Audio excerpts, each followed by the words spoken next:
Yin blast that Han Sen had practiced for a long time was eventually put into use. Yin blast invented by Professor Bai was a method to use strength, and it could be used by people of any status. Han Sen's conversion rate of the Yin force had reached over 95%. Initially, he thought it might take some extra work to get rid of Tai Yi. After all, the Yin force could not hurt Tai Yi when his limbs were hit. Only when Han Sen hit Tai Yi where the inner organs were located could Han Sen manage to injure the vulnerable organs. However, unexpectedly, Tai Yi was so confident in his fitness and super diamond body that Tai Yi did not try to block Han Sen's punches at all, which saved Han Sen a lot of trouble. Since it was merely a contest, Han Sen did not have any murderous thoughts. Otherwise, if he hit Tai Yi's head, Tai Yi would at least become an idiot if he was not killed.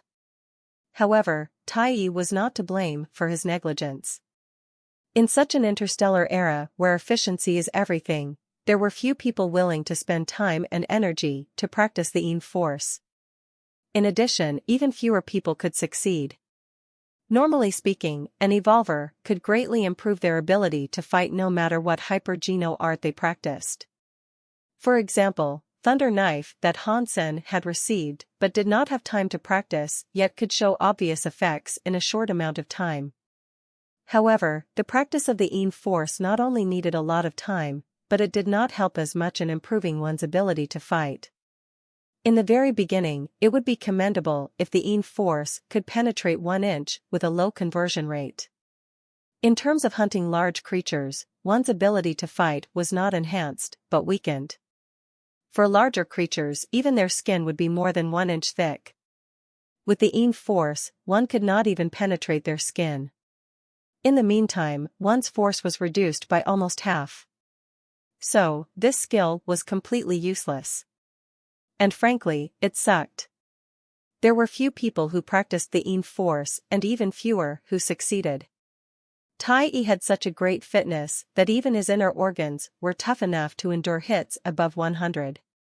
If his opponent were not Han Sen, but someone with a fitness index just over 100, the Yin force would not really hurt Tai Yi if the conversion rate was under 95%. A conversion rate of 80% was quite rare already. Tai Yi had never seen such powerful Yin force before in his life, so he did not think Han Sen had any way to hurt him in the first place. Han Sen repeatedly punched Tai Yi, hurting his inner organs secretly. The Yin force could not be detected easily, and it was completely normal for someone to feel pain under strong strikes, which was why Tai Yi did not pay any attention. After Tai Yi used his force, his injured inner organs collapsed. That was why Han Sen told him not to move. If Tai Yi went to the doctor directly, the consequences will not be very severe. However, Tai Yi still tried to attack, which worsened his injuries in inner organs.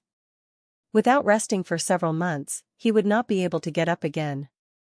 The doctors from the medical team quickly carried Tai Yi was turning up the whites of his eyes away, leaving Han Sen enjoying the cheers and applause alone on the stage.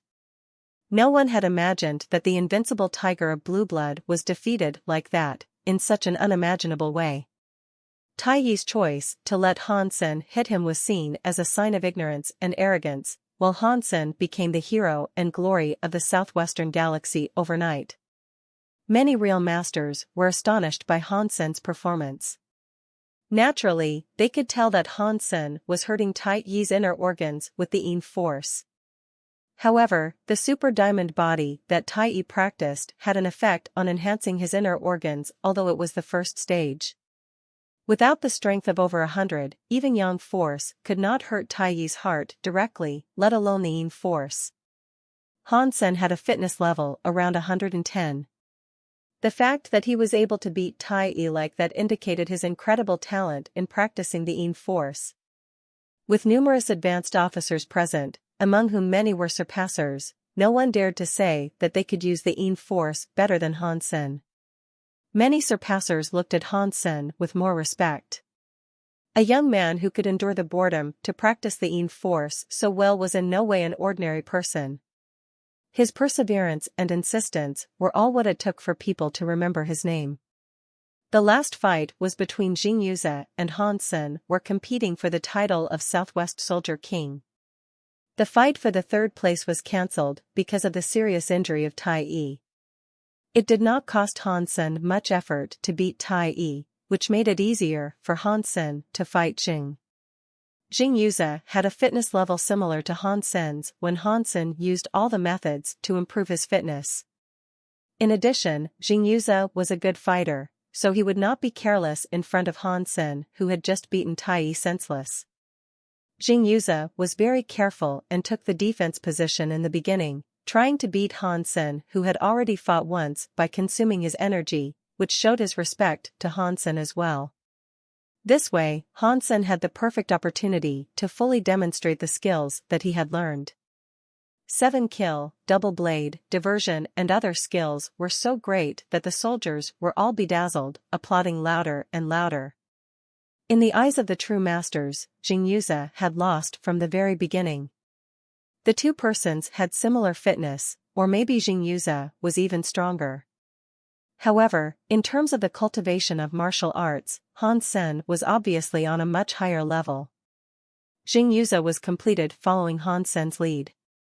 He could only act passively, without any hope to win. Nowadays less and less young people are truly dedicated to martial arts. Most people only focus on the skills instead of the arts. That's why they never reach a high level. This Han Sen is very good, looking like a true master. He will have a great future for sure, said the chief with approval. The secretary smiled wryly inwardly. The more the chief liked Han Sen, the bigger his mistake was. However, after being criticized by the chief, the secretary had realized that he should stop covering up his mistake, but face it to avoid similar mistakes in the future. Without any suspense, Han Sen beat Jing Yuze and became the new Southwest Soldier King. Jing Yuze was not able to fight back effectively from the beginning to the end. It was as if the two persons were not on the same level at all. In fact, Jing Yuze was afraid before he even started, terrified by Tai Yi's injuries inflicted by Han. Senator Jing Yuze was too conservative to perform at his usual level. If he could fight normally instead of being overly defensive, Han Sen would not be able to win so smoothly. Although the title of Southwest Soldier King was an annual one, it was still quite valuable, especially for the fact that Han Sen beat Tiger of Blue Blood Tai Yi to gain it. The chief himself personally awarded Han Sen the medal and certificate. Unfortunately, there was no material or monetary reward in the military, which upset Han Sen a little bit. The soldiers who had participated in the contest returned to their troops and told others about how Han Sen beat Tai Yi, making the name Han Sen known to almost everyone in the Southwest Galaxy, which was a great honor. "I'm sorry, Captain. I messed up," Tai Yi said wryly to the good-looking man sitting next to him, lying on the bed in the hospital. "Kitty cat, don't feel sorry for yourself. A man can only grow in mistakes. If a man had never made a mistake, it only means that he is a delicate flower that has never seen storms. You are still a kitty cat right now, but after experiencing mistake after mistake, you will become the true tiger of blue blood one day. Mistakes are not bad for you. As long as you have not died yet, those mistakes will nourish you eventually," the good-looking man said with a smile. "Captain. A hunk as strong as Tai Yi almost sobbed. To cry after being beaten is not blue blood style." The good-looking man patted Tai Yi on the head lovingly. Someone had seen the scene, he would definitely feel weird or even amused. The good-looking man seemed to be in his 20s, much younger than Tai Yi. However, Tai Yi looked like a child in front of him. However, as weird as it looked, there was a harmony to it. Although it looked amusing, there was nothing too strange. If someone knew the good-looking man, he would not feel weird about it at all. Lu Hui, the captain of Blue Blood Reserve Force, was only 27 years old but has the nickname Devil Captain. No one knew how strong Lu Hui was. The Blue Blood Reserve Force members were like children in front of Lu Hui, including Tai Yi. The training schedule of Blue Blood Reserve Force was most likely made and executed by Lu Hui. The nickname of Tai Yi, Tiger of Blue Blood, was in fact from Lu Hui. However, Lu Hui initially called Tai Kitty Cat of Blue Blood. Except for Lu Hui, anyone who called Tai that would be beaten hard. Then, the other members of the reserve force twisted the name and called Tai the Young Tiger, which later became Tiger of Blue Blood when spread wider. Get better, and there are worse training waiting for you in the future. Don't think there is no consequence for your loss. After you go back, your training will be doubled, Lu Hui said lightly. Yes, Captain, I will train harder. Next time, I will not lose to that guy, Tai said, gritting his teeth. He is no longer your opponent. However, it is a nice thought to have. Keep it. Lu Hui smiled and thought of Han Senator reflecting on the details of Han Sen's performance in the contest. Lu Hui curled his lips into a strange smile. When Han Sen returned to Daphne, he reported to Ji Yanran's office. Just when he entered the office, he smelled fragrance before he saw his girlfriend throwing herself at him. She wrapped her legs around his waist and held his faces with her hand, kissing him passionately. My dear, you are so great. I love you so much. Ji Yanran did not expect Han Sen to beat Tai and gain the post. She excitedly offered her hottest lips, which Han Sen would never turn down. He held her butts with his hands, admiring how plump and bouncy they were. Ji Yanran, who was shy in general, but seemed to be in a great mood this time. She even unbuttoned Han Sen's shirt and kissed down his neck. When Han Sen went out of the office with limp legs, he could still hear Ji Yanran's tempting voice, "This is a special reward for you. I love this reward." Han Sen walked as he hummed a little song. Before long, he suddenly felt a chill. Han Sen shivered and looked ahead. A woman in military uniform was standing opposite him, looking at Han Sen coldly as if he were an animal. The looks on the woman's face made Han Sen feel she was not looking at a man, or even a human. In her eyes, Han Sen was no different from a cat or dog. If Wendy could be described as a cold soldier, then this woman just seemed like a bloodthirsty killer. Although Han Sen had never seen this woman before, he had this impression already at the first sight. He could not tell why, but he thought this woman was so scary that he would rather beat 10 men like Tai before pissing her off. The woman walked straight past Han Sen and surprisingly knocked on Ji Yanran's door. Who is that woman? How come I have never seen her before? Han Sen suddenly had a thought. At this time, the most plausible explanation for the woman who was not from Daphne to visit Ji Yanran was that the woman was the other guard. Although Han Sen did not know what the identity of the woman was, he could sense that the woman was much stronger than him with his keen perception. Han Sen even suspected that the woman was a surpasser, otherwise it was unlikely that she gave him a sense of suppression.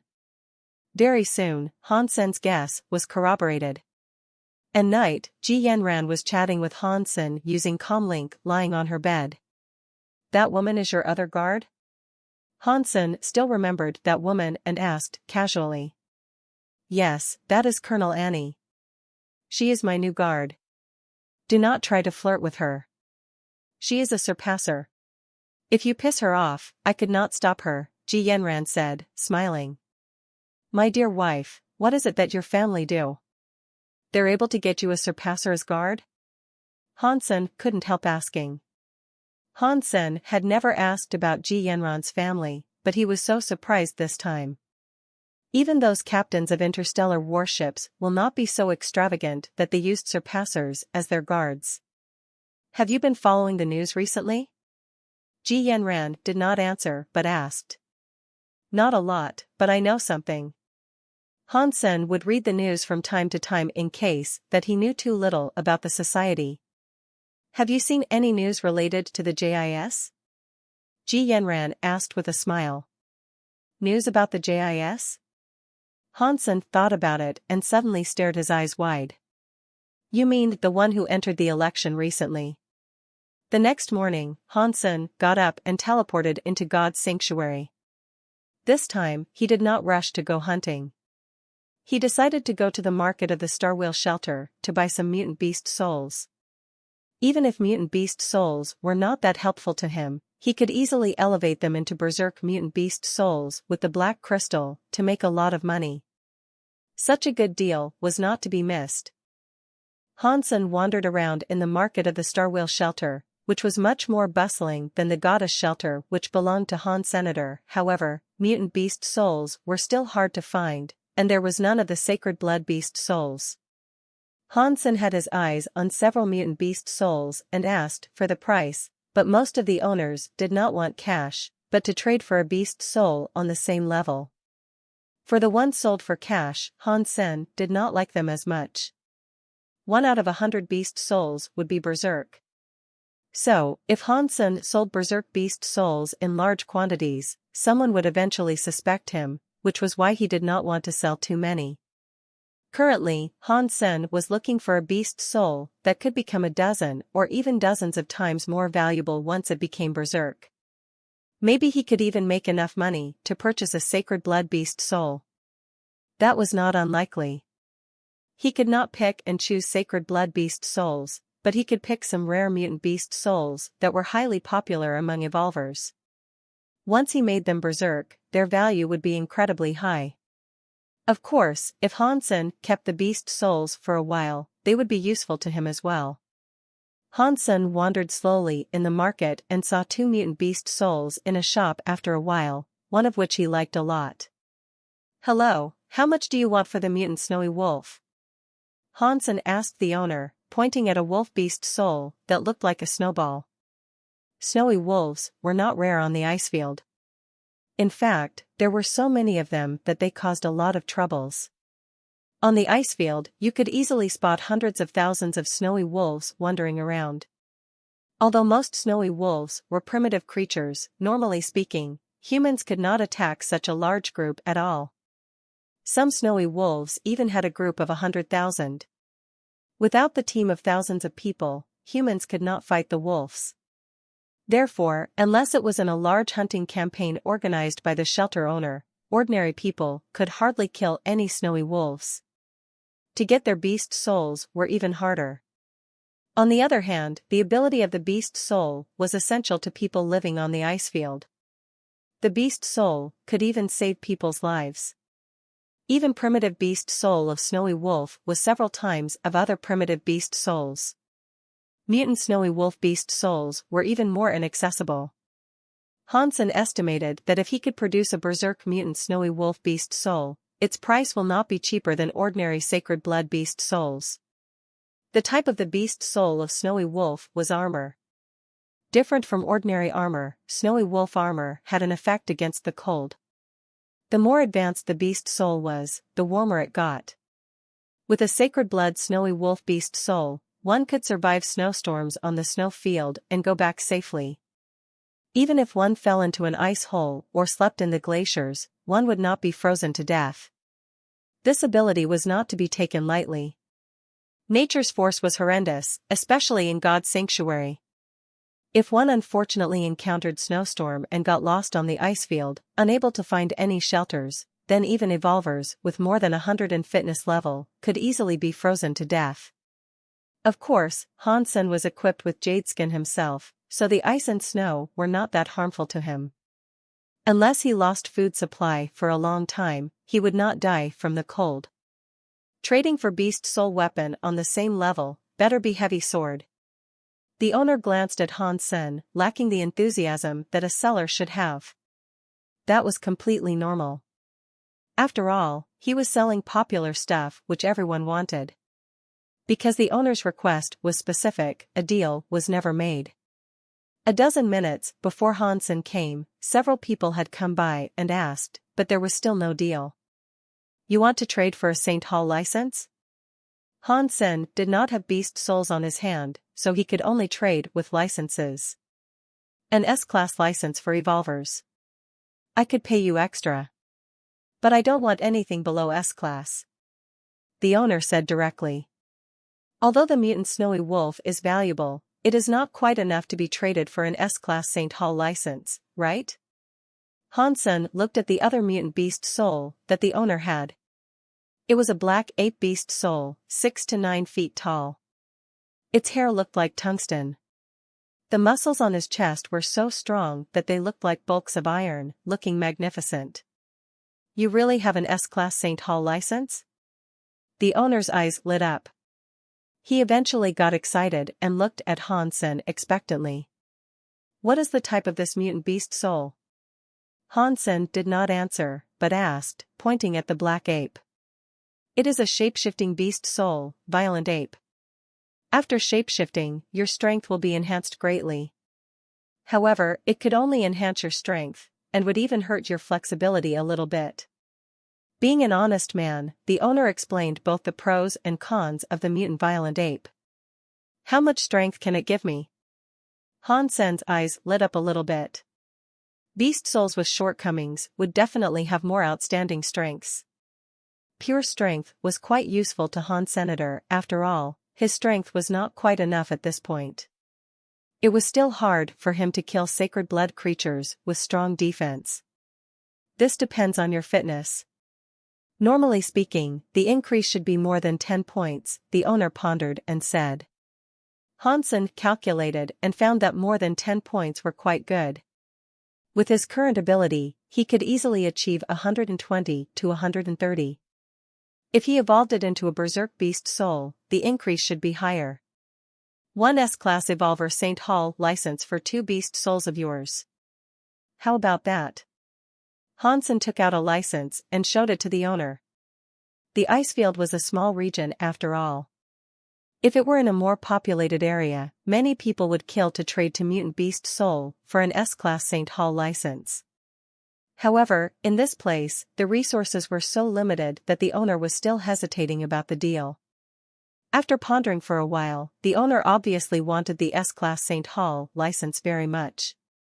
He said decisively, "Okay, let's do it." The deal was completed smoothly, and Hansen got the mutant snowy wolf and violent ape. Feeling excited, Hansen summoned them to try them out. The snowy wolf turned into white leather mail that covered Hansen's body. The helmet was shaped like the head of the wolf. Hansen looked like the white werewolf from afar, looking quite handsome. As for the effect against the code, Hansen also experienced it. He was much warmer after wearing the mail, feeling like air conditioning. Shapeshifting into the violent ape, Hansen became a black ape and found empowered immediately. Obviously, the beast soul enhanced his strength greatly. Although his body did become much clumsier, Hansen could accept that result because of the enhancement in his strength. Hansen was very satisfied with this deal.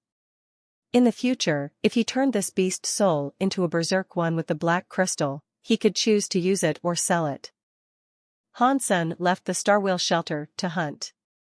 Because the golden growler had not finished its evolution, Hansen could not feed the violent ape or snowy wolf the black crystal at this point. Hansen was about to go to the frozen lake, which was near the ocean and possibly connected to the ocean below ground. Because of the cold, the lake was frozen all year round and could be treaded upon by humans or mounts. Ordinary people only needed to drill a hole in the ice to fish creatures. Once creatures looking like fish left water, their abilities would be reduced greatly, making it much easier for them to be killed. Hansen bought the specially made fish lying and bait in the Alliance. When he came to the frozen lake, he found that it was no different from the glaciers. Under his feet was thick ice. Even the thinnest place was 3 to 6 feet thick. There were many people on the frozen lake. Because of the limited resources on the ice field, the frozen lake could be counted as a nice spot to go fishing since mutant creatures could be spotted sometimes. It took some patience to fish there. If he had good luck, it might only take 1 day for him to catch a mutant creature. If his luck was bad, it would take him more than half a month to catch one. Hansen mainly came to the place to fill up his primitive geno points. Since the fish in the frozen lake were mostly primitive and small in size, they were perfect for him. Of course, it would be the best if he could catch a mutant creature. If not, it did not matter as well. In the large area of the frozen lake, Hansen could see many people fishing next to holes of diameters around 3 feet. Hansen did not plan to make the hole himself. He found a hole no longer used, took care of the thin ice that had formulated already, put the bait on the hook and fished in the hole. Hansen put down his stool and sat down. Wearing the leather mail of Snowy Wolf, he did not feel cold at all. Taking out a textbook of ancient language, Hansen started to read as he waited for fish to take the bait. "It's you?" When Hansen just sat down for a while, someone who walked past with staff in her hand ran to Hansen in surprise after seeing him. Hansen looked up and found it was the tall woman, Guantong. Seeing what she had and hit her hand, Hansen figured that she was there to fish as well. "You're also here to fish?" Hansen smiled at Guantong. "You. Thank you for last time." Guantong opened her mouth and did not know what to say. "What?" Hansen was dazed, unable to perceive what he was thanked for.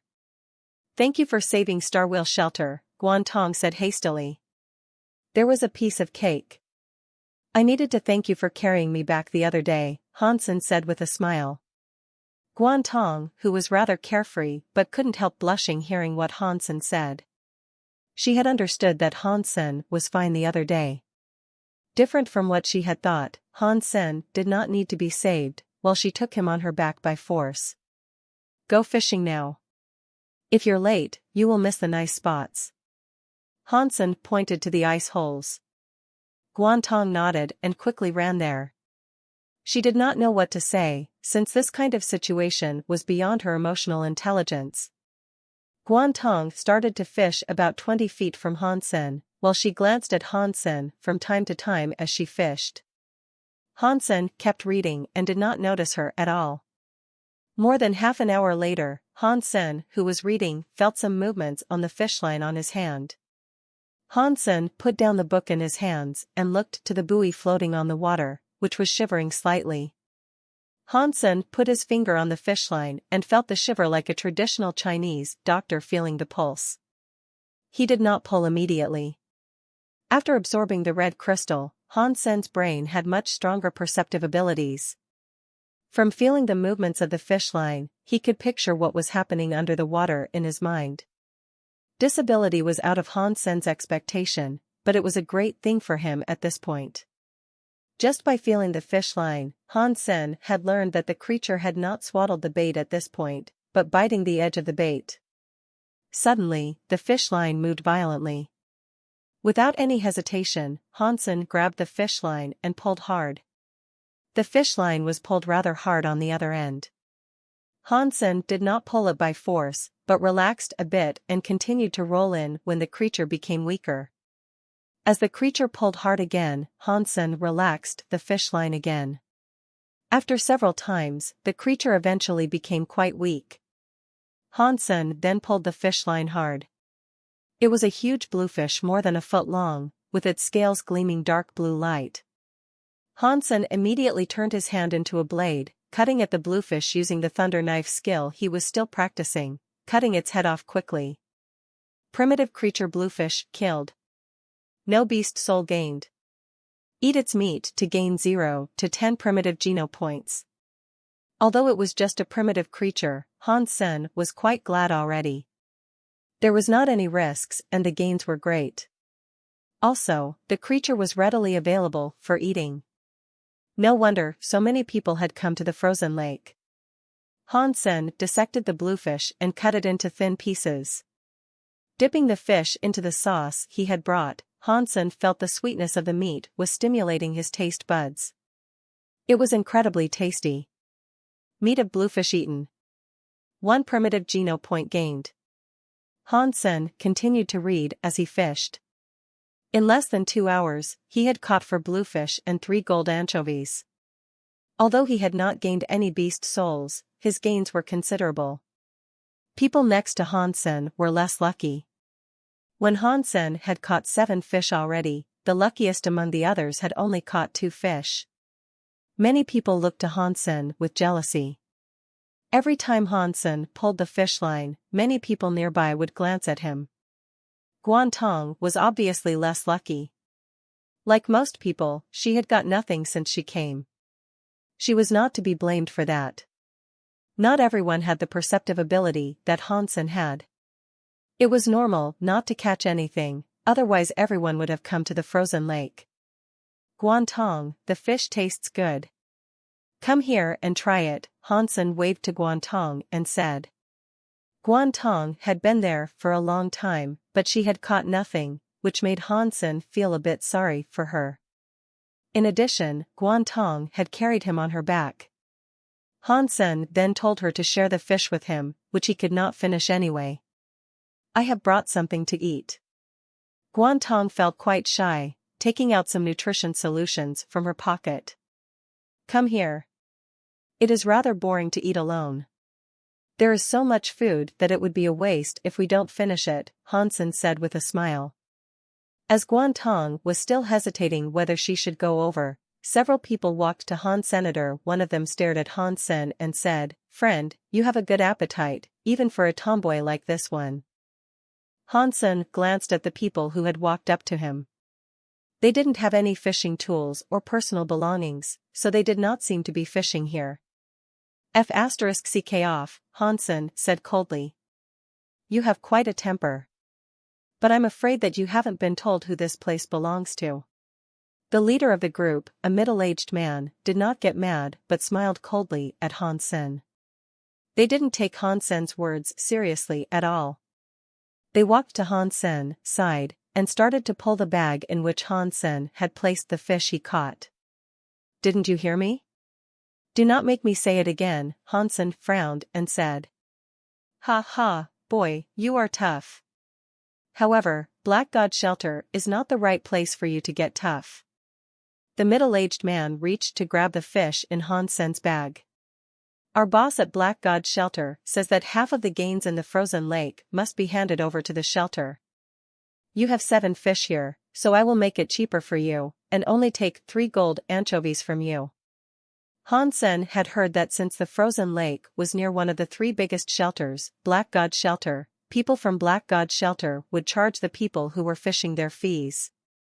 Normally speaking, only a primitive fish would be charged, and then the person could fish as long as he wanted to. These people asked for Hansen's 3 most valuable fish. Obviously, they were jealous of Hansen's gains and planned to blackmail him. Initially, Hansen had planned to give the people from the Black God Shelter a fish if he encountered them. After all, it was their place. However, these people wanted to blackmail him, which made Hansen reluctant to give them even 1 fish.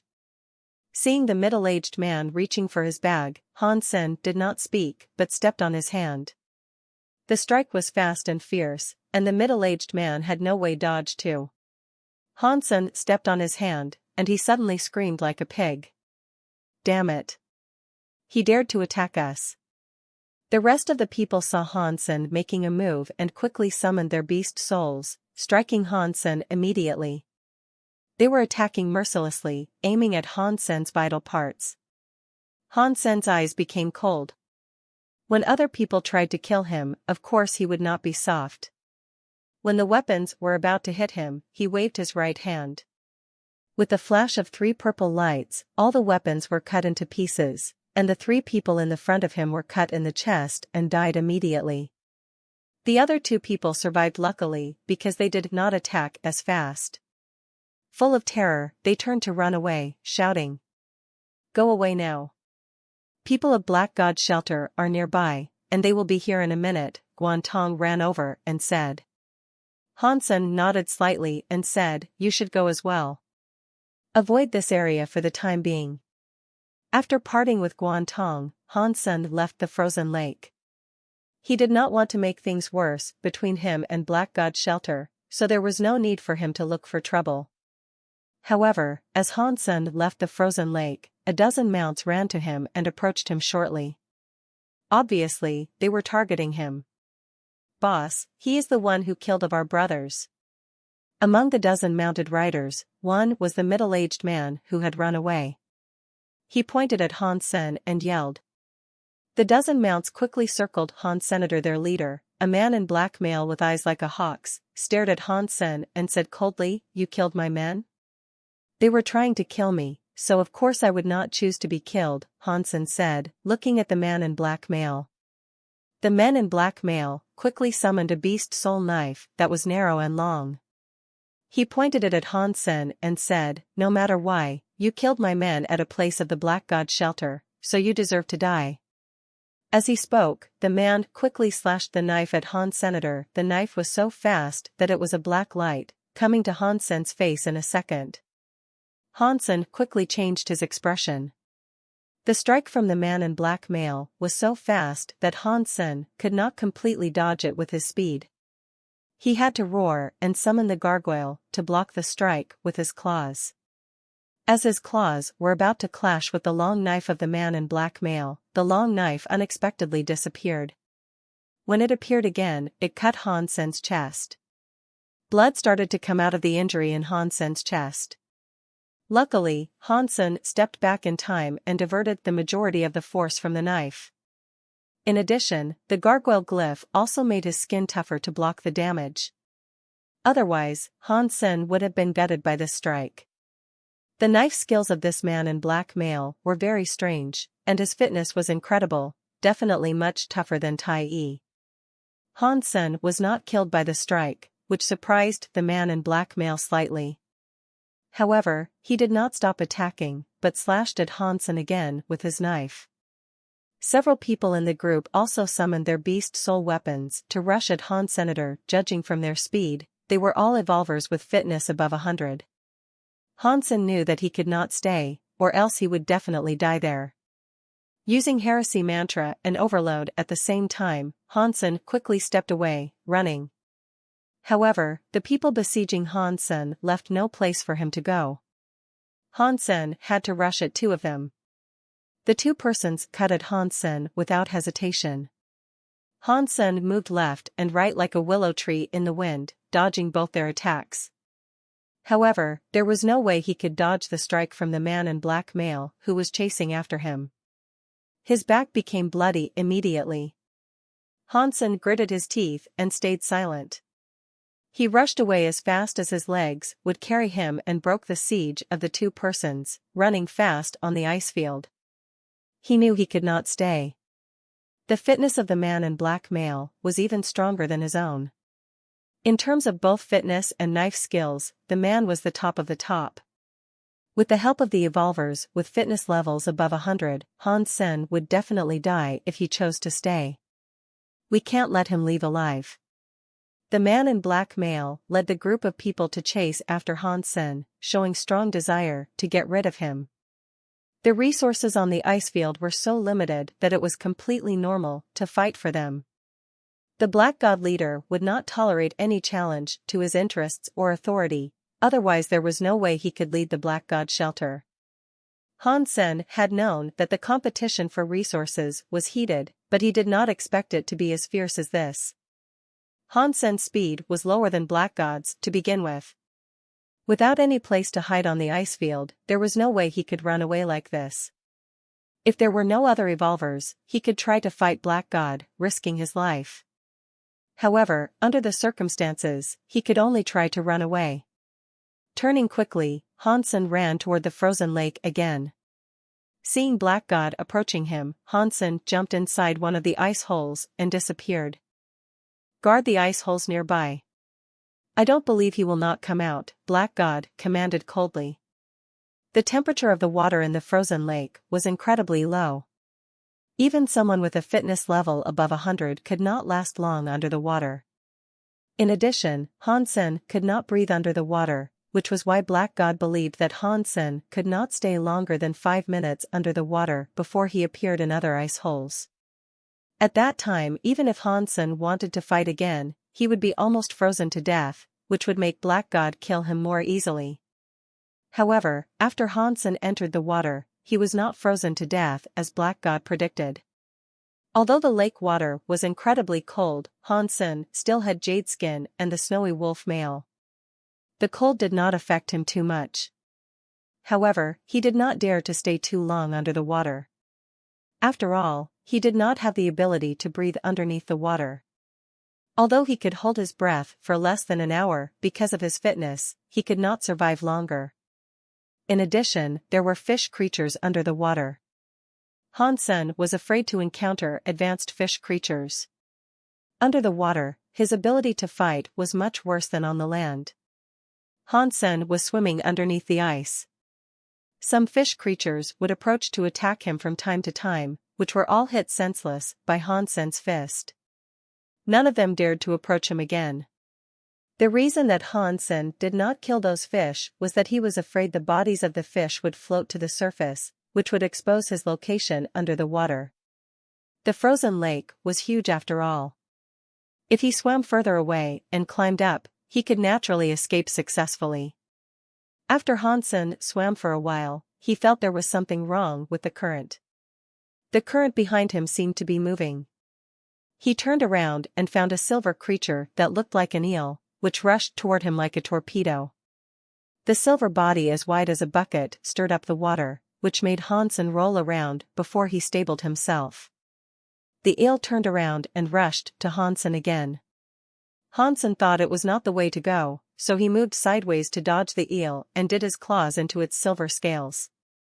As if he were climbing a tree, Hansen wrapped his arms and legs around the eel's body. No matter how the eel rolled, Hansen stuck to the creature. Although the claws were berserk, which made it tougher than ordinary sacred blood weapons, it only pierced the eel's body by 2 inches.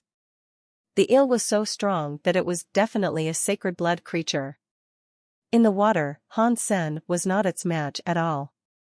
He closed his eyes and held the eel tightly as it rolled. With the toxins on the claws, the eel shouldn't be able to survive too long. The eel rolled so hard that it was incredibly fast in the lake. Hansen stayed on the eel for a long while and felt something was wrong. The eel turned out to be swimming deeper and deeper. Hansen did not know how deep the lake was, but the pressure became higher and higher. Even with his fitness and snowy wolf mail, he still felt terrible from the pressure. Is it possible that this guy is immune to the poison? As Hansen was feeling depressed, he suddenly felt emptiness below his feet and fell. The first thought Hansen had was that the eel had jumped out of the water. However, he denied the thought immediately. He was falling down from the water and did not go up for it at all. Hansen quickly opened his eyes to look, and what he saw made him feel dazed. Thump! Hansen and the eel fell on the crystal-like floor. Luckily, Hansen acted fast enough to flip himself up on the eel's back, making the eel take the impact. Having left the water, the eel wiggled like a snake on the crystal-like floor. However, the places injured by the claws on its body had become purple and black, easily to be spotted on its silver body. Hansen did not think too much and cut the eel with the claws like crazy, making injury after injury on the silver body. The eel struggled to fight back, but it was very much poisoned. Having left the water, it soon left the ability to struggle and lied motionless on the floor. Sacred blood creature silver eel killed. Beast soul of silver eel gained. Eat its meat to gain 0 to 10 sacred geno points. Hansen was excited. However, he did not look at the body of the killed creature. Looking straight ahead, Hansen felt incredulous. Hansen did not know whether Atlantis, the legendary city, was real. However, this place shocked him no less than finding Atlantis. A gigantic sailboat was sitting at the bottom of the lake. Water avoided the sailboat and formed a spherical space under the water. Hansen and the silver eel fell on the left of the boat. Standing on the boat, Hansen looked like an ant. This sailboat was a dozen times bigger than Daphne. However, it looked too ancient to be a spacecraft. As far as Hansen could see, there was no gaps on the material of the boat. It looks like it was carved out from an entire piece of crystal. Such a huge project was only possible in the Alliance. In the God Sanctuary, there were no available mechanics, and it was impossible to be carved out by hand. Judging from the huge silver oars, humans should not be able to manipulate this boat. As Hansen was dazed, he suddenly heard noises from the mysterious crystal boat. Looking to the direction of the noise, Hansen saw something coming out of the chambers of the boat. With the gleaming of golden light, Hansen's eyes were even prickly. The thing gradually appeared in his sight, and what he saw first was a crab pincer, followed by the body of a golden crab. It slowly climbed down the rope. Seeing where the golden crab was going, Hansen originally thought it was targeting himself. However, the golden crab quickly rushed to the dead body of the silver eel. Damn it. This guy wants to steal my food. Don't you know that I am famous for being petty? Hansen bristled. Disregarding his injuries, Hansen waved his claws at the golden crab. The golden crab was naturally much larger than ordinary crabs. However, it was not too big among creatures, about the size of a jeep. Like ordinary crabs, it could only climb sideways. Creatures with flaws like this were Hansen's favorite. He went to the back of the crab and clawed at the golden shell. Ding! The seemingly clumsy body of the golden crab suddenly bounced, facing Hansen with its head. The golden pincer blocked Hansen's claws. Feeling a huge force, Hansen's right hand started to bleed. His entire arm was numb, and he couldn't help stepping back a dozen steps before he could stable himself. Moving all its 8 claws, the golden crab moved sideways toward Hansen quickly in an incredibly nimble way. What kind of crab is this? So weird. Hansen turned back and ran around the crystal sailboat. Since the golden crab was incredibly fast and strong, Hansen found he could not take care of the creature at all. Running after Hansen for several laps, the golden crab failed to catch up with him and became so upset that it kept making noises with its pincer.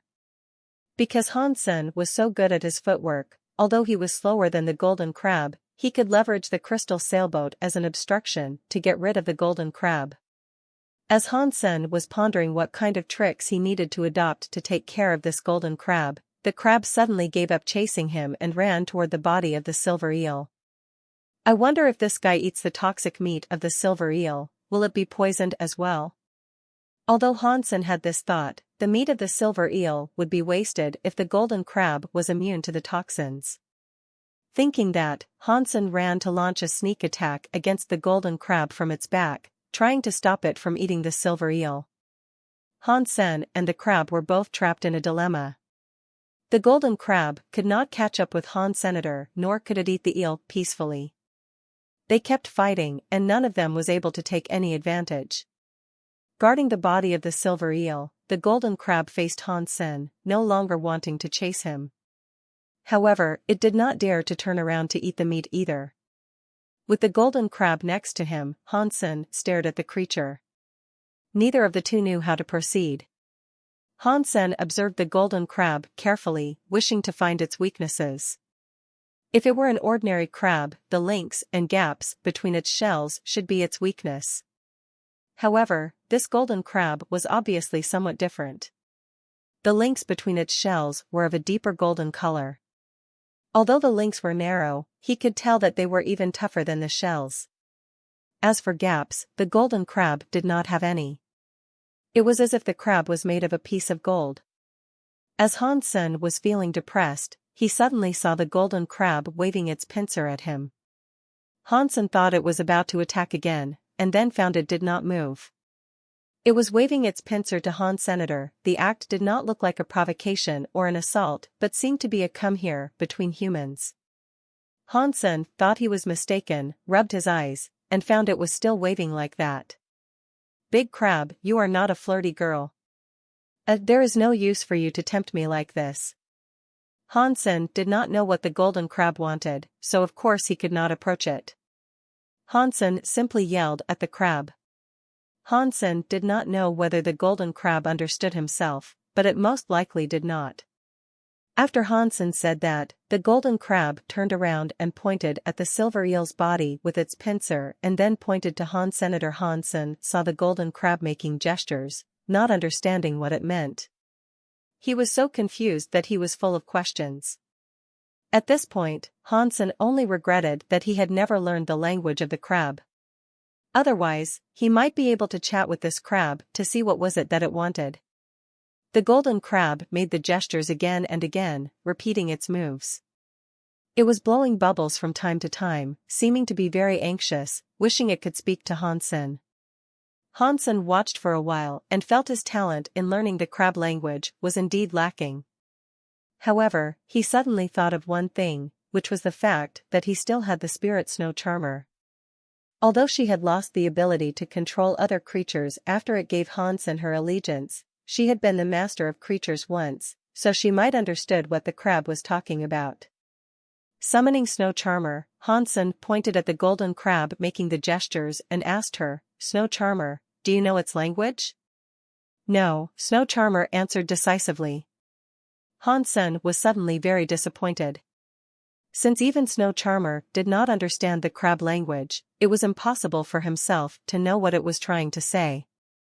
"However, I do know what it means," Snow Charmer continued to say. "What does it want to say?" Hansen was excited and asked Snow Charmer. Snow Charmer said quietly, "Its gesture is quite obvious. It wants to split the body of the silver eel with you." Hansen was dazed. Looking at the gestures of the golden crab, he felt it was true. The golden crab made a gesture in the middle of the silver eel's body and then pointed to both sides, and Senator, it seemed to be saying Hansen could pick one side. Hansen blushed. Such a simple gesture, yet he was unable to understand it.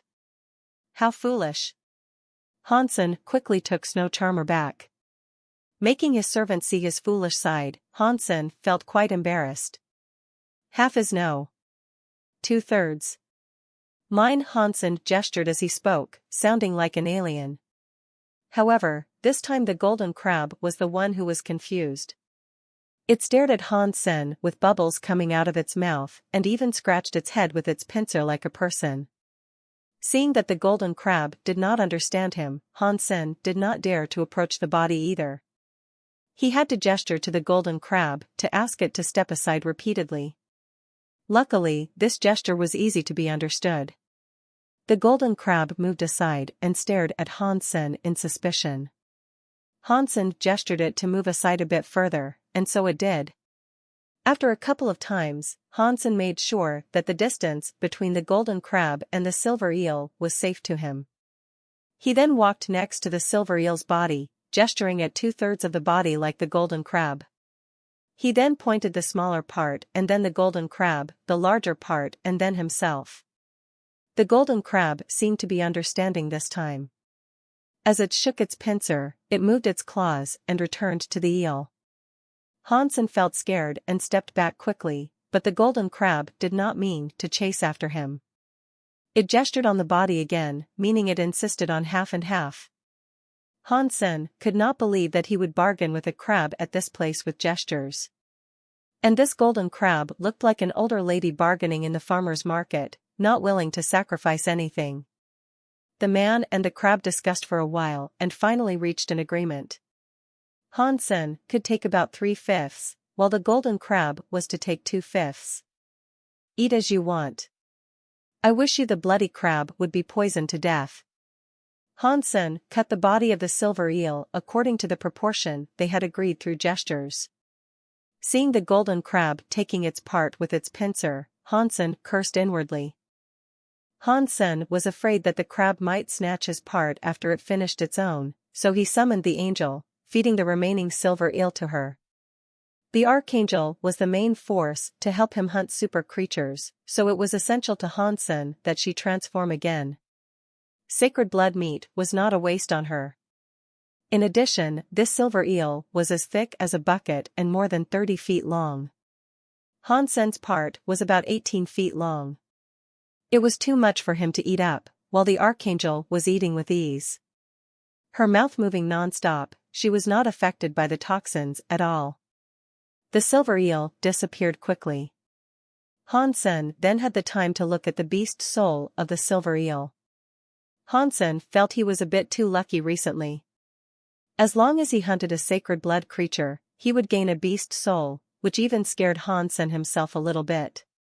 He was afraid that he might have used up his luck and would become unlucky. Type of beast soul of sacred blood silver eel, water mount. Water mount. Hansen became overjoyed. He was just wondering how he could come back to this place again.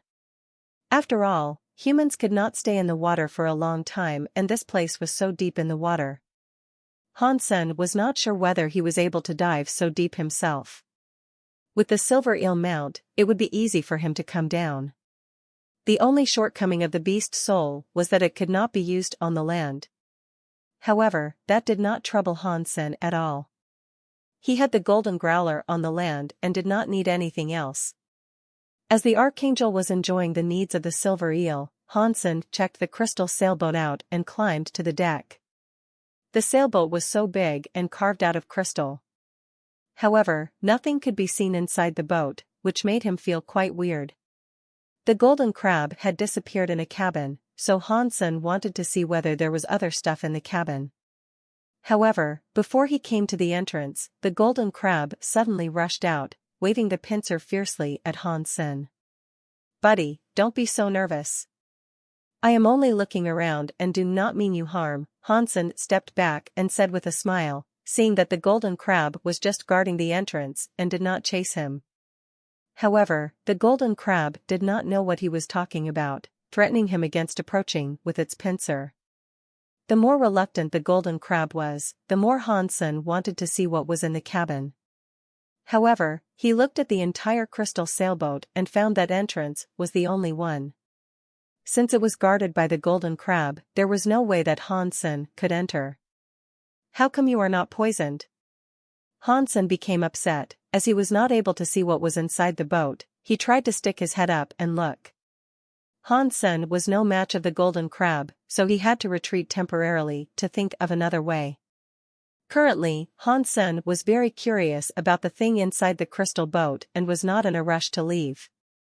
In addition, he wondered if those people from Black God's shelter were still guarding outside, so it was unnecessary for him to go out of the water.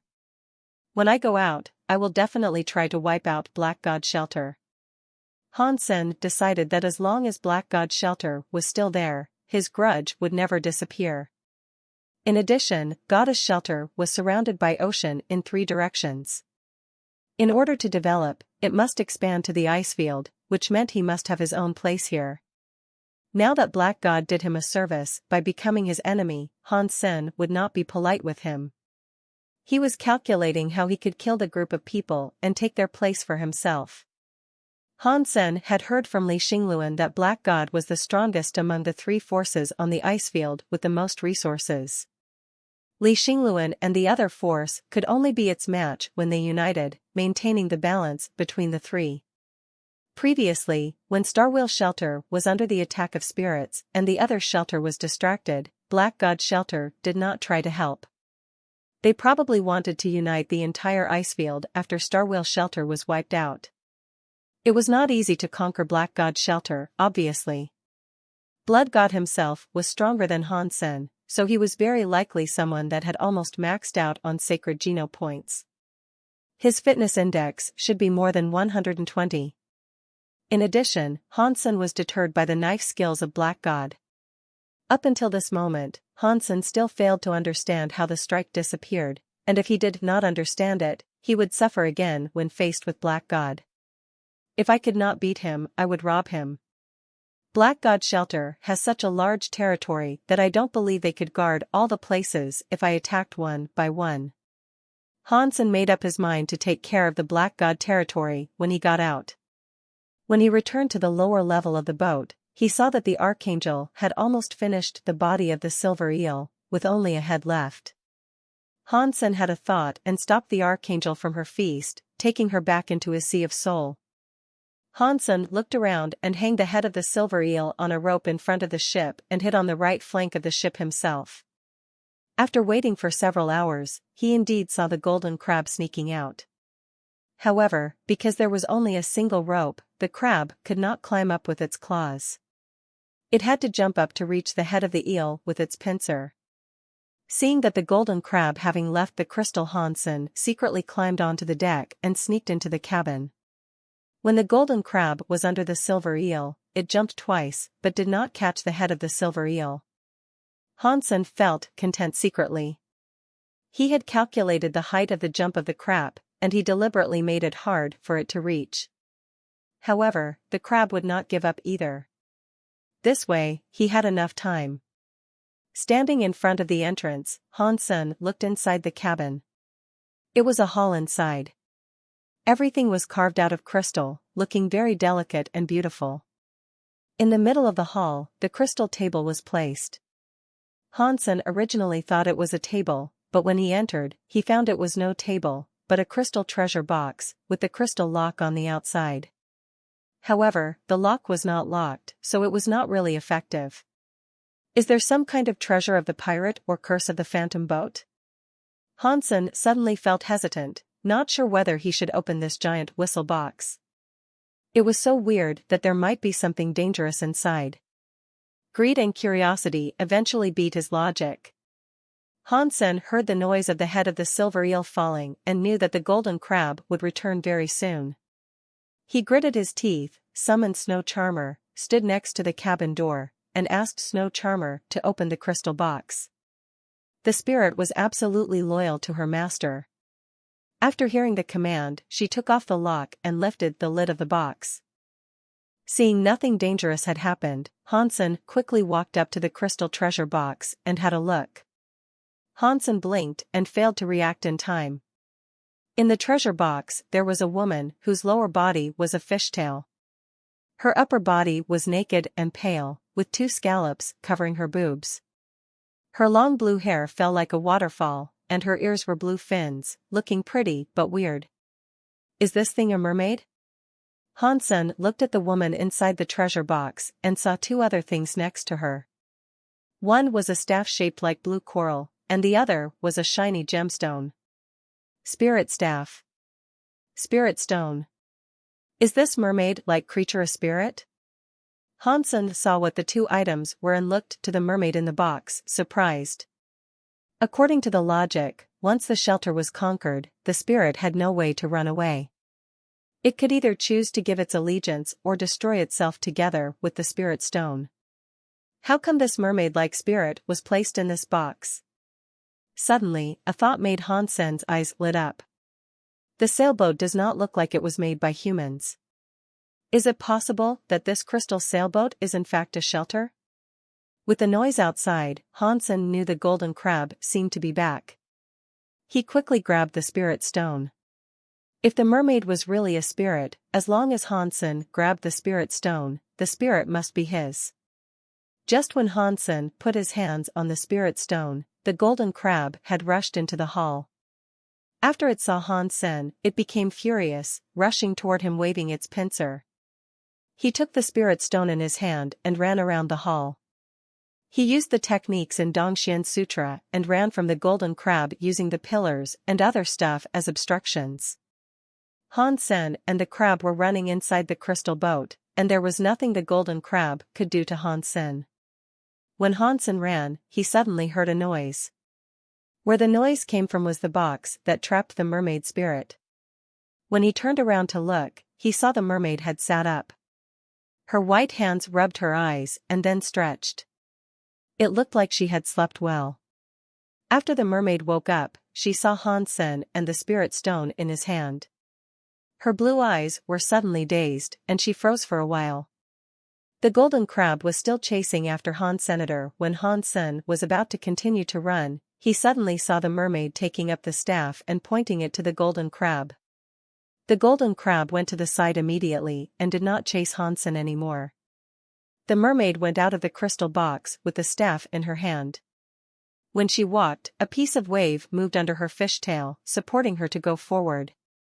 The mermaid went up to Hansen, bowed to him with a hand on her right chest. And then she said, "Mermaid Princess wishes to give her master her pure soul and become his loyal servant." Mermaid Princess. This mermaid is a royal spirit. Hansen heard her words and became overjoyed. He did not expect a mishap had come a blessing. Just by wandering around under the water, he had gained a royal spirit. There were 2 types of royal spirits. One was princess and the other was prince. Since the mermaid caught herself a princess, she was for sure a royal spirit. Hansen did not hesitate and put the spirit stone on her forehead. In blue light, the spirit stone and the mermaid became one. They both became a light that entered Hansen's sea of soul. Mermaid Princess, royal spirit.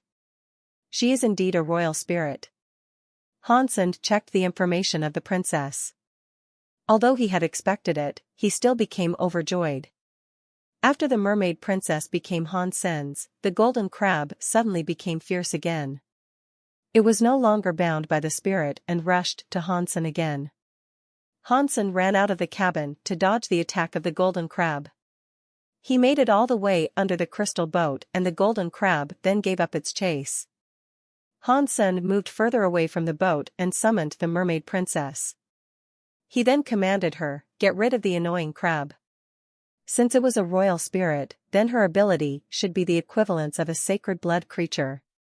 With her unique intelligence, she should be able to be the match of the crab even if she could not kill it. However, the mermaid did not move at Hansen's command. She took a deep breath, her ample breasts under white scallops shivered, and she said, "Master, I don't have the ability to kill it." Hansen felt dazed and looked at her. "Are you not a royal spirit?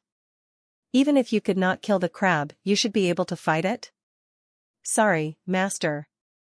I am not a fighting spirit. I do not have the ability to fight," said the mermaid princess. "Then what is your ability?" Hansen asked, curiously. He had heard about the non-combatant spirits, which were rather rare. However, that was mainly because the spirits that humans gained were limited in general.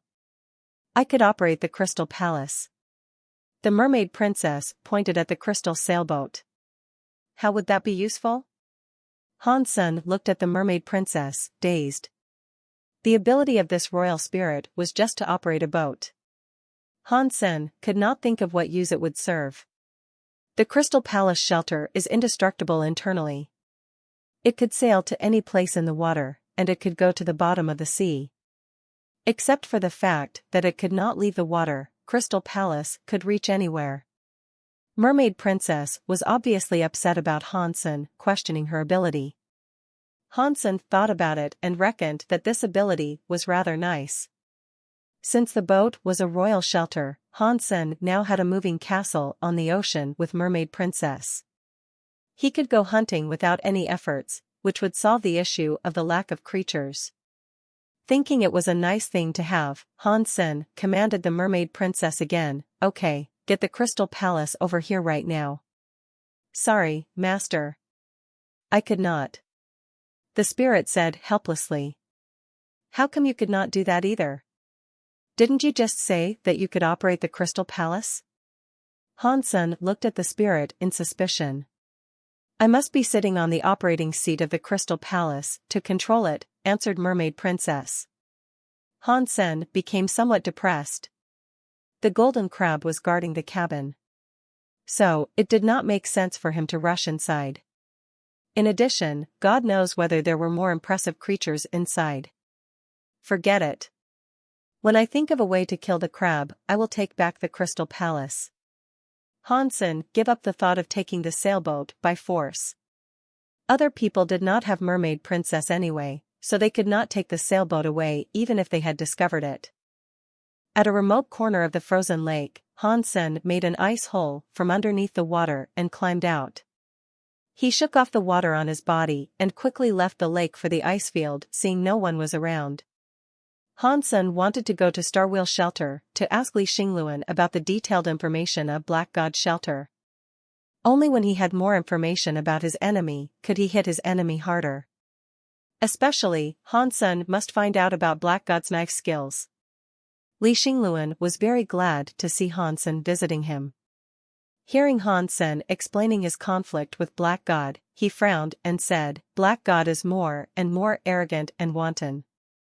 Li Xingluan explained the background of Black God in details to Hansen, which made Hansen frown slightly. The family of Black God was quite ordinary, but he was working for a force in the Alliance, which made it almost impossible for Hansen to kill him in the Alliance. Among all the shelters, he was the strongest on the ice field. In addition, every month he provided a large sum of income to the force in the Alliance, which gave him strong support. It was not easy to take him down. As for the knife skills of Black God, all Li Xingluan knew was that it was called Tornado Knife. He did not know how it worked either. Li Xingluan only knew that when Black God made the move, the knife would disappear for a moment, as if it was teleported. Of course, Black God was merely an evolver, so he could not have the ability to make the knife teleport. There must be some special techniques that they did not know of. Tornado knife, it sounds familiar somehow? Hansen felt he had heard about the name somewhere. Thinking about it, Hansen then remembered that Tang Xinliu had once said that one of his knife skills was tornado knife. However, from what Hansen could remember, Tang Xinliu did not have the ability to make his weapon disappear. Would this Black God be related to Tang Xinliu? Hansen was determined to ask Tang Xinliu first when he went back, to figure out what tornado knife was about. After he returned to the Alliance, Hansen asked Ji Yanran to get him the number of Tang Xinliu in the military.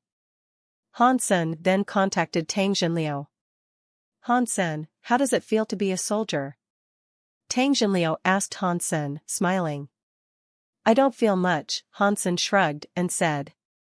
He was telling the truth. Although he was now Ji Yanran's guard, the actual guard was Annie, so Hansen was merely a declaration.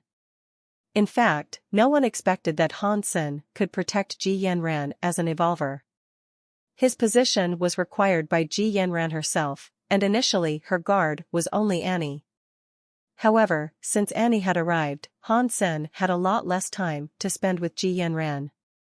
That woman was following Ji Yanran almost 24/7, which made Hansen very mad about it, even questioning whether she was a lesbian in love with Ji Yanran. Ha ha, your life is great. With the beauty on your side, it is not like an ordinary service. You are completely on vacation with your girl. Lin Feng and I are having a terrible time. We are either training or fighting the Shura, almost losing our lives several times, said Tang Xinliu, feeling upset. How come you guys are at the front? Hansen asked, puzzled. With the background of Tang Xinliu and Lin Feng, it should be easy for them to stay in the back, but they were serving in the front. It is completely Lin Feng's idea. He said only by doing this can we exercise ourselves. He must stay in this hell, and the wars are so frequent that I have almost gone mad. Although Tang Xinliu said that, he was smiling. Obviously, he was just joking. Stop. Hansen looked at Tang Xinliu carefully and found he had much darker skin than before. He also looked tougher with an injury that had not cured on his forehead, looking more like a man. Tang Xinliu explained briefly what was happening on his side. Lin Feng and he were Warframe soldiers. And on their planet, humans and Shura were coexisting, fighting for the mines. However, because of the location of the planet, no one could take the entire planet. Both forces had armies on the planet and they fought once in a while. When they had finished chatting, Hansen then asked about Black God and Tornado Knife. After hearing Hansen's words, Tang Xinliu hit the table madly and said coldly, damn it. Hansen, if you have the chance, killed the bastard for me. Hansen was surprised to see Tang Xinliu being so excited, so he asked Tang Xinliu what had happened. Tang Xinliu told Hansen that Tornado Knife was originally one of the family secrets of the Tangs. Later on, due to some incidents in the family, Tornado Knife was robbed by others, which was a huge shame for the family. Then I could act freely. Hansen was initially afraid that there might be some kind of connection between Black God and Tang Xinliu, which might be awkward in the future. At this point, he was completely relaxed. Kill him, and I will treat you to drinks. Do not worry about people supporting Black God. If you could kill him, I will take care of those people. Tang Xinliu told Hansen about the core secret of Tornado Knife, wishing Hansen could get rid of Tang Xinliu, giving his family justice. After hearing Tang Xinliu's explanation, Hansen understood why it looked like Black God's knife had disappeared. In fact, it did not truly disappear. Just because the Tornado Knife was so fast, it felt like it had disappeared. The speed was not continuous, but a temporary effect in the attack. In a short amount of time, the speed of the knife increased greatly, making the high speed even higher, causing a visual illusion. In fact, the knife seen by the eyes was the shadow of the knife. The real knife had already changed its location. Although Hansen had understood the mechanism of tornado knife, it was still very difficult to tackle it. At that kind of speed, even if he knew what was happening, it would be useless if he could not follow the knife. With Hansen's eyesight, he could not even see the knife, so even if he knew the knife was elsewhere, he could not block it. Tang Jinliu did not have enough speed and strength in the past, so he did not achieve the same effect as Black God. Currently, if he used the skills, he would not be worse than Black God. Do you have time tomorrow? Tang Jinliu asked Hansen. Yes, replied Hansen. Okay then. You go to the virtual camp tomorrow and I will spar with you. Today I have something else, so I must leave now. Tang Jinliu was a decisive person, so he directly hung up. Hansen knew that Tang Jinliu was going to spar with him using tornado knife, which was great news to Hansen. The next day, Hansen logged into the virtual camp at the time agreed with Tang Jinliu. According to the ID name that Tang Jinliu told him, Hansen added him as a friend. Tang Jinliu accepted Hansen's request and invited him to enter the room, changing the setting to no audience allowed. Tornado knife was one of the secrets of Tang Jinliu's family. Although it was leaked once, the secret shall still be kept. Tang Jinliu demonstrated for Hansen in a slower speed than normal. In addition, he told Hansen about the keys of the tornado knife in slow motion, which could not be seen by outsiders. The front was different from the back. Because Tang Jinliu could not make much time every day, he was sacrificing his limited resting time and sparing 1 hour a day. Therefore, the two did not speak at all and went directly into the fight. Tang Jinliu slashed at Hansen with his weapon, and Hansen tried to block it.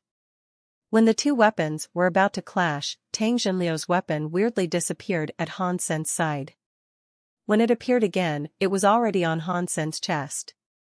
Although Hansen could use his footwork to dodge the strike, it would not be meaningful at all. If he could not block the strike up front, the best Hansen could do was not to lose. If he could not beat Black God, it would mean nothing to Hansen. Hansen did not continue to dodge Tang Jinliu's strikes, taking the strike directly and feeling the rhythm of the skills. Again. Hansen waved his weapon again, attacking Tang Jinliu one more time. Although Tang Jinliu had explained the key to the skills, Hansen still felt it was difficult to predict the tornado knife in actual fight. It was mainly because the speed of the weapon was so fast that Hansen could only stop it by attacking Tang Jinliu. The best he could do was mutual destruction, and most of the time, Hansen was killed off directly. Neither of them could predict the other. However, because tornado knife was fast enough, Tang Jinliu was able to cut Hansen earlier, which Hansen had no solution to cope with. Again. Again. Again. 1 hour had soon passed, but the result was not that great. When Tang Jinliu was using all he got, Hansen still could not block tornado knife. There is a unique way to use force in my family, which is integrated in tornado knife. It allows the speed to be incredibly high momentarily. At the same fitness level, one is unlikely to block tornado knife. In addition, Black God is even stronger than you. If you want to beat him, you can only rely on your footwork and wait for him to expose his weaknesses. Otherwise, it is hard for you to win. I am only sparring with you to get you familiar with the rhythm and attacking range of tornado knife, so that you will have more information when you face him again, Tang Jinliu said and quickly left the virtual camp. Hansen knew that Tang Jinliu was right. If it was the one-on-one, Hansen could use his footwork to deal with Black God, and it will not be easy for Black God to beat him. However, that way, he will only have an opportunity when Black God made a mistake, which meant handing the initiative to Black God, which Hansen could not accept. In addition, the Black God shelter was huge, so Hansen would never have an opportunity to fight Black God one-on-one. Black God would definitely be surrounded by other evolvers. In order to kill Black God, Hansen had to block tornado knife up front. So fast. How shall I block it? Hansen thought to himself, but did not have any conclusion. Beep beep. As Hansen was thinking, he suddenly heard a call on the virtual camp. He took a look and saw it was from Ms. Perfume. Hansen chose to accept, and Ms. Perfume suddenly appeared in front of Hansenator. She looked at Hansen and asked, "Coach, do you have time to teach me? I have several questions about last session that I want to ask you." "I'm afraid today's not a good time." Hansen shook his head. He was thinking what the solution to Tornado Knife was and was in no mood to teach Ms. Perfume. Qin Xian was slightly disappointed. She had waited for a long time to see Soldier on the warship again, but she did not have the opportunity to ask him questions. Naturally, she was let down. When Qin Xian was about to say goodbye, she suddenly heard Hansen asked, "Do you practice fast sword or knife?" "Yes, but I am not that good at it," Qin Xian answered hastily. Atomic fission that she practiced was great in both strength and perseverance. That was why her techniques were all quite balanced. There were no extreme techniques. "Then, if you encounter someone who is much faster than you, what will you do?" Hansen did not truly want to ask her, but only voiced his concern. Qin Xian thought about it and said, "Avoid it with my footwork and then find the perfect opportunity." Qin Xian thought he was using questions to teach her and felt quite happy inwardly, not daring to take Hansen's question lightly. "If you could not dodge and have to fight it out with your opponent, what then?" Hansen asked again. "If we are fighting for life and death, the faster one will definitely win. If I am not faster than my opponent, and I could only enhance my strength." Qin Xian said after serious consideration. "Why strength?" Hansen looked at her in surprise. He initially thought Qin Xian would say to increase her defense. Qin Xian thought Hansen was testing her, so she organized her words and said, "If one is fast, then his strength must not be too strong. If I am strong enough, I will not die from his strike. However, my strike will kill him." That is a method. Although what you said might work, it is not the answer I want. Hansen shook his head with a wry smile. This method would not work against Tornado Knife. The strength of Black God was stronger than Hansen's to begin with. Even if they trade one strike for the other, Hansen would be the one who suffered more. "I am not smart enough. Please instruct me, coach." Qin Xian could not think of a way to win when her opponent was faster than her. Hansen wanted to say he did not know, but when he saw Miss Perfume, Hansen suddenly thought of one thing. Last time, when he was teaching her, he was explaining the techniques in Dongxian Sutra. At that time, he explained several techniques that he was practicing. However, thinking of those techniques, Hansen's eyes suddenly lit up. It was not about those techniques, but about some other words in Dongxian Sutra. The other words were also included in the parts of Dongxue Sutra that Hansen had already translated. It was related to what Hansen had learned about footwork, but Hansen was not able to perceive it fully. However, thinking back, Hansen felt he suddenly understood those words. He invited Ms. Perfume to fight and said to her, "Come on, use all you got to attack me at full speed." Qin Xian was overjoyed, thinking Hansen was trying to teach her. She did not save any energy and cut at Hansen with Thunder Knife at full speed. Hansen had been practicing Thunder Knife as well recently, so he was quite familiar with the skill. When Qin Xian just raised her hand, before the skill was launched, she felt she had to stop. Although Hansen's hand moved later and slower than Qin Xian's, he placed his hand at a spot that made Mary feel very uncomfortable, stopping her from attacking. If Qin Xian continued her attack by force, her arm would hit Hansen's hand blade. Qin Xian took back her hand and was ready to attack again, but the result was the same. Hansen's hand was again placed at a spot that made her feel very uncomfortable. Qin Xian had changed the way to attack 7 to 8 times, but she was never able to make a complete strike. All of her strikes were forced to change in the middle, which made her feel so uncomfortable that she almost wanted to vomit blood. This way, Qin Xian was even more respectful toward Hansen, believing more firmly that Han Sen was a martial arts master and some incredible figure in the military. I understand. Coach, you are saying that even if my opponent is fast enough, as long as there is space and distance, I could stay still to fight his moves and buy myself time using space and distance so as to react. Qin Xian said happily. It is not completely like that. You do not understand. If you practice more, you will naturally understand it in the future. Han Sen was very happy, and he did not mean to put Qin Xian down. Qin Xian was right, he did buy some time using the distance. However, this amount of time was not enough for him to beat the opponent. The key to win was the word block. In ancient times, there was a strategy in wars called attacking Wei to save Zhao, which meant attacking the opponent in his vital parts to make him give up the original target. The explanation about the word block in Dongxian Sutra was to attack where the enemy had to save and find out the enemy's weakness so as to tackle the enemy's strengths, making the enemy feeling uncomfortable to use his own strength. This technique was also called no-kill. The aim of this technique was not to kill the enemy, but to force the enemy to take defensive position. As long as the enemy turned from attacking to defending, then Han Sen could use his footwork.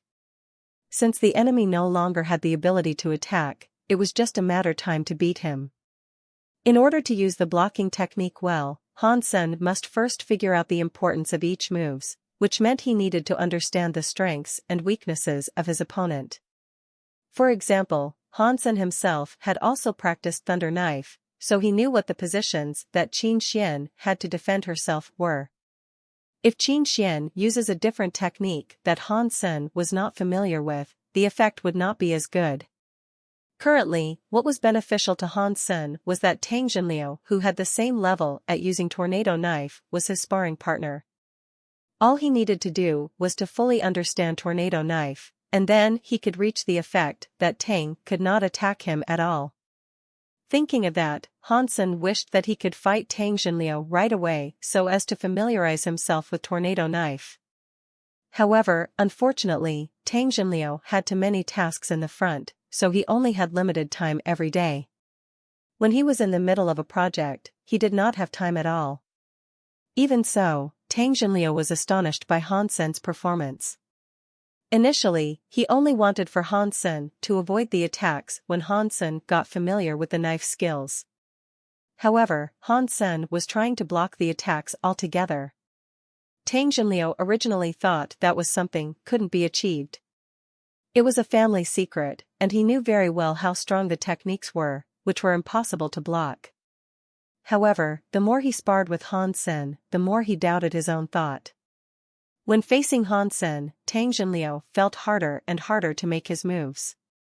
He felt like he was trapped in a barbed cage. Whenever he tried to reach out his arm, he would be stabbed. And when he was trying to reach out his legs, his thighs would be hurt. The feeling was so depressing that he almost wanted to vomit blood. The more he fought Han Sen, the more painful Tang Jinliu felt. He almost wanted to drop his weapon. Weirdo. You and Lin Feng are both weirdos. Finally, one day, Tang Jinliu could not take it anymore. He threw his weapon away and exclaimed madly at Han Sen. Han Sen knew that his blocking skills were quite good now. Although it might not work against other skills, it will definitely function when it came to Tornado Knife. All he needed to do was practice more in order to beat Black God. This time, you better not give me the chance. Han Sen was thinking how he could get rid of Black God the bastard. Tang Jinliu was feeling quite glad. Luckily, his family had more secrets than Tornado Knife. Otherwise, in the future, he did not need to fight Han Sen again and could simply call him Grandpa. In the meantime, Tang Jinliu swore to himself that he would never use his family skills again in front of Han Sen. Han Sen asked Tang Jinliu to practice with him a few more days. In the end, Tang Jinliu had become the one who was tortured. He could not make his moves, and he was beaten miserably by Han Sen. Sometimes, Tang Jinliu could not stand it and used different knife skills to turn the situation around. When Tang Jinliu no longer wanted to spar with Han Sen and avoided virtual camp, Han Sen then gave up. Currently, Han Sen was very confident to face Tornado Knife. However, he was not sure whether Black God had practiced other impressive skills. In addition, Black God had many master fighters that it was almost impossible to kill him without a perfect opportunity. If I could not kill you, I must gain some profits first. After learning from Li Xingluan the recent moves of Black God, Han Sen squinted his eyes. At this time of the year, because of the ocean currents or other causes, on the beach of Ice River where there were normally no creatures at all would witness the arrival of a large number of snake fish. They came to the beach from the ocean for unknown reason. Most snake fish were primitive creatures. However, if the cluster of fish was huge enough, there might be mutant and sacred blood snake fish among them. The beach of the Ice River was the territory of Black God's shelter. Every year, tens of thousands of snake fish would climb up from the ocean. They could always harvest several mutant snake fish and a sacred blood snake fish king. This was one of the fixed benefits of Black God's shelter. At this time of the year, Black God would summon a large number of people to come to the beach to hunt snake fish. Han Sen arrived at the Ice River early. However, he did not go hunting, but dug an ice cave that only one person could fit in at a quarter of the beach. He then hid in the cave and piled up snow on the outside.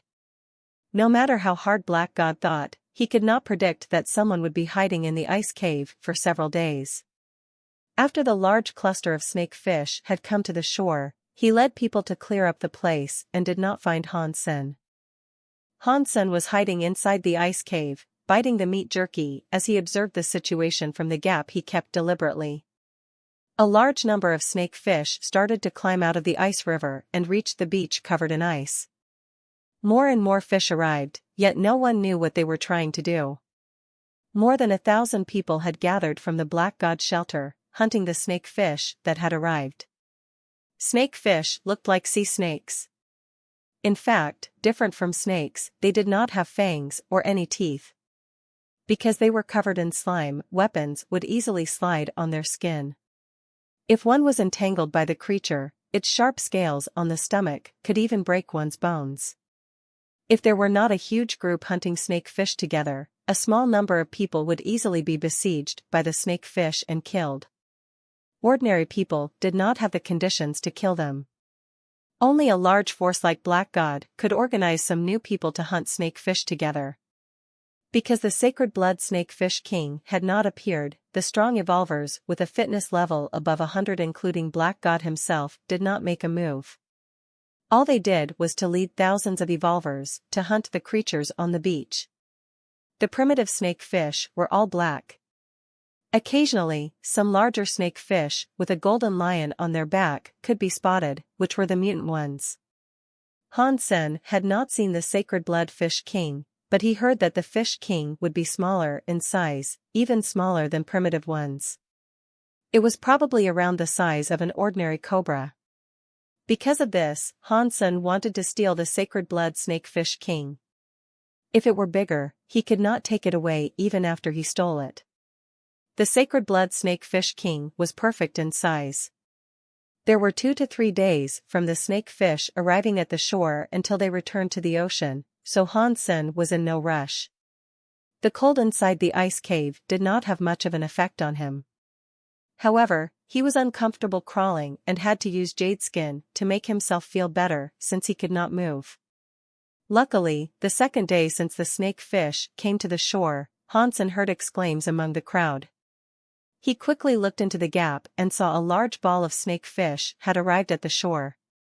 On top of the ball, a small dark red snake fish was standing with its head up. The dark red snake fish was a bit more than 6 feet long. Standing on top of the wall, it had a pair of fins or wings on the back of its head. As the fins moved, it made a weird noise. The sacred blood snake fish king had eventually arrived. Han Sen suddenly became excited, observing the condition on the outside. Once he had an opportunity, he would go ahead and catch the snake fish king. He had even planned the route to escape. Currently, it was the snake fish season.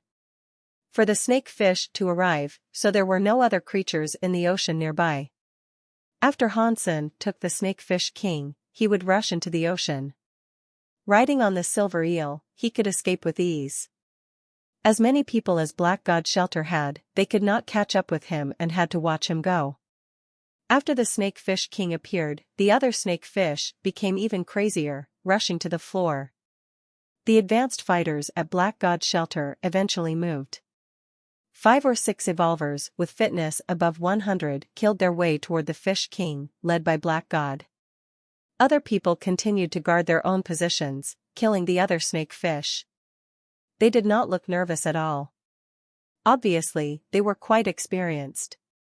Black God and his fellows rushed out, and primitive snake fish could not block their way at all. Very soon, they were approaching the Snake-Fish King. Snake-Fish King issued a strange squeak and bounced itself into the air. Its fins moving, it flew in the sky like a bird. Its little wings were too small. On the back of its head, they looked like a pair of ears that were slightly bigger. Unexpectedly, it could fly with the wings. Black God and the rest were besieging the Fish King. As they hit it with their weapons obviously slid off. They could not kill the creature in a short amount of time. The Snake-Fish King was 100 times more slimy than an eel. Even Sacred Blood Beast Soul Sword would slide off its body, not leaving any marks. Even Black God's Tornado Knife did not work on it, which made Hansen feel quite surprised. If they could not hurt the Snake-Fish King, how did Black God and the rest kill it in the past years? Those people did not use any special method but attacked the Snake-Fish King together while killing the primitive snake fish that were approaching them. After watching for a while, Hansen could guess what they were trying to do. Although that Snake-Fish King could fly, obviously it could not last long in the air since it took more than the little wings to fly. The first time when it was flying, it could maintain about 15 minutes in the air. However, gradually, it could last shorter and shorter in the air and had to land. In the air, he did not have any point of force application. However, when it was on the land, there were points of force application. When the weapons cut it again, they would not slide off that easily. After watching for more than half an hour, Hansen noticed that the Snake-Fish King was weaker and weaker. He knew that it was his opportunity, took away the snow on the outside, and climbed out of the ice cave. Currently, it was the key moment for him to hunt the Snake-Fish King. Because the Snake-Fish King had felt ominous and continued to scream, which made the cluster of snake fish even crazier. Everyone was doing their best to hunt the snake fish, and no one had extra energy to look at other people. In addition, they had already cleared the space and blocked the way to the beach, so there was no way they could expect an outsider present. Hansen got inside the group of thousands of people, and no one found he was an outsider. Hansen killed several snake fish casually and gradually approached. Black God and the rest had already circled the Snake-Fish King in different directions, for fear that it might escape into the ocean. It was harder and harder for the Snake-Fish King to fly. It looked like it was about to be dead. Once it lost the ability to fly and could only wiggle on the ground, it would be easily killed. Hansen gradually approached Black God and his mates, focusing his eyes on their moves. Hansen thought, this is a good opportunity. If I could kill Black God here, then Black God Shelter would have no leader, which would make it much easier for me to conquer the shelter. Initially, Hansen only wanted to steal the Snake-Fish King. Now that he had an opportunity to assassinate Black God, he would not let it go. Hansen focused on Black God first. Very soon, the Fish King could no longer fly. Black God was overjoyed, found an opportunity, and rushed to cut it in half. Brother! Watch out! When Black God was about to make a strike, he suddenly heard his friend calling him and felt ominous. Black God was indeed quite impressive and decisive. The moment he heard the voice, he directly fell forward. However, it was still a bit too late. He felt a burning pain on his back. It seemed that the armor on his back and his muscles were slashed open by sharp weapons. Hansen felt it was a shame. Black God and the top evolvers were a bit too far from the crowd. When he approached them, he was still discovered by an evolver opposite him, who warned Black God in time. With his claws, he did not kill Black God this time.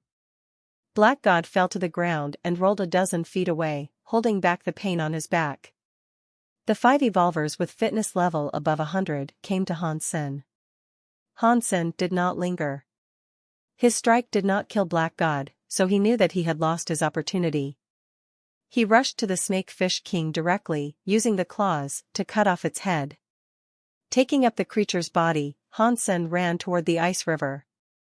Sacred blood creature Snakefish King killed. No beast soul gained.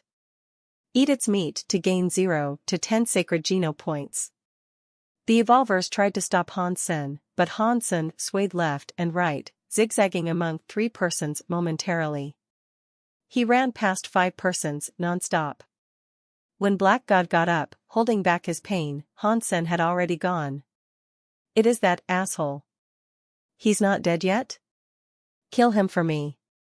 Black God saw what Hansen looked like, recognized him, and yelled to the evolvers in surprise and madness.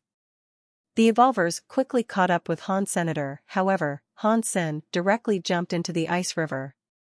A giant silver eel appeared underneath his feet. The giant silver eel broke the ice on the river and was 100 feet away instantaneously, leaving Black God and his friends appalled on the land. Black God, I am taking some of the interests today. Next time I see you I will kill you. Hansen said loudly and rolled the silver io away. You are dead. I will kill you definitely. Kill you. Black God was so mad that he was standing, cursing at Hansen's direction. When he scolded Hansen, he moved his back, which made his injury so painful that his face became grim. Black God became very mad. Not only was he almost killed by a sneak attack, but his sacred blood Snakefish King was stolen. In addition, the one who did all that was someone who he thought had died underneath the frozen lake. Since he came to Second God's sanctuary, Black God had never suffered so much, which made him so angry that he was about to vomit blood. Hansen disregarded what Black God did and rode the silver eel away, landing at a remote location. He summoned Meowth and rode Meowth away from the territory of Black God's shelter. La la la, la la la. I am a barbecue master. Hansen barbecued the snake fish that he had skinned on the convenient stove he brought with him and hummed a little song happily. It was not easy to get his hands on such a sacred blood creature. This sacred blood Snakefish King would give him 8 or 9 sacred geno points at least. What was more important was that this creature was stolen from Black God, which made Hansen feel it was extra tasty. Just by smelling the fragrance of the barbecue, he could not stop his mouth from watering. Unfortunately, they only come to the shore once a year. Otherwise, it would be so good if I could still want every day, Hansen thought as he barbecued. Before the barbecue was done, Hansen saw a man coming his way in the snow outside. Black God's guys are here? Hansen was surprised, glanced that way, and it did not look like it. If it were the people from Black God's shelter, they should be more than one person. The person walked closer, and Hansen saw what he looked like. Out of Hansen's expectation, he knew the man. Although they were not familiar with each other, he had a deeper impression of him. The grandson of Senator Yi Dongmu. When Hansen participated in the contest of First God's Sanctuary using Dollar's identity, Hansen beat Yi Dongmu to become top 10. And the Fairy Queen was his reward for being one of the chosen. After that, he had never heard the news about Yi Dongmu again. Unexpectedly, Hansen ran into the person here. Yi Dongmu walked directly opposite Hansen. He looked at the barbecue on the stove and placed a fox-like red creature on the snow.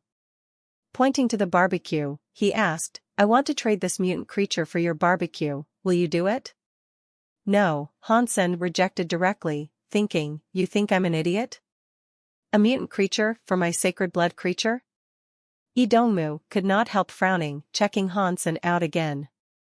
Because he had not had anything cooked in so long, he wanted to trade the mutant creature he hunted for the barbecue, which was unexpectedly turned down by the other person. Can I borrow your stove? Name your price. Lee Dongmu could not tell where Hansen was from, so he did not mind the answer.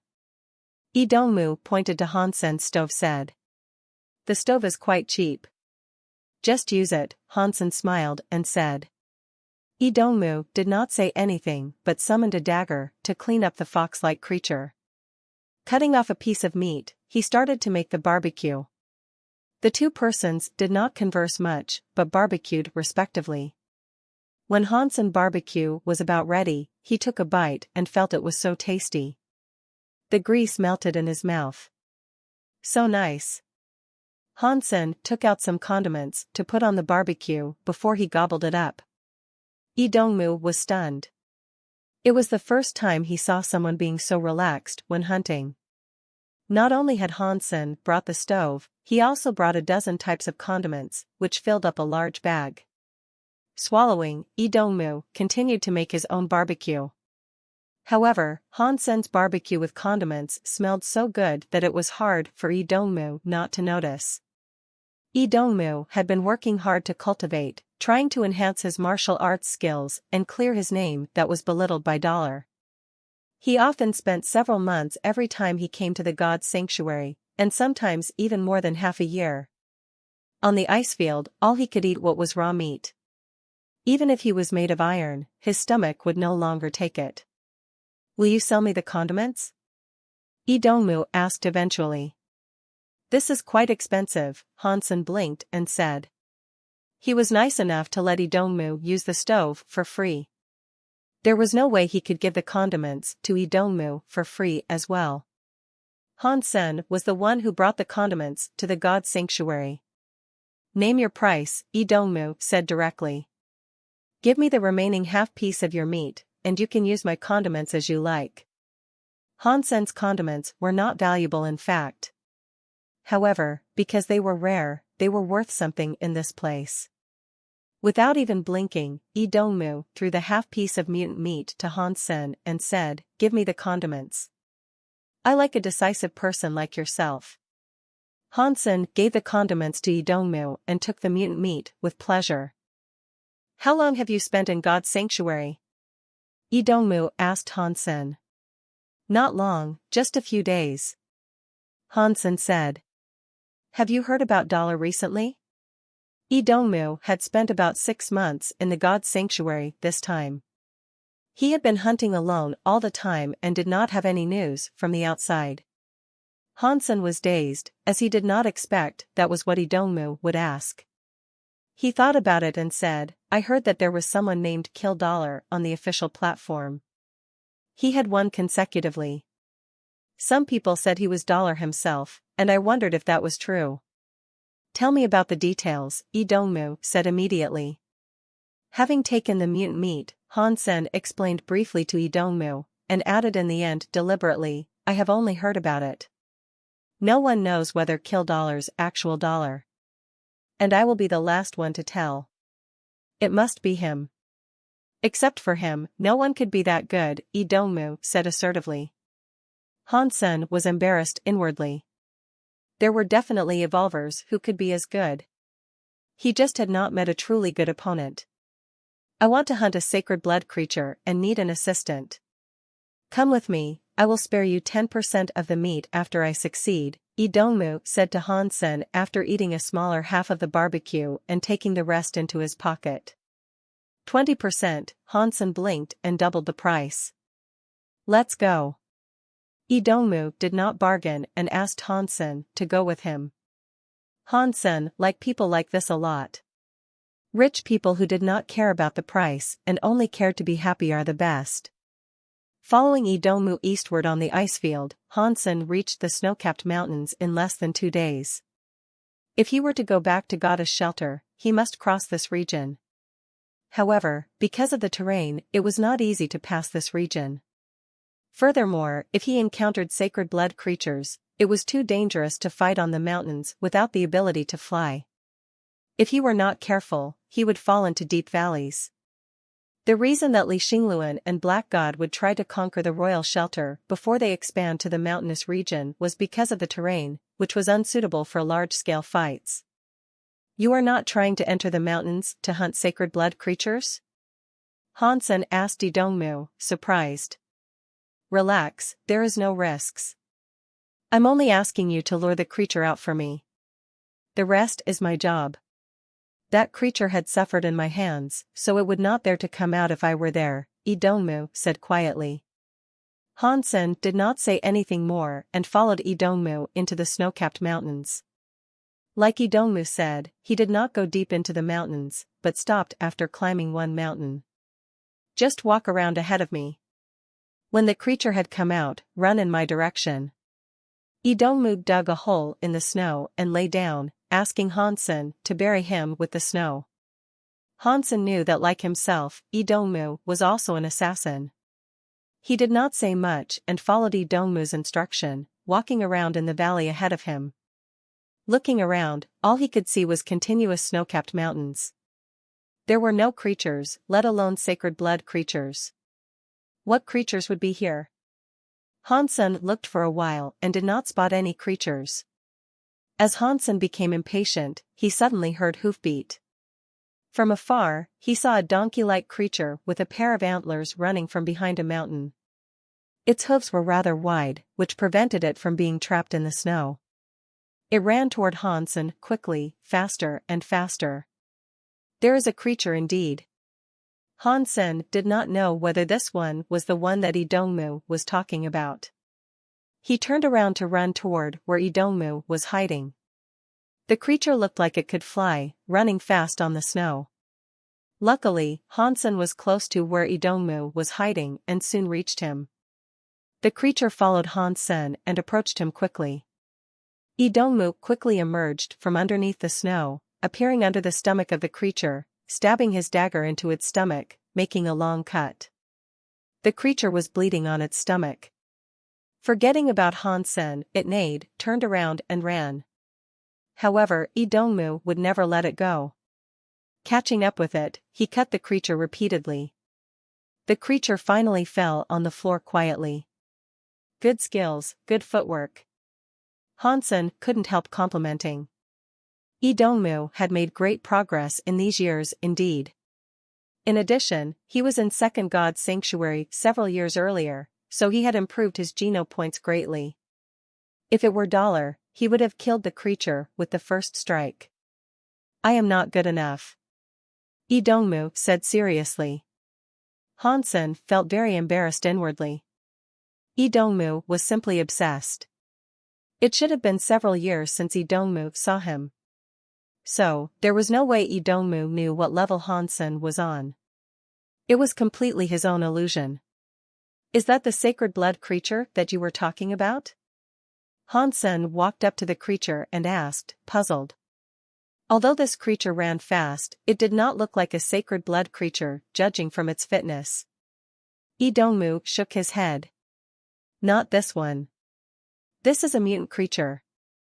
Idongmu then paused and said, this is good as well. We will use this body as the bait. That creature would come out smelling the blood. You can stay here and make a barbecue out of this mutant creature. Idongmu then dug another hole and hit himself again. Brother, you do not need to work so hard. How about we continue after eating something together? Asked Hansen. No need. If it were dollar, he would have done even better. Idongmu said seriously and urged Hansen to bury him up. Hansen did not know what to say. Even he felt somewhat embarrassed. He did not feel he was as good as Idongmu had described. Hansen buried Idongmu up again.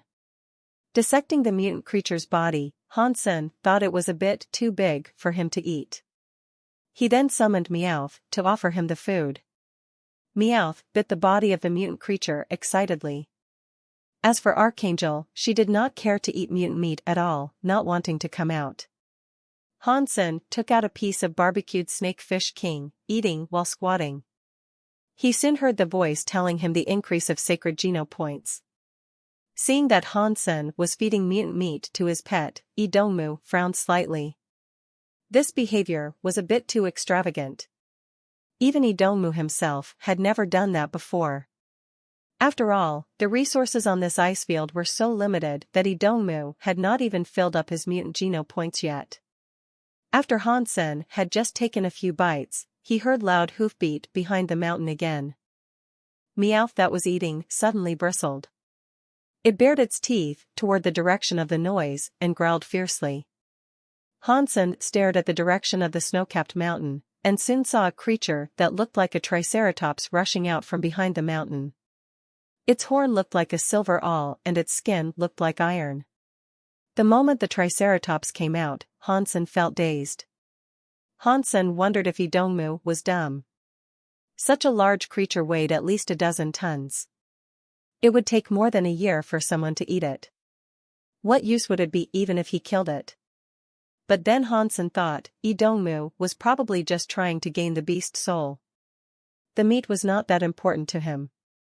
Hansen felt a bit upset. However, it would not be a waste if he got the meat. He would not eat himself, but he could feed Archangel. Hansen took Meowth and ran back. He did not need to move a finger anyway. With 20% of the meat, he could feed Archangel happily. That triceratops had rushed to the location of the body of the mutant creature. Without a pause, it still came toward Hansen. Idongmu, who was buried in the snow, suddenly came out of the pit, stabbing his dagger at the stomach of the triceratops. The skin of the triceratops was much thicker than that of the mutant creature. The dagger of Idongmu disappeared in the skin of the triceratops, yet no blood came out. Only black leather and white fat was cut open. The triceratops tried to get rid of Idongmu under its stomach. However, Idongmu moved up its body and came to its back like a gecko, stabbing its back fiercely. The triceratops roared and stamped like crazy, trying to take Idongmu down. However, Idongmu stuck himself so closely to the creature that he would not fall. Hansen found a remote spot and sat down, caressing the head of Meowth and enjoying his barbecue as well as the performance of Idongmu. Bravo! I will give you 9.9 for this move. When seeing an excellent move, Hansen could not help sharing. Idongmu was so upset. The skin of the triceratops was so thick and tough that only a little blood came out when he had stabbed the creature multiple times. On the other hand, the triceratops seemed to have infinite strength. Jumping and wiggling, it almost got rid of Idongmu several times. He had to hold the creature tied with both hands and stick close to it.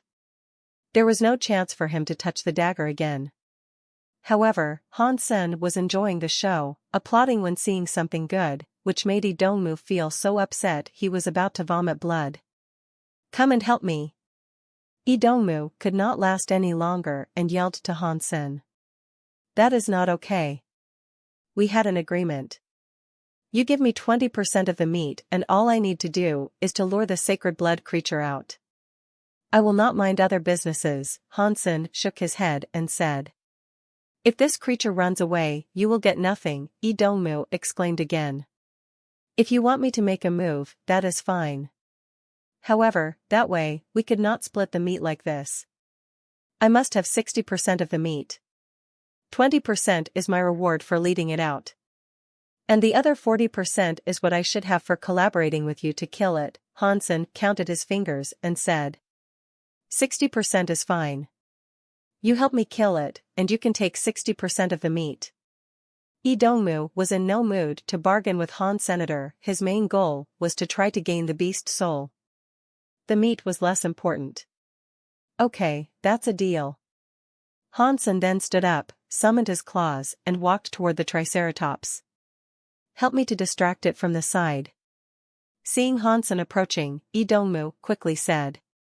However, Hansen did not pay any attention to him. He walked directly to face the triceratops. The triceratops noticed Hansen and rushed to him with its eyes red. It almost looks like a locomotive at full speed, incredibly scary. Hansen was still walking toward the triceratops at a normal speed. The moment it was about to clash with the triceratops, Hansen's body suddenly leaned back. The triceratops rushed over Hansen's body. Hansen was lying in the gap between its legs. The Triceratops went ahead but did not hurt Hansen at all. Hansen dusted off the snow on his body and got up. The Triceratops screamed with blood coming out of its stomach. It wiggled and fell to the ground with a thump. It struggled several times but failed to get up again. Idongmu jumped off the back of the Triceratops, observed the struggling creature carefully and saw 3 marks on its stomach that went through its entire body. Obviously, they were left by Hansen when he brushed by the creature. Idongmu stared at Hansen for a long while. He did not expect that the random person he met was such a master. He knew the impressive figures on the ice field, so he did not pay too much attention to Hansen when he first saw Hansenator. However, Hansen's strike made Idongmu feel utterly surprised. If you do not move fast, it will die, Hansen noted Idongmu. Normally speaking, under these circumstances, Hansen would abide by the agreement. Since he had agreed to help Idongmu kill the creature and he had 60% of the meat, he did not need to be greedy about the potential beast's soul. Idongmu did not say anything and stabbed his dagger into the jaw of the Triceratops, ending its life with several strikes. Whether Idongmu had gained a beast soul. However, he did not have any special expression after killing the creature. Walking up to Hansen, he said, "You're good. Just average." "I just broke 100, Hansen said casually. "I know the locations of some other sacred blood creatures living alone. How about we continue to cooperate in the future?" Idongmu said seriously. "That's okay. However, if it were a long-term cooperation, we could not split like this," Hansen smiled and said. "We will split the meat half and half. The beast soul will depend on our own luck." The fact that Idongmu said that showed he reckoned that Hansen was stronger than himself. Otherwise, because he provided the location, he should have taken 10% more. Okay, Hansen agreed. It would take Hansen some time to find sacred blood creatures, and he would not necessarily be able to kill those creatures alone. Idongmu will provide him with the location of the sacred blood creatures and he could take half of the gains. There was nothing wrong about that. "Let's split up the sacred blood meat first," Hansen pointed to the body of the Triceratops and said. "You can have all of it. You have poison on the weapon, so the meat has already been contaminated. Even if I take it, I will not dare to eat it," Idongmu said calmly. "Thank you then."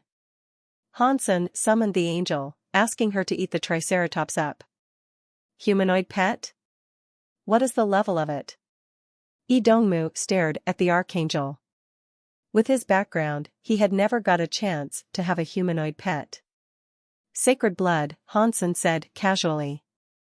Idongmu stared at the angel eating the Triceratops, feeling dazed. It was very hard for him to imagine that the angel who looked like a little girl would be able to consume the better half of the meat of the Triceratops in a little while and did not seem to be stopping anytime soon. He turned back and looked at Hansen, seeing Hansen was eating his leftover barbecue. Idongmu's expression became more complicated.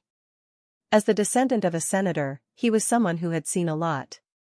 However, he had never seen someone like Hansen who fed a humanoid sacred blood pet with all his sacred blood meat since he entered Second God's sanctuary.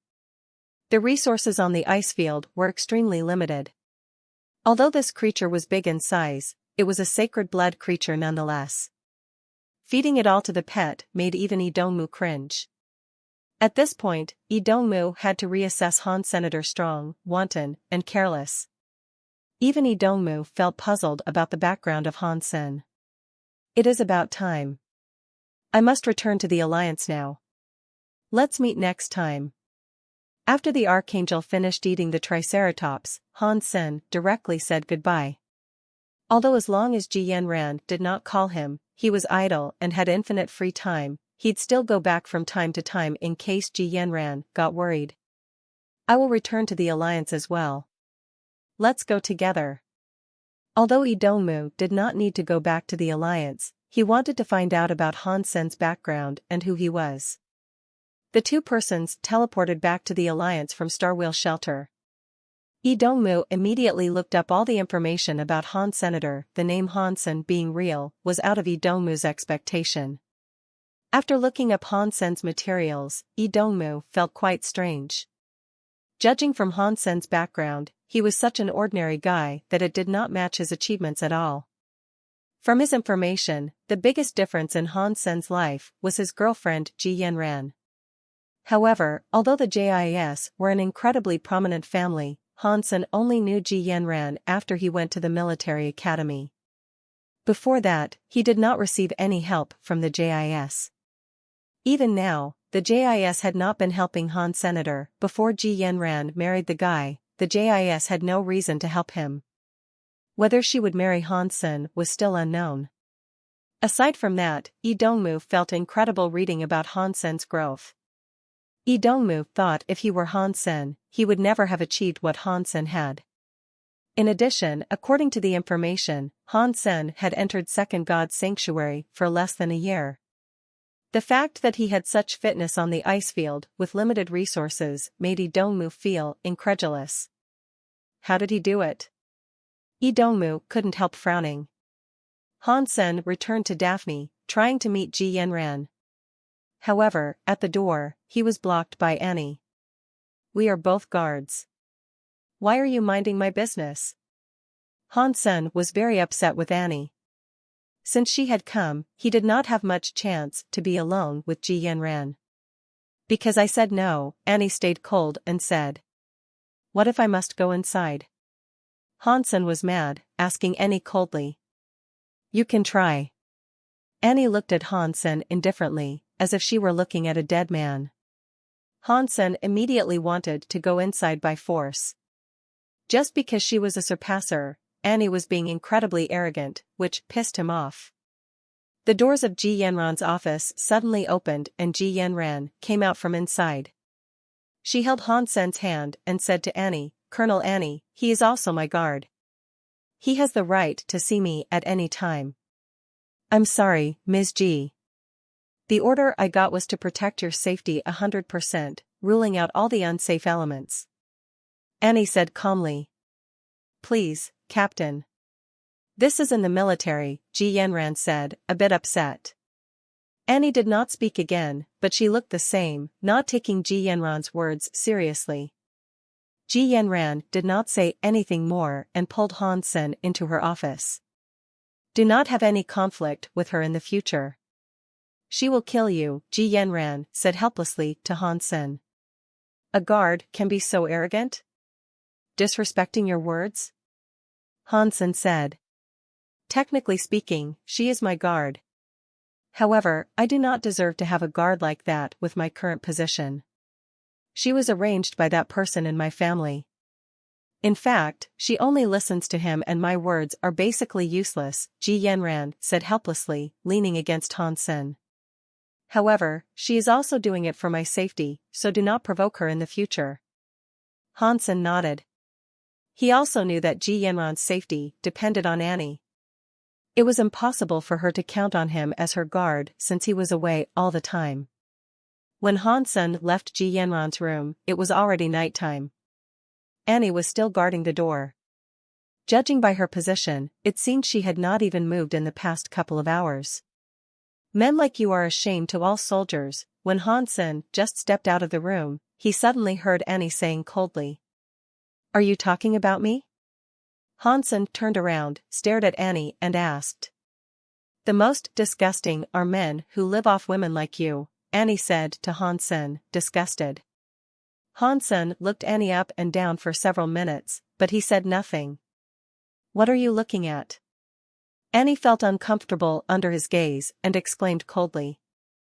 With the professional judgment of someone who lives off women, I can tell you that you do not have what it takes for a man to live off you. You will probably die alone, Hansen said seriously. You. Annie was shivering in anger. You think you are so good because you are a surpasser? If I were a surpasser, I could kill you with one strike. Do you believe that? Hansen curled his lips and said. I will wait for you to become a surpasser and see how you kill me with one strike. Annie's face became blue. However, she was not someone good at talking. She was so angry that she could say nothing. In fact, there was a reason for Annie to hate Hansen so much. Because her dad died early, she was raised by a single parent. Later on, Annie's mother found a boyfriend who initially treated both Annie and her mother well. He had nice temper and worked hard. Even Annie, as a little girl, thought he was a good man and called him father. Who knows that the man was not only a gigolo, but also a fraud. A couple of days before he was about to marry Annie's mother, he took away all their belongings, which made life very hard for Annie and her mother. She grew to loathe this type of man very much. Furthermore, Hansen came to Daphne and became Ji Yenron's guard because of nepotism. Coupled with what Annie had heard at the JIS, she hated Hansen very much. You do not have to wait until the future. If you dare to play with me, I can prove it to you how weak you are if we are of the same status, said Hansen, curling his lips. What do you want? Annie thought Hansen wanted her to suppress her strength to fight him. Annie did not mind that. Even if she had to lower her strength, she believed she could beat Hansen completely. Let's go to the training room, Hansen said and walked toward the training room. Now is not the time, Annie did not move, but said coldly. What? Are you afraid? Hansen looked at her sarcastically. Annie ignored it and said, now I still have to work. I will see you at the training room in 3 hours. Okay, I will wait for you. Hansen appreciated this quality about her very much. She was indeed a good soldier, loyal to her duties. Hansen returned to his room and caught the unicorn beetle, which was going around everywhere. Without eating or drinking, it did not starve. Hansen tried to feed it with different things, but it was not interested in any food. Hansen wondered how it kept itself alive. At the agreed time, when Hansen reached the training room, he saw that Annie had changed from uniform to a white combat suit. Let's begin, she said coldly, seeing Hansen coming in. What do you want? Hansen stood outside and did not enter. Don't you want me to suppress my strength to fight you? Are you afraid now? Annie said with contempt.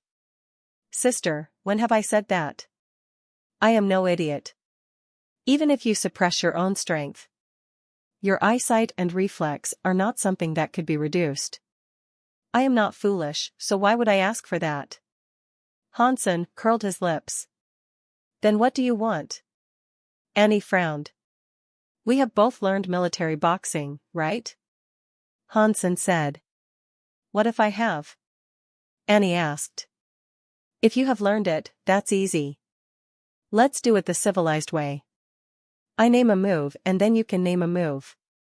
We will both use the techniques from voter boxing only. If that fair? Hansen said.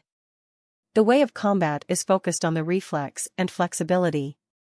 If we are talking about the moves, how can we decide who is the winner? Moving the lips is no fun, said Annie frowning. Just tell me if you dare to do it. If you do not dare, you can leave now and stay out of my way in the future, Hansen said contemptuously. Okay, I will see what tricks you have up your sleeves. Annie did not believe that Hansen would win using the same military boxing. Lady first. You go. Hansen felt relaxed, as he was fully confident. Talking about the moves, he would definitely win. All other elements were ruled out and only the moves matter. It was like playing Go. Although the pieces were the same, the method to calculate was different.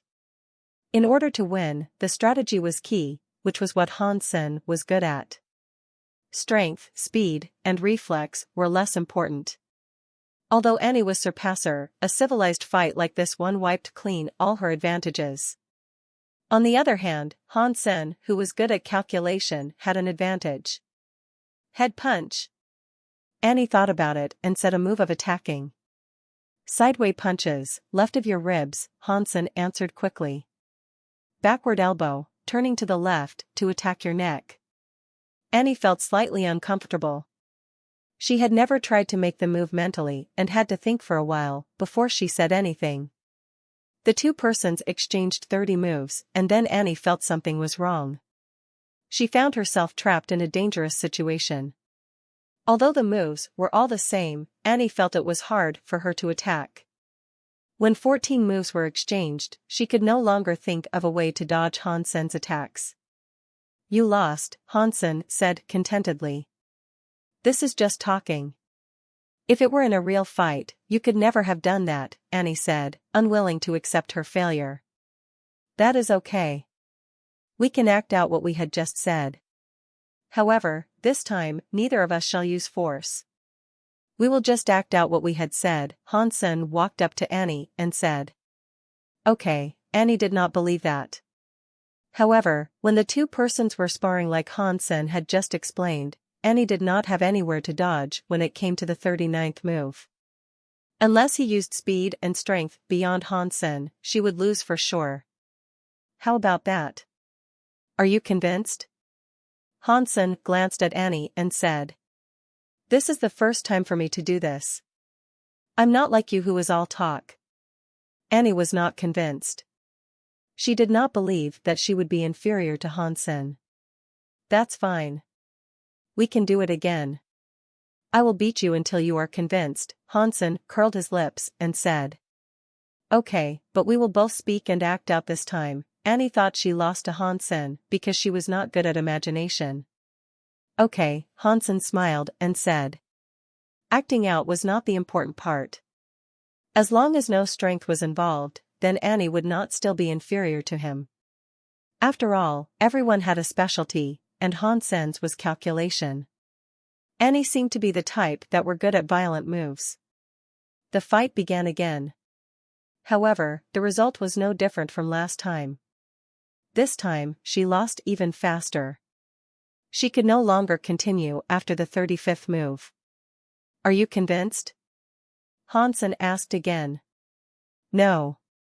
Annie bit her lips, unable to accept the fact that she was inferior to Hansenator. There was no way she was now the match of a man who lived off a woman. Then let's do it again, Hansen grinned and said. Annie was looking for trouble herself, so he had no reason not to give it to her. Annie was someone stubborn. They fought for more than 30 times, and she did not win even once. Lost, and lost, she did not even make it to the 40th move once.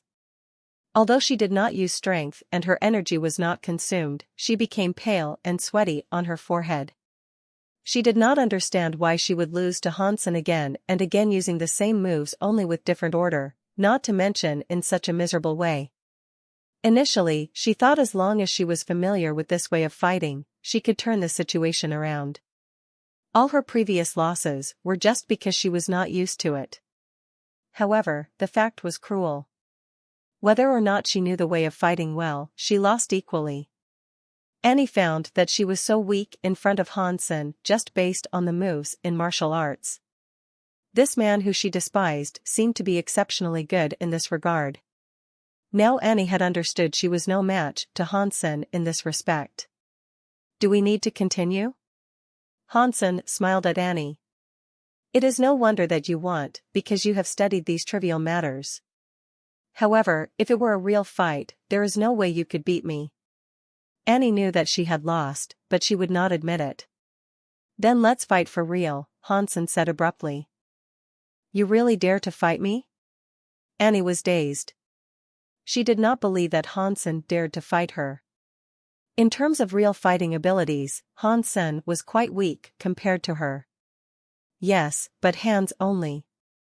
Hansen smiled. Hansen explained himself. What he was talking about was to play red hand. If she were to fight him, Hansen might not even be able to survive 2 or 3 strikes from Annie. Okay. After hearing Hansen's explanation, Annie agreed without hesitation. The fact that she was not able to use her strength just now made her feel quite sullen. Although there were many limitations in terms of playing red hands, she could use her own speed and strength to punish Hansen slightly in order to avenge herself. Annie did not believe that she would still lose to Hansen when she could use her own strength and speed. That could never happen. You made the first move just now. So, it is my turn this time, right? Hansen asked Annie. She did not say anything but put her right hand above Hansen's right hand. She did not believe that Hansen could beat her with his speed. Did you know why you lost just now? Hansen asked her suddenly. Why?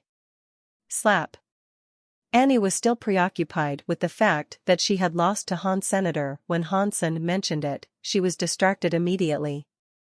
When she was about to ask why, Hansen's hand had already hit hers. You are shameless. Annie gritted teeth, wanting to kill Hansen immediately. The game is all about tricks. If they are not allowed, you should say that earlier. Tell me, are tricks allowed?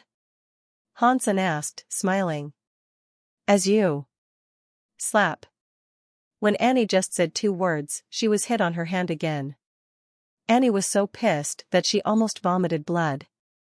Staring at Hansen with her eyes wide, she almost looked like a tigress that was about to swallow Hansen.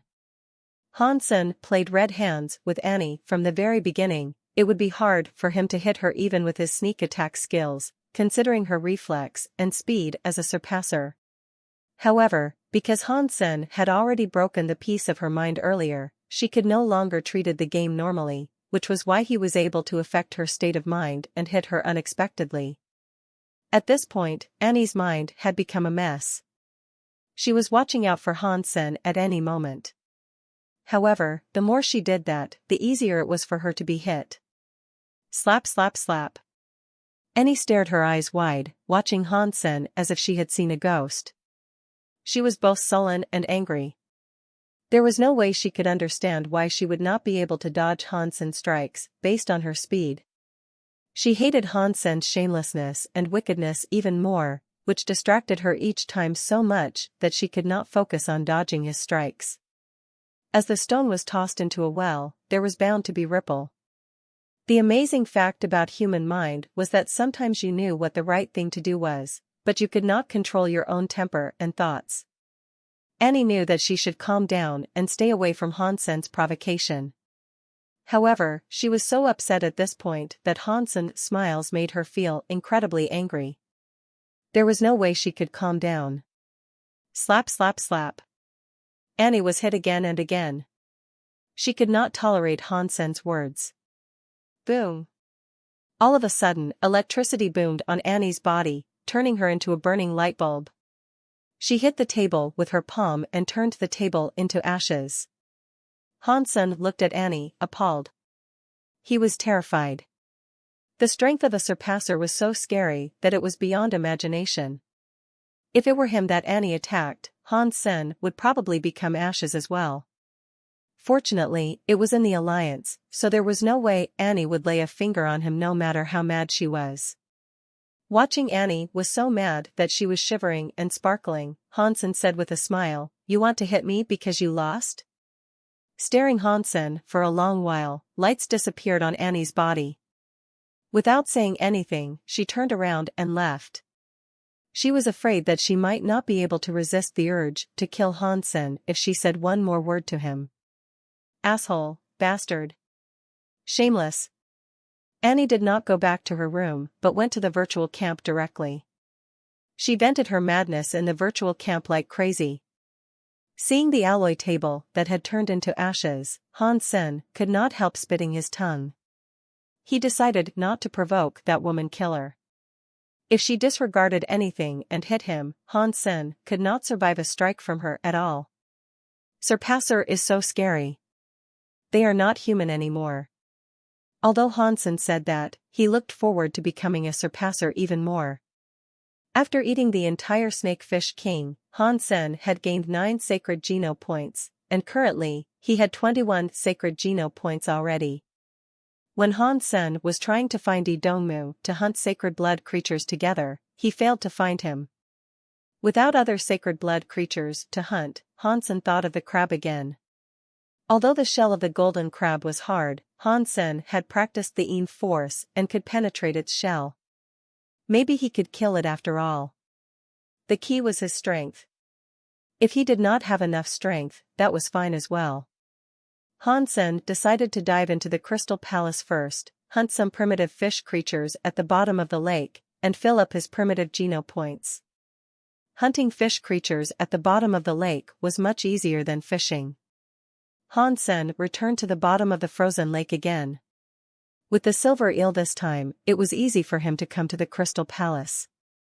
The golden crab climbed out after hearing the noise. When it saw it was Hansen, it quickly went back to the cabin, disregarding what Hansen was doing outside.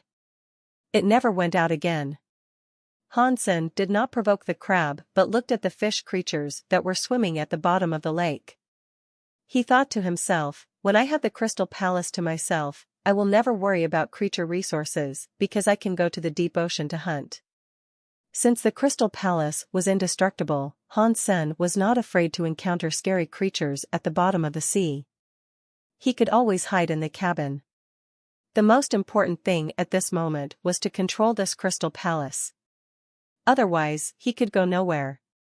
Standing on the deck, Hansen felt like he was in an aquarium. Above his head, all kinds of fish creatures were swimming around. However, because there was no glass, Hansen could reach into the water to touch them. After waiting for a while, when seeing a golden anchovy swimming nearby, Hansen reached out immediately and grabbed it into the shelter. The golden anchovy suddenly fell on the floor. Without water, it had lost almost all its abilities to fight. All he could do was to jump and try to go back to the water. However, Hansen would never give him the opportunity and trampled it to death. Primitive creature golden anchovy killed. Beast soul of golden anchovy gained. Eat its meat to gain 0 to 10 primitive geno points randomly. It was so easy to kill fish creatures the bottom of the water. I must get my hands on the crystal palace. This is such a bug. With the crystal palace, I own the entire ocean. Hansen was overjoyed. He summoned Snow Charmer, asking her to shoot down the creatures in the water with her spear, while Hansen was cooking the fish, feeling relaxed. Meat of golden anchovy eaten. 1 primitive geno point gained. Snow Charmer killed primitive golden swordfish. Beast soul of golden swordfish gained. Eat its meat to gain 0 to 10 primitive geno points. Hansen did not have to move a finger. As he was reading, Snow Charmer could help him kill the creatures and Mermaid Princess would cook the creatures for him and even feed them to him. All he needed to do was to open his mouth. This is such a life in heaven. I have wasted more than 2 decades. This is what hunting should be like. Hansen felt so good as he could gain geno points while lying. If I could get that silver-haired royal spirit as well, that would be even better, Hansen thought to himself. There were all kinds of creatures at the bottom of the lake. Some Hansen could not recognize at all. There were shellfish as big as a mill, lobsters as big as a motorcycle, and even sea beasts of different shapes. There were many mutant creatures. However, because Crystal Palace could not be moved, Hansen could only wait for the creatures to approach the shelter to kill them. If he entered the water, even he would not be the match of those creatures, not to mention Snow Charmer. This made Hansen want the Crystal Palace even more.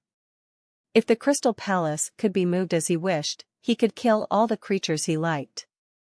Even so, Hansen had incredible gains still. In just a dozen days, he had filled up his primitive geno points and gained 17 mutant geno points. In addition to the increase in his geno points, he also gained a dozen primitive beast souls and a mutant beast soul. These gains were much more than back in the days when Hansen hunted alone. The only shame was that he did not hunt any sacred blood creature. There seemed to be only one sacred blood creature, which was the silver eel in the area of the frozen lake. Other than that, there was the golden crab. For the dozen days, Snow Charmer had hunted a lot of primitive creatures. Since Hansen could not finish all the food himself, he piled the food up, wanting to sell it after he got out. Who knows that the golden crab was so shameless that it came to take some every day, treating Hansen's place as its kitchen. Damn you, crab. I must get straight with you today. Hansen had tolerated its behaviors for days and felt he should be on the same level as the golden crab in terms of fitness. So, he planned to try to kill it, getting the Crystal Palace back. As usual, the golden crab came to Hansen to steal the meat again. When it turned away, Hansen used his claws to hit the crab's shell. The golden crab quickly reacted. It threw away the 2 fish it had taken. Flipping itself around, it shot its pincer at Hansen's claws. Ding! The pincer hit the claws and sounded like metal. Hansen stepped back 3 times before he could stabilize himself. The golden crab also fell back. They were about on the same level, judging from this round. Seeing that his strength was no weaker than the golden crab, Hansen felt overjoyed and waved his claws again. However, this time, Hansen did not hit the golden crab head-on, but walked around it using kiting skills. Very soon, Hansen found an opportunity to hit the crab hard on its shell. However, the claws only left 3 shallow marks on the golden shell and did not crush it. So hard! After fighting for more than half an hour, Hansen made several hits on the golden crab, but only shallow marks were left. The crab was not hurt for real. Hansen took his claws back and decided to use his fists to fight the golden crab. When hitting the golden crab, he secretly used the Een force. However, since the Een force only penetrate 3 to 4 inches, Hansen could not really hurt the crab if he was hitting at the wrong spot. Boom! Hansen found an opportunity to hit the golden crab on its head. Suddenly, he saw the golden crab wobbling as if it were drunk. Hansen was overjoyed, going up to hit its head hard. The golden crab seemed to be dizzy from the hit. Its strikes were no longer organized or forceful. For several punches, Hansen had hit the head of the golden crab repeatedly. The Een force went deep, and the golden crab became even more dizzy. It could no longer stand straight and fell on the floor. Hitting madly on the crab shell with his fists, Hansen sent Een force into its head. Gradually, it stopped moving. Sacred blood creature Golden Pincer King killed. Beast soul of Golden Pincer King gained. Eat its meat to gain 0 to 10 sacred geno points randomly. Hearing the voice at last, Hansen felt overjoyed. He quickly checked the type of the beast soul of the Golden Pincer King. Type of beast soul of sacred blood creature Golden Pincer King, armor. Hansen summoned the beast soul and golden armor suddenly appeared on his body, covering him up completely. He looked lean and strong, full of power. At first sight, this armor and the black beetle armor were very similar. They were both golden armor that covered the whole body. However, their shapes were slightly different. The helmet of the Pincer King armor was clearly a golden crab. Eventually, I have a sacred blood armor again. In the future, I will use the black crystal to turn it into a berserk sacred blood beast soul. At that time, I think not even sacred blood weapons could hurt it. Hansen was very happy. He was used to having sacred blood armor with him. When he came to Second God's Sanctuary, he had always wanted his armor, and this was his dream coming true. Putting the armor on, Hansen climbed on the boat and walked slowly into the cabin. After passing the hall, there were corridors and rooms inside everywhere. He did not encounter any other creature. However, Hansen could not find where the operating room was, so he had to summon Mermaid Princess. Mermaid Princess guided Hansen's way and they soon reached the operating room, which was on the upper level of the crystal sailboat. Seeing the crystal rudder, Mermaid Princess cheered and grabbed it. The moment she grabbed the crystal rudder, Hansen felt the entire crystal sailboat was vibrating, making squeaking noises. Looking from the crystal window ahead of him, Hansen saw the weather was flowing and the sails rose. The entire sailboat was rising slowly. "My dear master, where do you want to go?" Mermaid Princess looked at Hansen, excited. The 3 sails rose at the same time. The mysterious and gorgeous crystal sailboat slowly rose from the bottom of the lake and floated in the water in a magical way, looking magnificent. "My girl, march toward the ocean." Hansen was incredibly excited. This crystal sailboat was much better than a submarine. It was an interstellar warship in the water. "Master, do you want to go above the surface?" asked Mermaid Princess. "No, let's march on the bottom." Naturally, Hansen would not let the crystal sailboat to go up to look for trouble. "Yes, master," replied Mermaid Princess and turned the rudder in her hand. The giant crystal sailboat suddenly sailed toward the ocean, following the channel connecting the lake and the ocean. The scenery at the bottom of the sea was indeed incredible. Hansen saw a region of shellfish, which piled up like small mountains for hundreds of miles. All kinds of corals were colorful and glamorous. Clusters of fish were playing games in millions in the ocean. Giant monsters that looked like dragons were passing by, making one's heart tremble.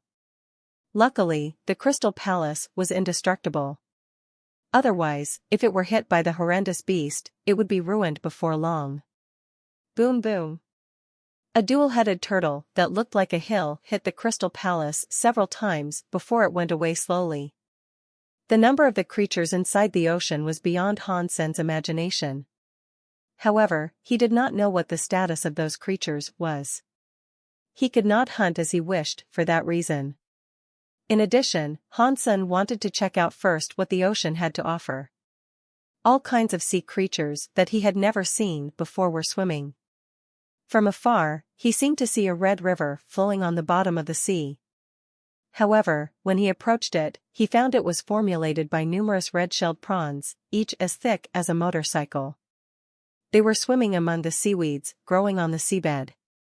At first glance, Hansen could not see the end of them, and he did not know how many there were.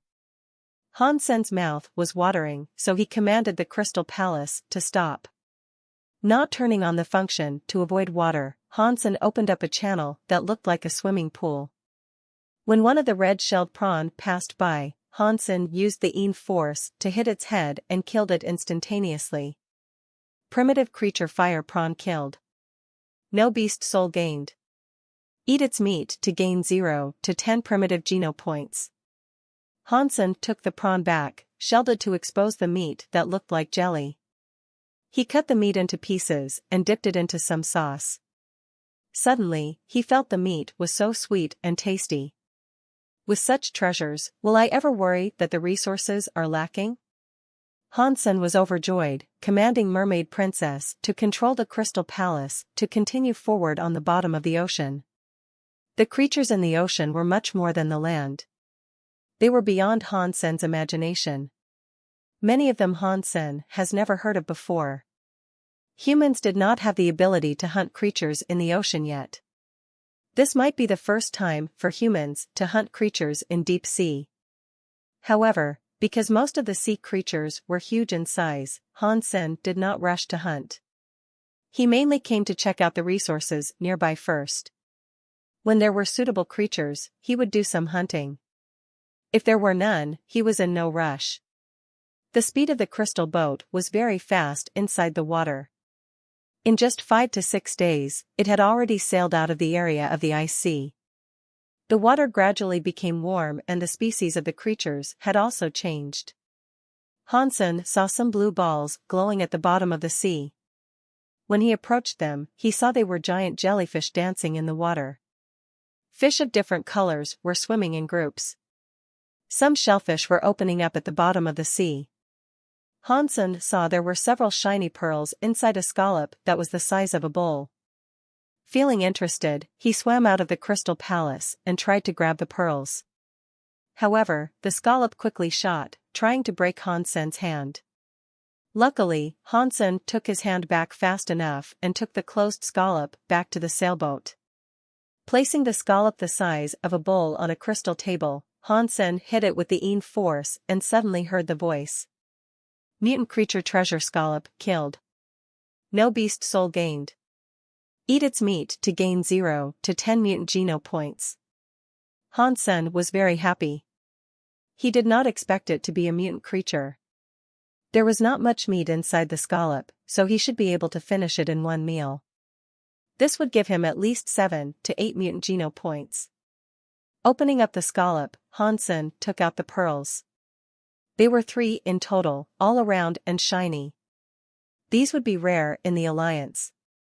Is this a gear as well? Hansen thought to himself. He was not sure whether these pearls could be counted as gears. Hansen took back several more scallops. However, after killing them, he found that not all of them were mutant creatures. Most of them were just primitive creatures, and only the treasure scallops with silver pearls were mutant ones. There were at least tens of thousands of treasure scallops in this region. Hansen took a dozen back to eat himself and commanded the Crystal Palace to go forward. After traveling for a few more days and eating many sea creatures, Hansen had gained a dozen mutant geno points, making his mutant geno points as many as 33. This day, he saw from afar that in the deep ocean, there was a huge city that looks like a gigantic beast crawling on the bottom of the sea. An underwater shelter. Hansen glanced at it from afar and commanded the Crystal Palace to turn around, not daring to approach the shelter. Judging by the size of the shelter, it was at least a royal shelter. Hansen was alone at this point and he was under the water as well. There was no way he could conquer the royal shelter.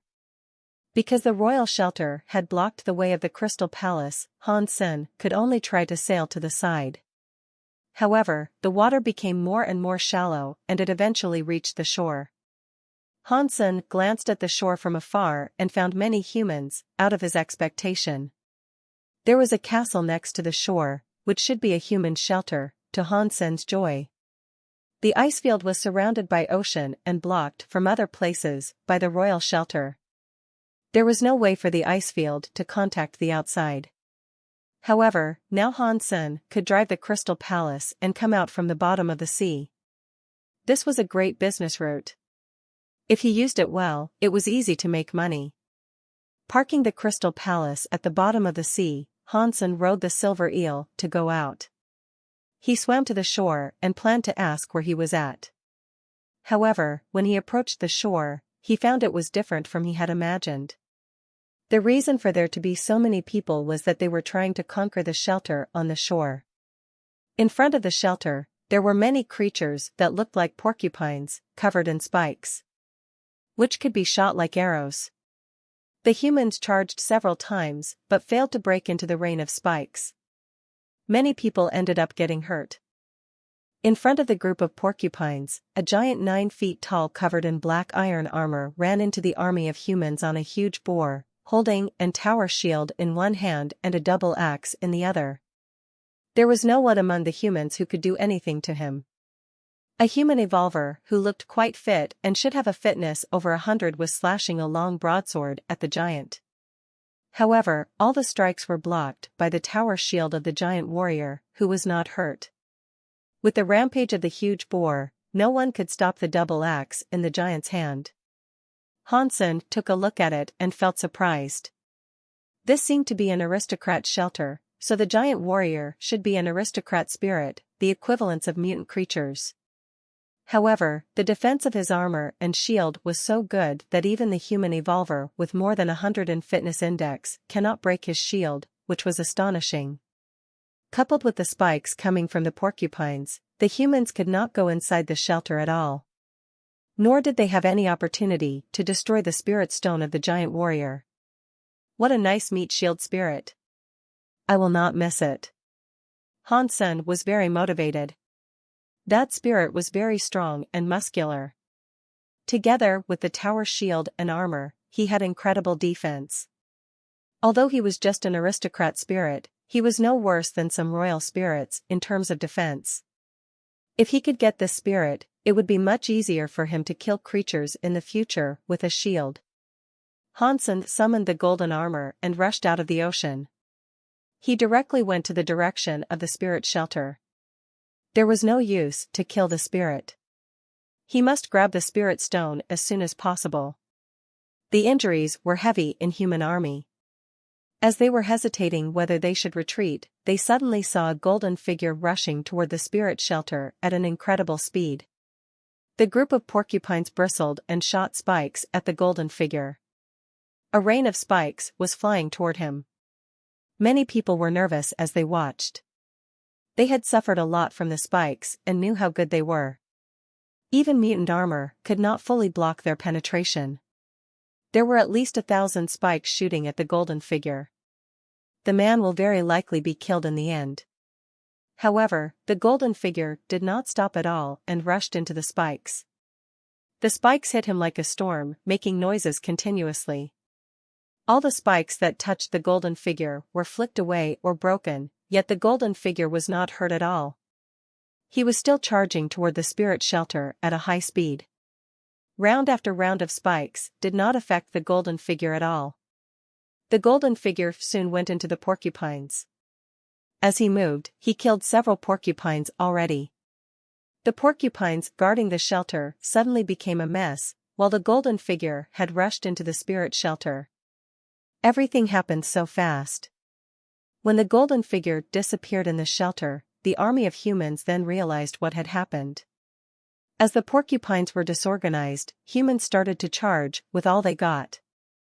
The spirit giant warrior saw him entering the spirit shelter and became astonished. Riding on the giant boar, he ran into the shelter. Without the help of the giant warrior, the disorganized porcupines became even weaker in front of the army of humans. Shortly, humans had entered the shelter.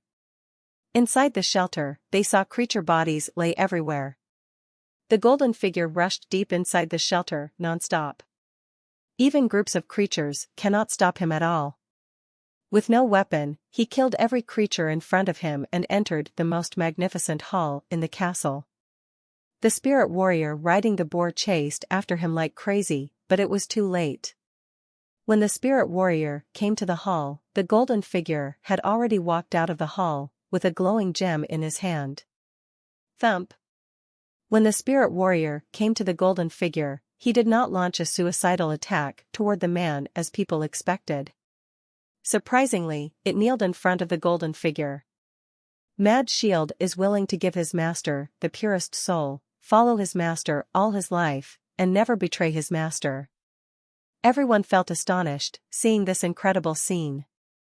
It was so rare that a spirit would offer his allegiance.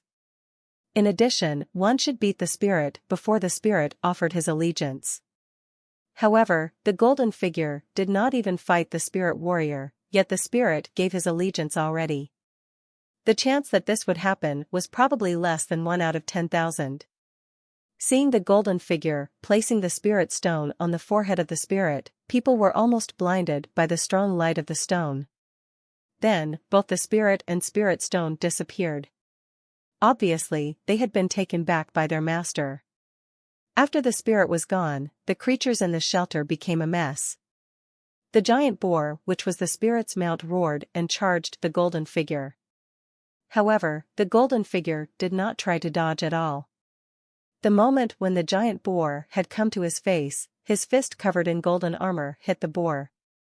Facing the giant creature that were rushing over like armored vehicles, the golden figure simply took back his fist casually, while the giant boar suddenly had blood coming out of all the holes on its body, dying at the feet of the golden figure.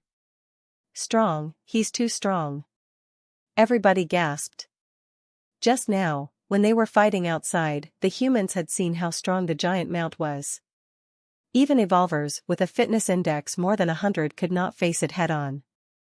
However, the creature was killed by the golden figure with one strike. Dollar, he must be Dollar. Dollar is among us. Someone suddenly exclaimed, making people having a chill. Yes, the golden armor, the invincible attitude, who else could it be other than Dollar? Damn it. It turns out Dollar is here. Dollar is simply invincible, even in second God's sanctuary. Dollar, I love you. With Dollar here, we will never be afraid of the creatures. That punch is so badass. Hansen did not stay at all. After killing the boar, he jumped to the top of the palace and quickly left the shelter. He was basically stealing other people's spirit and felt too ashamed to stay. The article Dollar spotted at Yellowstone Beach soon gained a lot of attention on the Skynet. The article depicted how Dollar came from nowhere, beat all the porcupines, gained the allegiance of the spirit, and killed the giant boar with one punch, and other details. In the end, it also praised Dollar for not staying for the compliments. If it were Hansen who was reading this article, he would feel quite embarrassed. He was not being selfless, but did not want to be scolded for stealing the spirit after the other people had sacrificed their lives. However, the golden armor of Dollar was so famous that people simply treated him as Dollar after they saw the golden armor. Most people did not know that Hansen had sold his golden armor already. Not knowing Hansen himself, other people could only determine whether it was him by the armor. If whoever wearing golden armor is Dollar, then there will be countless dollars. This one is definitely real. His arrogance and strength show everything. He is covered in armor, you can tell he's arrogant? Of course, who is Dollar? He is so peerless that I could tell it is him from 3-inch thick steel plate. How can his armor block my eyes? I was there. He is 100% Dollar. So strong. Killed the boar with one punch. As far as I know, Dollar had sold his golden armor a long time ago. The one you met is definitely not him. It is definitely him. I could feel that he is Dollar. And he looked at me full of love. I think he is in love with me. Wake up, son. Many people were discussing whether it was Dollar or not. Some believed so, some not. No one could persuade the other it was otherwise. It soon became a quarrel. At the same time, Hansen was sitting in the Crystal Palace, checking out the new spirit he had gained, Mad Shield. As he had expected, this was an aristocrat spirit. More than 9 feet tall, he was covered in black iron armor. With a tower shield and a double axe, he looked like an ancient god. The guy had shield in his name, so his shield was especially strong. Hansen's claws attacked the shield and only left a mark about 3 inches deep. In terms of defense, Mad Shield was definitely the equivalent of a sacred blood creature. If it were not for the fact that the ghost pod claws were berserk, ordinary sacred blood weapons would be even less threatening to him. Unfortunately, he is not a pretty woman spirit. Hansen felt ashamed. Initially, he wanted to form a gang full of pretty spirits. However, spirits were so rare that he might as well recruit some male spirits first. In the future, the Crystal Palace needed a lot of help on board in order to gain a huge amount of sea creatures. However, Hansen did not want to recruit too many humans, but preferred his own spirits. After resting for half a day, Hansen went to the shore again and asked about the situation nearby. This was Yellowstone Sea. Not far from the beach was a forest. In the forest there were a lot of human shelters. However, there were also a lot of spirit shelters. Humans and spirits were fighting intensely. This is somewhere that is truly designed for human cultivation. On the ice field there are so few resources that I can't even have any night spirits. Hansen thought to himself. As he was thinking how he should make use of his current resources, he suddenly heard a crack in his sea of soul, which made Hansen feel happy. He looked to his sea of soul and saw the light cocoon of the golden growler had broken. The golden growler that was all golden and shiny came out of the cocoon. It seemed that its body had turned into gold completely, like a gold statue, looking much stronger. Berserk Super Creature Golden Growler, Mount. The Berserk Golden Growler had enhanced greatly in both speed and strength. It could even be compared to the Sacred Blood mounts in Second God's Sanctuary. In addition, its ability to change size was something that an ordinary Sacred Blood mount did not have. Hansen fed the black crystal to the Snowy Wolf, and the mutant Snowy Wolf turned into a berserk beast soul after just one day. As he fed the black crystal to his beast souls, Hansen ordered Mermaid Princess to take the Crystal Palace to the ice field. Because the resources were rich near Yellowstone Sea, beast souls were relatively cheap in that area. If he wanted to sell his beast souls, he should go back to Goddess Shelter to get a good price. When he went back, Hansen tried to make the Crystal Palace go directly to the sea near Goddess Shelter. His journey was quite smooth. The Goddess Shelter was surrounded by the ocean in 3 directions. Therefore, it was easy to get to the sea near the shelter. He did not encounter other shelters under the water, and he saved himself the trouble of traveling through the mountainous region. On his way back, Hansen hunted a large number of primitive creatures and some mutant creatures he found in the water, put them on the back of the golden growler, and returned to Goddess Shelter. When people in the shelter saw the golden growler and mountain of meat, they were all surprised. There were less and less creatures that they could hunt nearby, so they had never imagined a scene like this. Hearing the news, young Monli also came by. Seeing the huge pile of creatures, she was also dazed. Monli, count the meat and you can decide how to sell them. Hansen then transferred all the primitive beast souls and mutant beast souls he had gained to young Monli, asking her to sell them all. Young Monli saw the dozens of beast souls that Hansen transferred to her, many of which were not only mutant, but also berserk, which made her feel quite incredulous. Where did you get the meat and beast souls? Young Monli looked at Hansen with a complicated expression. I hunted them from the sea. Hansen knew that the creatures looked like they were from the ocean and there was no way he could hide it. The sea? Young Monli became even more surprised.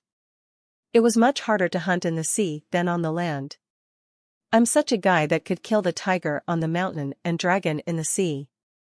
Isn't it absolutely normal for me to be able to hunt in the ocean? No need to look at me like that, Hansen smiled and said. Young Monli did not want to smile. Although Hansen was joking, she understood that the difficulty of the task was no joke. How did he achieve that? Young Monli felt it was more and more difficult for her to understand Hansenator. When she was in First God's Sanctuary, she felt Hansen was inferior to Dollar. However, after they met in Second God's Sanctuary, what Hansen did astonished her every time. At this moment, young Monli no longer had the thought she first had. She only felt it was more and more difficult for her to know Hansenator. She did not know what kind of guy he was. The members of Goddess Gang all bought some meat and beast soul, set a very low price. However, people outside of the gang could only purchase the meat and beast souls at a high price. Even so, there were still many people competing for them. The resources at Goddess Shelter were so limited that if they did not compete for it, lots of people wanted it. Hansen planned to sell some stuff like this every once in a while in the future. The money he earned would be enough for him to spend in the Alliance. However, Hansen was not really obsessed. He did not want to waste too much time on it but want to focus on his own evolution instead. There was much meat of the golden crab left. It would take Hansen a few days to eat them all. In addition, to eat the same thing every day was not fun, and he wanted to change to other food once in a while. Hansen decided to take a few days off. When he finished eating the meat of the golden crab, he thought it was time for him to try to kill the berserk gargoyle in the nest. When he returned to Daphne, Annie ignored him when he went to see his girlfriend, not even glancing at him. Hansen was happy enough that Annie did not do anything. He did not want to provoke her and ignored her as well. Hansen, aren't you interested in the ancient language? An expert in that area has come recently. If you're interested, you could go see him. Hearing Ji Yanran's words, Hansen was immediately excited. He quickly asked, which ancient language expert? Why would we have one here? Ji Yanran smiled and said, Professor Su is very talented in linguistics. Also, he is quite a celebrity in the Alliance. Besides ancient language, he has studied a lot of languages from other species. If he is famous, will he ignore me if I just go see him? Asked Hansen. I don't think so.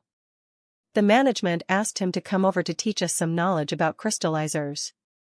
You could go and have a look first. If you have the opportunity, just ask him about the ancient language. That should be fine, Ji Yanran replied. Hansen knew what had happened. Since the last incident, Daphne did not have a chance to undertake a task again. New people were recruited, and some affairs were rearranged. This time, the management asked Professor Su to teach them about the crystallizer culture, so obviously there will be no task in a short amount of time. This also showed that the management was paying a lot of attention to Daphne. Hansen was naturally very interested in the ancient language. He now could read everything in Danshin Sutra, but it did not mean he could understand them.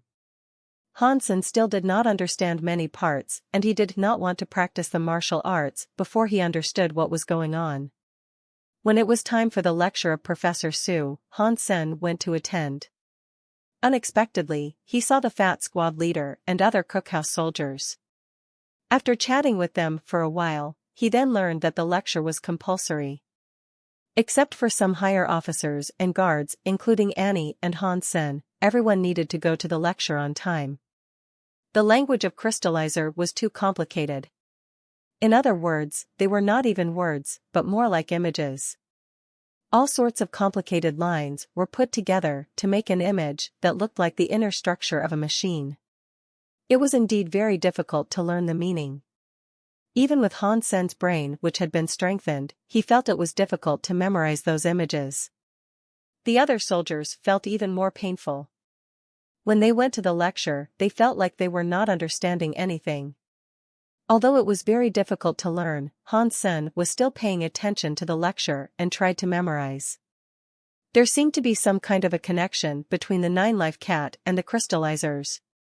In addition, he would go to the ruins anyways in the future, so it would not hurt if he understood more about the crystallizer language. After Professor Su's lecture, Hansen quickly walked to the professor and saluted to him. "Professor Su, I have a question regarding other languages that I want to ask you. I wonder if you have the time." Professor Su was a general in terms of military ranks, which was much higher than Hansen's. However, Professor Su did not have any power. "Is it about the crystallizers? Tell me about it." Professor Su was quite easygoing. "I want to ask you something about the ancient language of the Alliance," Hansen said. Professor Su looked Hansen up and down in surprise and asked, "You have studied the ancient language?" Currently, although the Alliance did not put less emphasis on liberal arts, many young people were more willing to spend time on practicing hypergeno arts. After all, that would bring them direct benefits. In addition, that would help them to survive and cultivate in the God century. Very few people would spend a large amount of time to read books and study. Professor Su did not know whether Hansen had really learned the ancient language or he was just trying to kiss the professor's ass. "I have studied a little bit. However, I have many confusions and there are not enough materials for me to clear them," said Hansen. "All right. It is about lunchtime. Let's work together and we can chat in the cafeteria."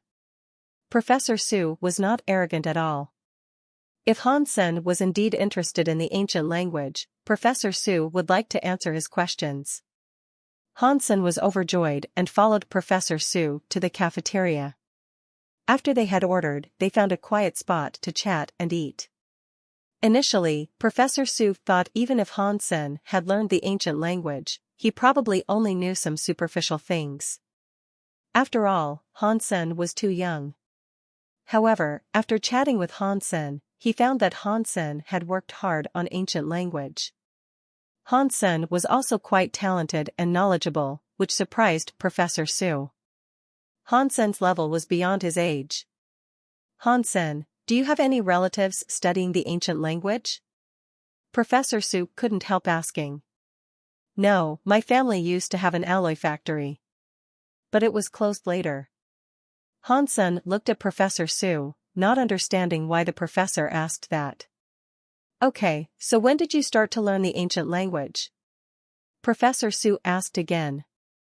"Probably 2 years ago," said Hansen. In fact, he just started before he evolved, so he had learned about a year at most. Professor Su was even more surprised.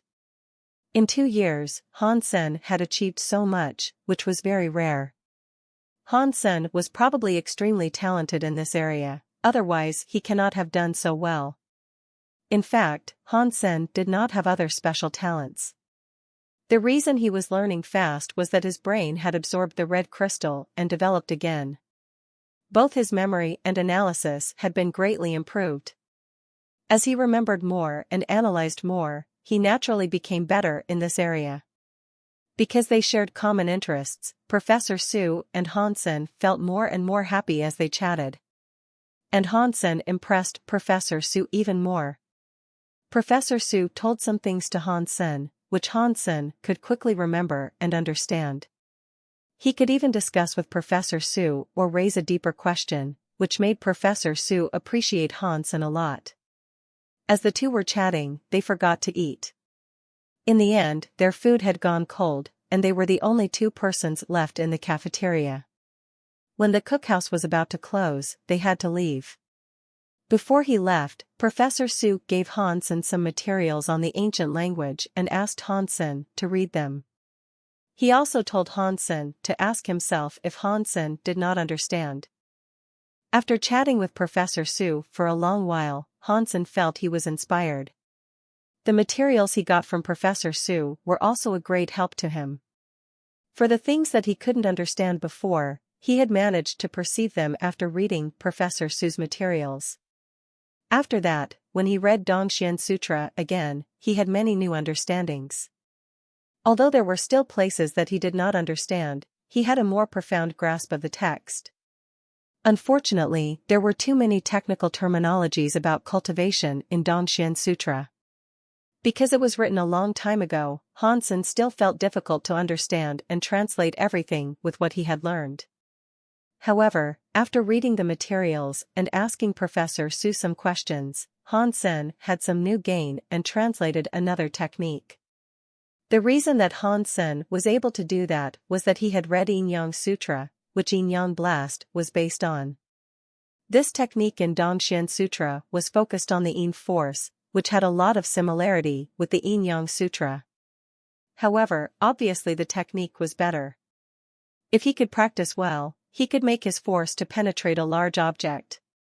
It was a bit exaggerating to say he could hit the bull behind the mountain, but it would not be difficult for him to penetrate through a steel plate of several feet thick. Hansen was a big fan of the Yin force, so he practiced according to the technique recorded in the sutra. If he was able to reach that level, in the future, he could hit the inner organs of the creature when he met one and did not need to break their tough skin and bones. After several days, Hansen felt he had already been able to use the Yin force better. Originally, he could only penetrate 3 to 4 inches, but now he could penetrate 1 foot already. This sutra is indeed a great book. It deserves to be called the very best secret technique of a strong man. If I could learn the true content, it should be even much better than jade skin. Hansen wanted to translate the entire text right away, but he cannot rush. If he practiced before he understood, there might be danger and risk. There is no Geno solution designed for Dongxian Sutra, so he might hurt himself. When he had rested for more than 10 days, eating golden crab every day in the shelter, he had eventually finished eating the crab and gained 7 sacred Geno points. Currently, Hansen had 28 sacred Geno points. Hansen, Super Body, King Spirit. Status, Evolver. Lifespan, 300. Requirement for next evolution, 100 Geno points. Geno points owned, Ordinary Geno points 100, Primitive Geno points 100, Mutant Geno points 43, Sacred Geno points 28. Checking his progress, Hansen felt the number was quite good for someone who had entered Second God's Sanctuary for less than a year. Currently, Hansen's fitness index had definitely passed 120. It took a test for him to find out the exact number. Anyway, he was much stronger than Tiger of Blue Blood in the past now. Hansen estimated that when he maxed out on all 4 types of Geno points, he should be able to reach 170 or 180. He wondered how strong the super creatures of Second God's Sanctuary were and whether he would be able to hunt them by then. It was too early to think about that at this point. The most important thing for him was to fill up his sacred Geno points. As for mutant Geno points, Hansen was not that worried, because there were a lot of mutant Geno points in the ocean. If he had patience, it would be easy for him to fill up the mutant Geno points. However, in order to kill a sacred blood creature in the ocean, it would take a lot of work. Humans' ability to fight would be reduced greatly in the water and they cannot breathe in the water. To fight a sea creature on the same level as him, even Hansen was scared. Once he had an accident in deep ocean, there was no way for him to run. I will go kill the berserk gargoyle first. Hansen entered God's sanctuary again, making up his mind to go to the nest. Sacred blood beast souls were still very attractive in Hansen's eyes. In addition, the beast souls from the eggs were normally very good and of rare types. However, before Hansen even left the goddess shelter, Zhu Ting found him. Captain, I heard you have several berserk mutant beast souls in the ones you brought back. Zhu Ting grinned and asked. There are 2. What? You want them? Hansen looked at Zhu Ting, smiling.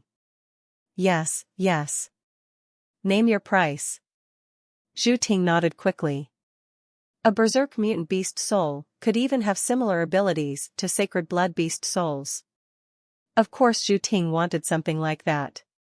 In such damned place, if he had a berserk mutant beast soul, he could have a much better life, because it would be easy for him to kill anything but sacred blood creatures.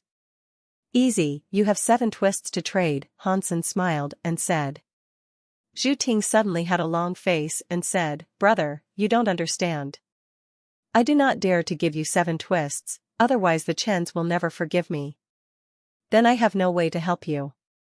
Just purchase them from Yang Monli, Hansen said, looking helpless. No, her price is incredibly high. Except for those who are rich, no one has that kind of money. Zhu Ting was depressed. If he had that kind of money, he wouldn't go to Hansen. In fact, Hansen told Yang Monli that there was no rush to sell the berserk mutant beast souls, which was why Yang Monli's price was high. He was just trying to show off the power of Goddess Gang and did not plan to sell for real. Of course, if someone were really willing to pay a high price, Yang Monli would not turn it down. I could not help you with that. Hansen patted Zhu Ting on his shoulder and left the shelter. Zhu Ting looked at Hansen, puzzled.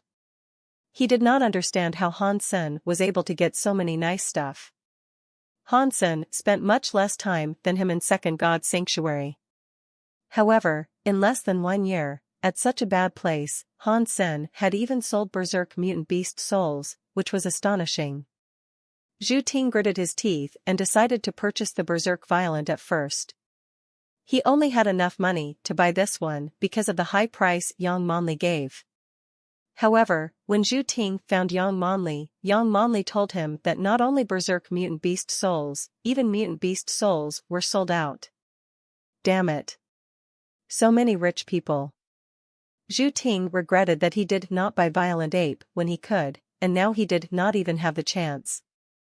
It seems that I must have a conversation with Han Senator, he must have better beast souls. Maybe that item could make him give me some better beast souls, Zhu Ting muttered to himself. When Hansen was at the nest again, he summoned all his beast souls. For the time he spent in the Alliance, the Golden Pincer King had already been evolved into a berserk sacred blood beast soul, and the golden armor looked even better at this point. The gargoyle glyph had also been summoned. The desert bird was hovering over his head, enhancing all the beast souls further. Hansen felt he had enough strength to blow up a planet. Of course, that was only an illusion. However, he was much better than before. Into the nest again, the silver berserk gargoyle quickly rushed toward him. Hansen did not dodge this time, blocking the gargoyle's arm with his ghostpod claws. Bang! The claws and the arm of the gargoyle suddenly clashed, leaving a new long injury on the gargoyle's arm. Silver blood suddenly started to flow. Hansen stepped half a step back. His strength was no weaker than this berserk creature.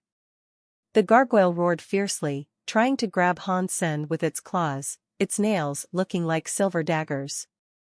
Hansen was not weaker than it in terms of either strength or speed. In addition, his footwork was much better than the creature's. So, there was no way Hansen would let it grab him. As he swayed, not only had he dodged the attacks, but he had also managed to leave scratches on the gargoyle, making it bleed. The gargoyle roared angrily, but it could do nothing to Han Senator. It could not even touch Han Sen's body because Han Sen's kiting skills were so good. As Han Sen was feeling content, the gargoyle suddenly scratched at him. Just when he dodged the attack, the arms of the gargoyle suddenly gained 2 inches and still clawed at him. The 10 nails looking like silver daggers suddenly hit Han Sen's armor. Ding! The sound of metal made people's ear hurt. However, the nails that looked like daggers did not manage to penetrate the armor, but only left some shallow marks on it. Han Sen was more than surprised. Berserk golden armor and berserk gargoyle glyph combined, the defense was incredibly strong. Even the berserk gargoyle did not manage to hurt him. This strike gave Han Sen more confidence. He took back the ghost pod claws and hit the gargoyle with his fists. Boom boom. His fists were thrown, and legs were dancing. His fists hit gargoyle, making it step back continuously.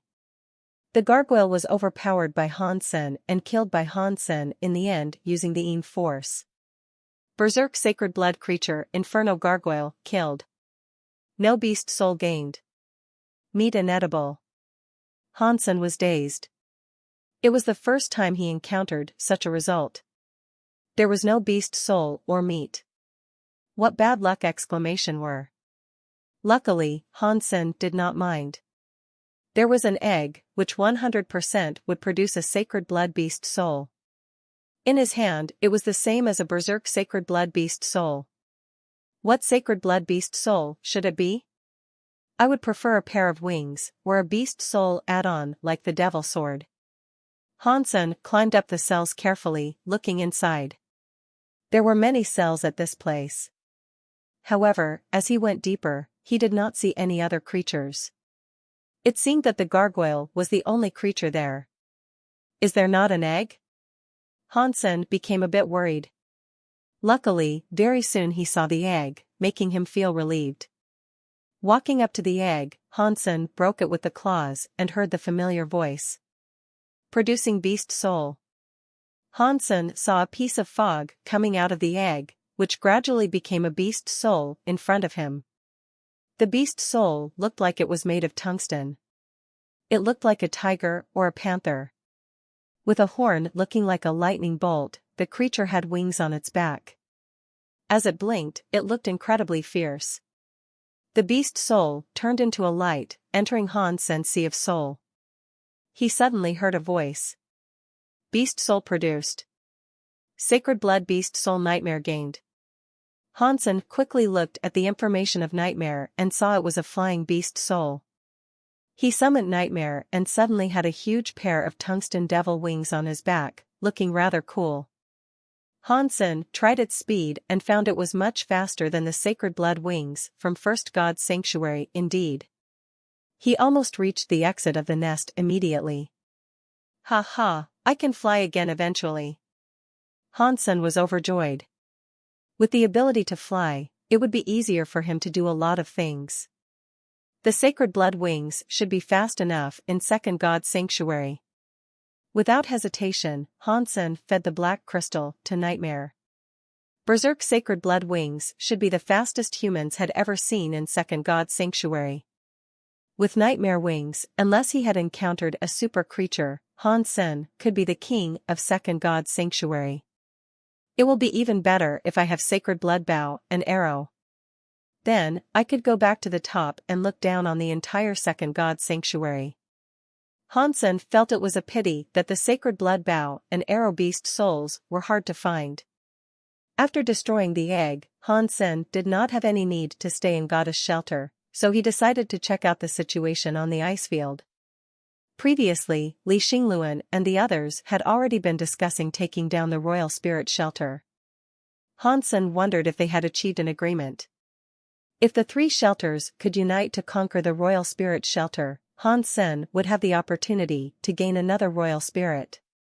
Using Crystal Palace, Han Sen entered the frozen lake from the sea.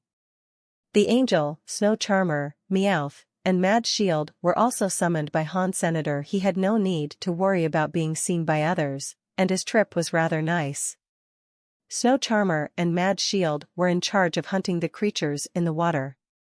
After getting mutant meat, Mermaid Princess and Archangel would serve him. He was simply in heaven. When reaching the frozen lake, Hansen had gained 3 more mutant geno points, which was because the mutant creature killed was too big in size, so Hansen had only finished 1/3 of it.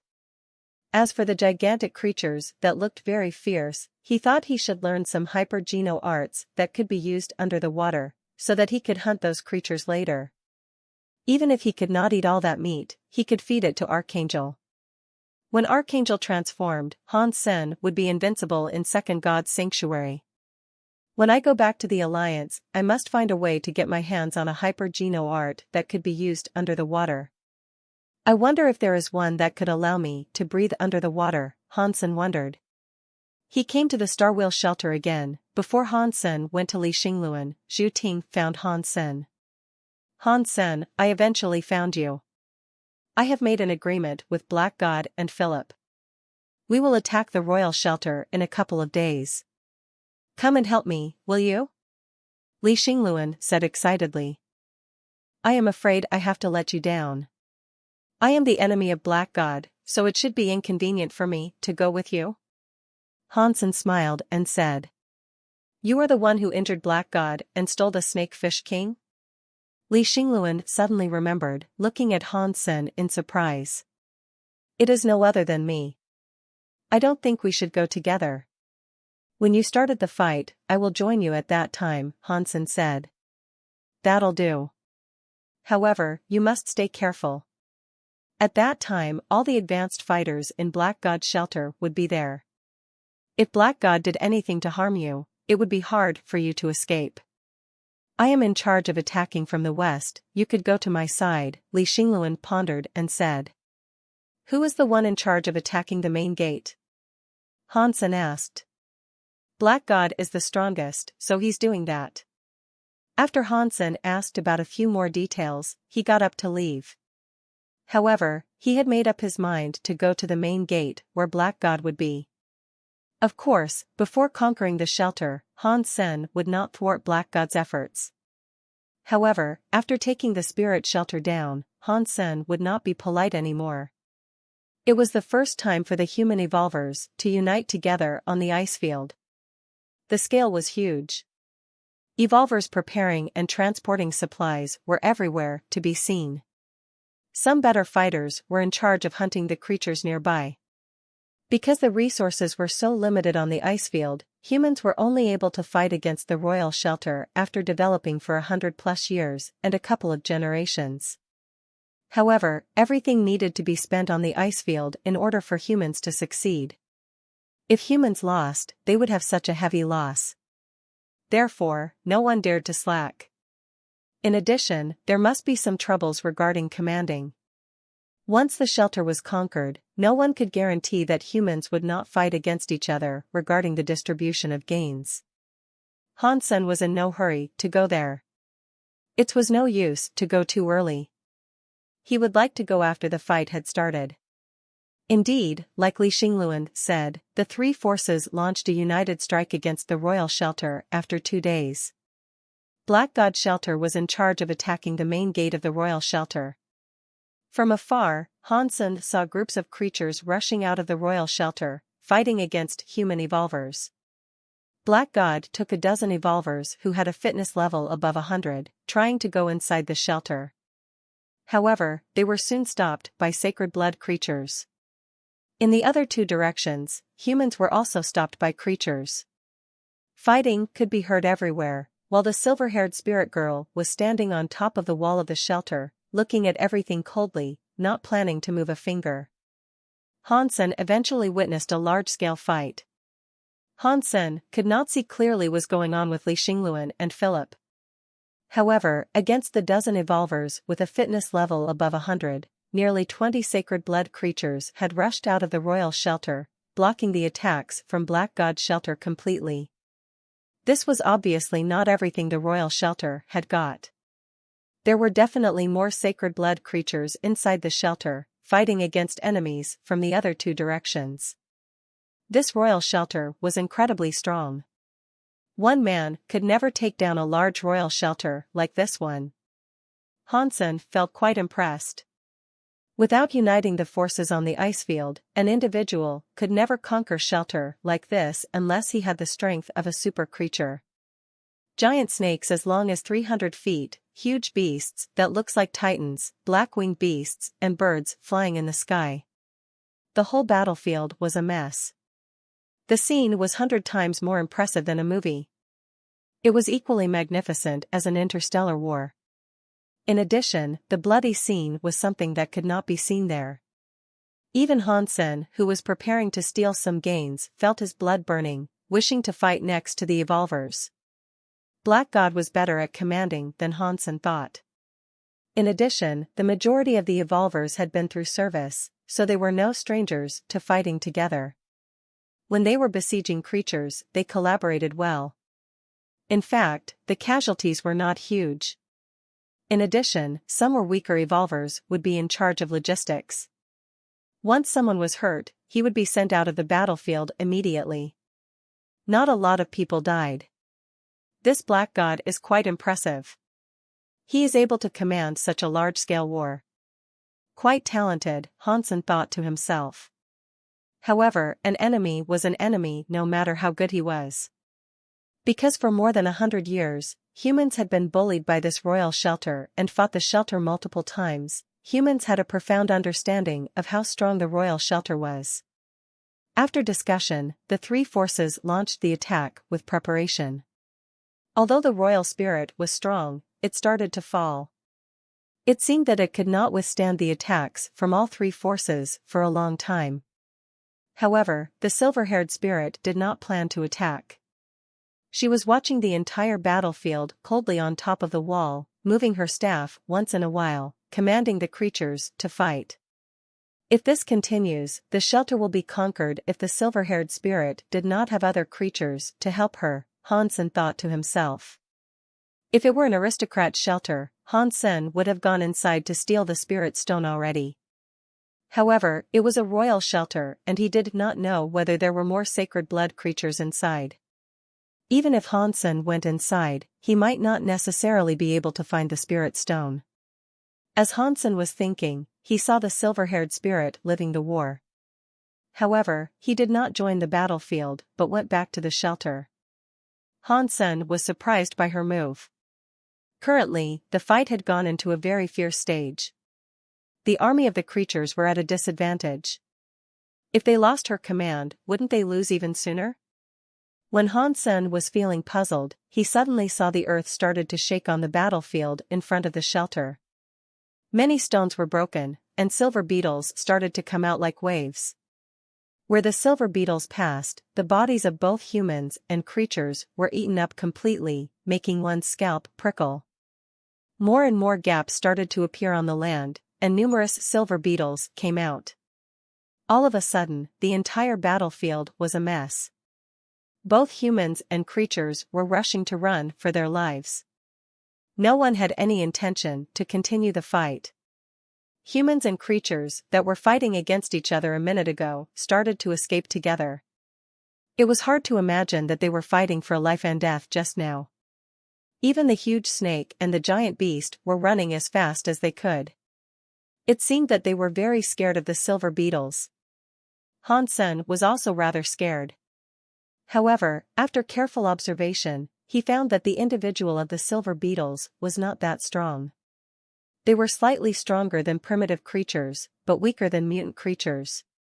However, there were so many of them and their mouth were really sharp. Even sacred blood creatures had their weaknesses, so it was painful for them to have a silver beetle inside their body. However, Hansen felt his opportunity had come. The strength of the silver beetles was only their number and sharp mouths. In fact, their strength was not too impressive. However, wearing the golden armor and gargoyle glyph, Hansen could completely block out the silver beetles. In addition, he was covered all over, so there was no gap where the silver beetles could approach him. Although the silver beetles chased humans away, the creatures were also chased away. Taking advantage of the mess, he could enter the royal spirit and maybe there was a chance for him to get the spirit stone. Hansen summoned his armor and glyph, sneaking into the shelter in the mess. Just when he approached the battlefield, waves of silver beetles had come to him, drowning Hansen with their little bodies. Hansen felt the crackling outside his armor as the silver beetle was trying to bite his armor. However, because of the double berserk sacred blood beast souls, even their sharp mouths could not hurt the armor at all. Hansen felt reassured and marched toward the royal spirit in the sea of beetles. Under the cover of the silver beetles, no one was able to notice him. Outside the royal spirit, Hansen jumped over the wall and entered the royal spirit that looked like a cosmopolitan. The majority of the creatures had been scared away by the silver beetles. There were obviously less creatures in the royal shelter, but their number was still astonishing. Seeing the silver-haired spirit girl walking toward the center of the shelter from afar, Hansen gritted his teeth and chased in her direction. There were no silver beetles inside the shelter, but a lot of creatures rushed to Hansen.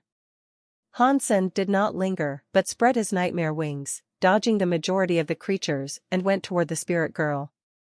The weird birds and black-winged beasts in the sky came toward Senator Hansen flapped his wings and dodged the block of the beasts and birds like a butterfly, thanks to the speed of the berserk sacred blood wings. He quickly reached where the spirit girl was standing. The spirit girl had already come to a large ancient architecture. Feeling the turmoil in the sky, she looked back standing on the stairs. Seeing Hansen, who was in the sky, her silver pupils contracted. Even he was covered in armor, the silver-haired girl still recognized Hansen, who had once killed her. She was not depending on her eyesight, but her scent that she left on Hansen's body when he killed her. Her face turned cold. The silver-haired girl waved her staff and the birds and beasts rushed to Senator. A dual-headed silver bird and a black bull with wings also rushed to him. Hansen did not mind ordinary birds and beasts, because they were much slower and weaker than Senator Hansen could kill them as he wanted.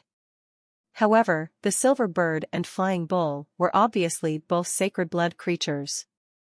They blocked Hansen's way among other creatures. After doing that, the silver-haired spirit girl did not mind Hansen anymore and continued to go inside the mysterious architecture. After the spirit girl went inside the architecture, two identical black snakes were climbing on the columns at the gate, flicking out their tongues. Hansen had seen one of the black snake before. As time when the spirits were attacking the Star Wheel shelter, she brought that black snake, which was also a sacred blood creature. How come there are so many sacred blood creatures in this royal shelter? Hansen frowned. Not all the royal shelters had a large number of sacred blood creatures. The number of sacred blood creatures in a royal shelter depended on the size of the shelter, the number of sacred blood creatures nearby, and the spirit's ability. In terms of both size and number of sacred blood creatures, this royal shelter was exceptional, which showed how strong the silver-haired girl was. To go back or forward was an impending decision that Hansen must make. There were so many creatures here that Hansen could not be trapped. Once he was trapped, he could never escape again. In just 1 second, Hansen had decided. He had already entered the shelter, so it was the perfect opportunity, and he had no reason to go out. If the three forces could not take down this royal shelter when they united, since most sacred blood creatures were not even inside the shelter at this point, he would never have an opportunity to try again if he missed this opportunity. With his eyes cold, Hansen was calculating all the moves and trajectories of the creatures he was seeing. In his mind there was a holographic image and a route that would take him inside the ancient architecture. Boom! Flapping his wings, Hansen made a dive, avoiding the silver bird and flying bull. However, because he went slower, many creatures on the floor started to jump at him, throwing themselves at Hansen, who was flying low. Remaining calm, Hansen landed on an architecture. When he flew, he avoided the snaps of the creatures on the land and flew up again. In the sky, the dual-headed silver bird and other creatures rushed over again. Hansen landed again, changing his position continuously and dodging the attacks from different creatures, going toward the ancient and mysterious architecture like crazy. There was no way to block him. Hansen moved quickly among the architectures, flying up from time to time. He perfectly used the space between the architectures and the creatures themselves, going to the ancient architecture at last. The creatures were always a bit too late, not formulating any threat to Hansen. That included the two sacred blood creatures, because they never stopped Hansen. However, because he was using the terrain and the creatures, Hansen did not go straight but made a huge circle in order to arrive at the ancient architecture. The two black snakes had come down from the giant columns, blocking the closed stone gate. They opened their mouths and issued screams at Hansen, bearing their frightening fans, looking rather scary. Hansen did not pause and went up the stairs, rushing at the two black snakes. Behind him were all kinds of fierce creatures, looking like ghosts from hell. They followed Hansen and tried to take him down. The mouth of the two black snakes looked like the dark gates toward hell. Their fangs were each longer than 3 feet, dripping disgusting venom, blocking Hansen's way. Hansen no longer saw a way out. There were only the two snakes. However, he did not mean to stop at all, but speed it up. With her heart thumping like a drum and blood boiling, every inch of his muscles was motivated. Stepping out, Hansen almost immediately rushed inside the mouth of one of the black snakes. Crack! The black snake quickly closed its mouth, trying to swallow Hansen like that. However, blood suddenly spilled, and its snakeskin was ripped from inside. Blood and the golden figure both came out. The 3 purple lightning bolts shone. Boom! Hansen rushed out of the stomach of the snake and hit the giant stone gate of the ancient building, smashing one of the doors and going inside without hesitation. The inside of the ancient architecture looked like a temple, full of mysterious symbols and statues of deities. Inside the temple, a statue of ghost more than 100 feet tall stood like a demon. Between the brows of the ghost there was a silver gem about the size of a fist, which should be the spirit stone of the silver-haired girl. Under the statue, the silver-haired girl had changed into her fighting state. Her perfect body covered in silver armor, she looked lean and delicate with a perfect curve. Holding the silver slim sword, the girl had cold light in her eyes, staring at Hansen. Hansen quickly rushed toward the girl. Initially, he thought the sacred blood creatures would chase him inside, but they were all guarding outside the architecture and none entered the gate. Hansen was overjoyed. Just coping with the silver-haired spirit girl was much easier for him. In addition, he had killed her once. Even if he could not kill her this time, it would be easy for him to get the spirit stone. Seeing Hansen was approaching the statue, the silver-haired girl exclaimed coldly and slashed her silver sword at Hansen's throat, almost reaching her throat immediately. Hansen was astonished. Last time, he deliberately took the strike that went through his body, so it did not matter how fast her sword was, since Hansen did not want to dodge at all. However, as she cut his throat this time, he would be beheaded if he did not dodge, which could never happen. Fighting the silver-haired girl face to face, Hansen felt how fast her sword was. Stepping back, Hansen raised the ghost pod claws to block her strike and managed to save himself. Ding! The silver sword and the ghost pod claws clashed, making noise of metal. Feeling a huge force, Hansen could not help stepping back. Her strength was even a bit stronger than his. After the strike, the silver-haired girl did not stop her attacks. Like silver lightning bolts, she continued to hit Hansen with her sword, forcing him to defend himself with no chance to fight back. After taking a dozen strikes, Hansen felt the sword was so fast and unpredictable that he could only go back and could not even leave. Same as her sword, the girl had incredibly fast footwork as well. She followed Hansen like a shadow, not giving him any chance to breathe. Ding ding ding. Although Hansen had blocked all the strikes from the girl, his berserk ghost pod claws were chipped by the slim sword of hers. Hansen's arm was also numb. Until this moment had Hansen realized how lucky he was to kill the silver-haired girl last time. If he did not surprise her by taking this sword with his body and take advantage of her carelessness, he would never have had any chance. After all, Hansen had much worse fitness at that time. He was at a disadvantage, facing the silver-haired girl this time still, which meant he would have suffered even more last time if it were not for his scheme. It seemed that the silver-haired girl hated Hansen to his guts. She did not conserve any energy, forcing Hansen to step back with her sword. Changing his footwork and using kiting skills, Hansen was not the match of the silver-haired girl because he did not know any advanced claw skills. He was merely using the claws at a knife with bladestorm. If it were not for the good footwork that Hansen had, he would have been killed by her a long time ago. Even with his footwork, Hansen was still hit so hard that he could not fight back. All he could do was to step back inside the hall in order to avoid the girl's sword. Otherwise, even if his claws did not break, his arm would be broken. The sword skills of the silver-haired girl were excellent. She almost became one with her sword, crossing the sky like a lightning bolt. She was so fast that her figure became a blur. Hansen tried to use the blocking technique in Dongxian Sutra to block the sword of the girl. However, he knew nothing about her sword skills and did not know what the moves were.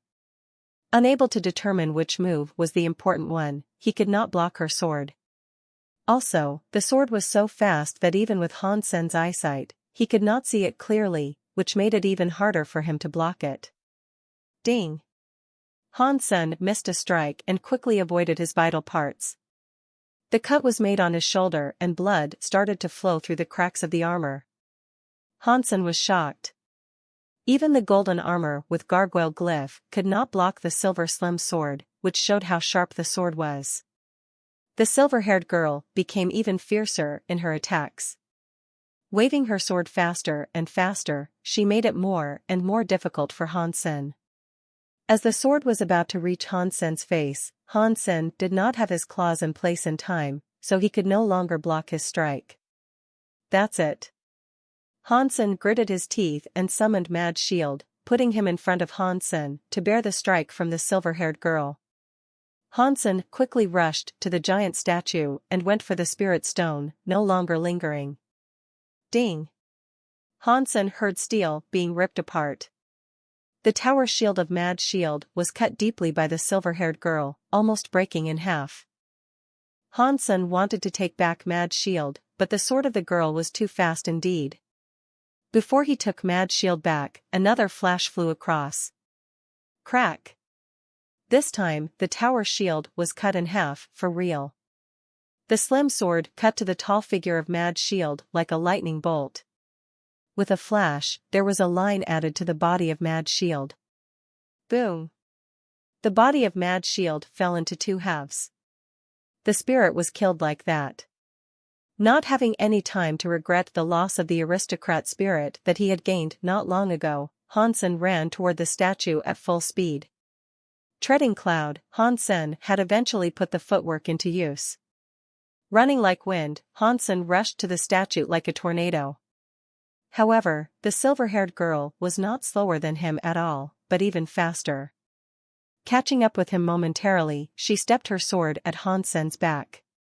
Without turning back, a golden worm covered in red armor appeared behind Hansen, blocking the girl's sword, while Hansen jumped up and spread the nightmare wings, throwing himself at the sparkling spirit stone between the statue's brows.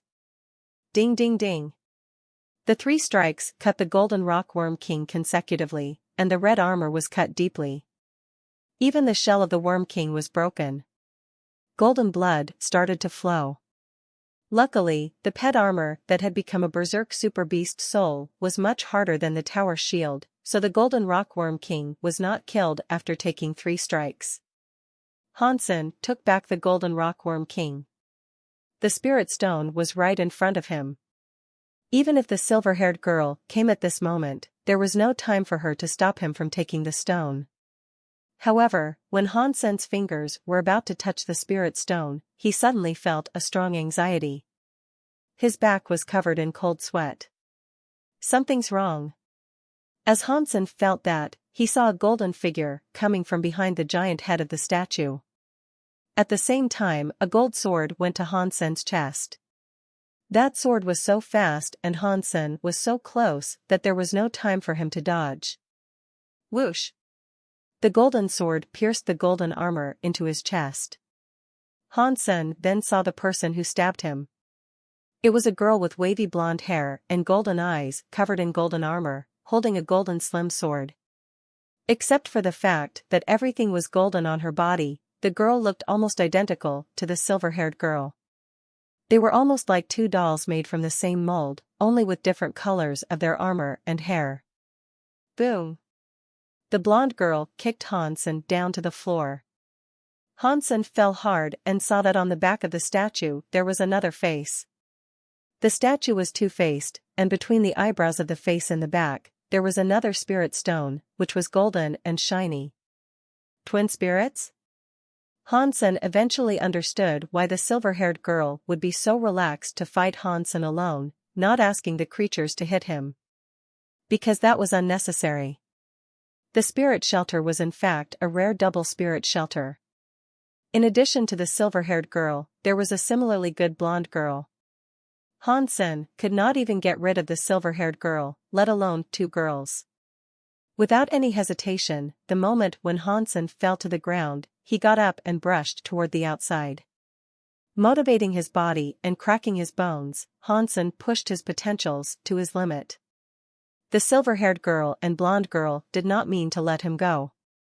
The two beautiful but deadly figures rushed toward Hansen like two lightning bolts. Blood spilled like rain. Hansen had used the kiting skills to his limit. However, all he could do was to avoid his vital parts.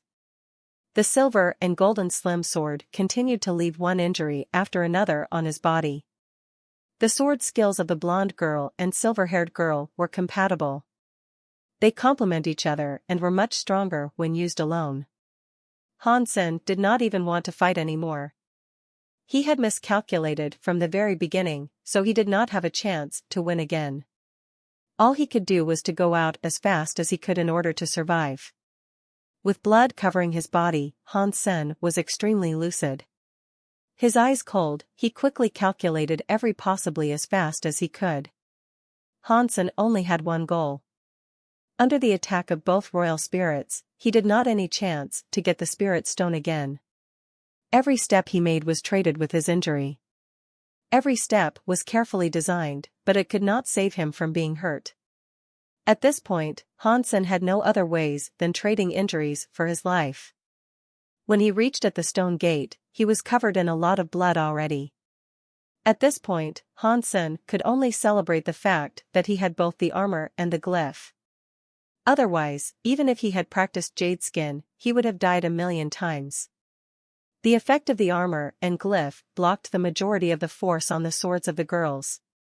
When the swords hit him, the remaining force was less than 30%, only leaving shallow marks on him. Although they seemed scary, they were not deadly, allowing Hansen to fight again. However, outside the architecture were full of all kinds of creatures, including sacred blood creatures like the black snake, looking even more scary than hell. Hansen no longer had other options. If he could go out, he could survive. Those sacred blood creatures were still inferior to the girls. In addition, they were less intelligent, which was Hansen's opportunity. Boom! With all kinds of scary creatures at the door, Hansen did not cringe but rushed into them, thanks to his armor. The flying bull fiercely threw itself at Hansen, charging Hansen with its horns. However, the next second, a huge golden creature fell from the sky, smashing all the creatures nearby. Rush out! Hansen threw himself onto the back of the golden growler, which was the size of a hill, and roared, grabbing his hair. The golden growler roared and ran into the group of creatures like crazy, getting rid of the creatures and marching toward the main gate. As a super mount, the golden growler was no weaker than a sacred blood mount of Second God's Sanctuary after becoming berserk. In addition, its giant body was extremely fast. Every step it made was more than 300 feet. Even with the speed of the silver-haired girl, she could not catch up with it. In addition, most creatures were like ants in front of the golden growler, unable to block its way. Even so, numerous creatures still threw themselves at the mount, biting at it and making it bleed. As the golden blood was spilled, the golden growler rolled in pain. As Hansen killed the creatures that threw themselves at him, birds and flying beasts were charging him from the sky. With blood and dead bodies of creatures everywhere, it was incredibly violent.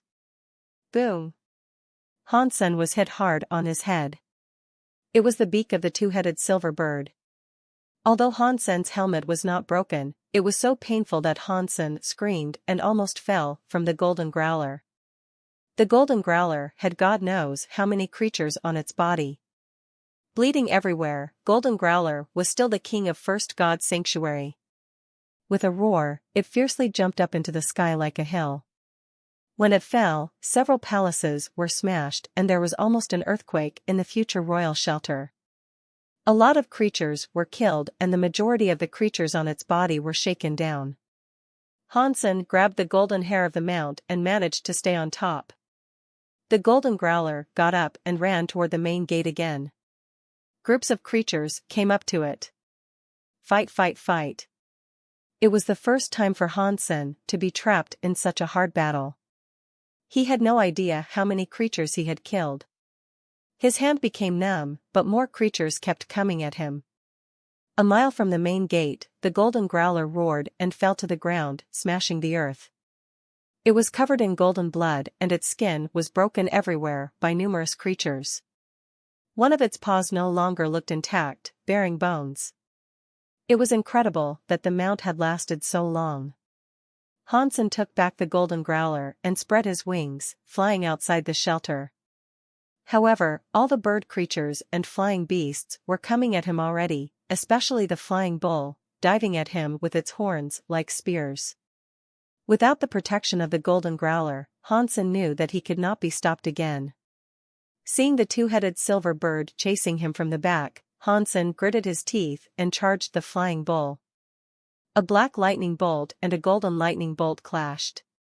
When Hansen's head was about to hit the horns, he suddenly contracted his wings and flipped in the sky, putting his legs forward, clipping the neck of the bull and bowed to hit the bull's stomach hard. Boom! The ghost-pod claws stepped into the stomach of the black bull with fierce force. Hansen pulled hard and blood was spilled. A scream sounded, and the magnificent body of the bull fell to the ground.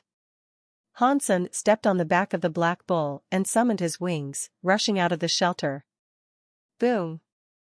Hearing a loud object fall, Hansen then heard the voice. Sacred blood creature Inferno bull, killed. Beast soul of Inferno bull gained. Eat its meat to gain 0 to 10 sacred geno points. However, Hansen had no time to mind those.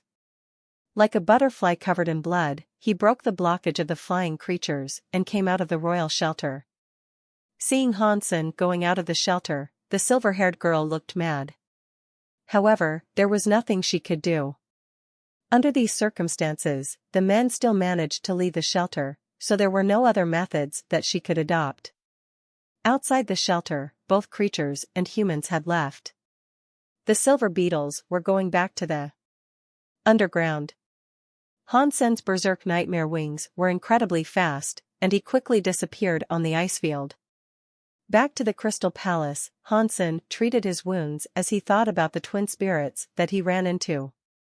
Hansen did not regret at all. All he could think about at this point was how to take the twin spirits for himself. He wanted them so much. Rare twin spirits, both royal. They were so scarce. Coupled with their strength and beauty, it was a gift from heaven. I must have them, Hansen thought, feeling resentful. However, the twin spirits were so powerful and had so many sacred blood creatures. When Hansen entered the shelter, only several sacred blood creatures were guarding the shelter. If it were any other time, there should be at least 3 to 4 dozen sacred blood creatures inside. So, it was very unlikely for him to go inside again. However, that did not make Hansen give up his greedy thought. He was determined to have the twin spirits, so no matter how hard it was, he will have them. In order to have them, I must first have the ability to beat them and get the 2 spirit stones. The sacred blood creatures were not that frightening. After all, they were not intelligent. There is always a way to cope with them. However, the spirit sisters are very clever and powerful. If I am not able to beat them, I can never have the spirit stones. Hansen thought back on their sword skills.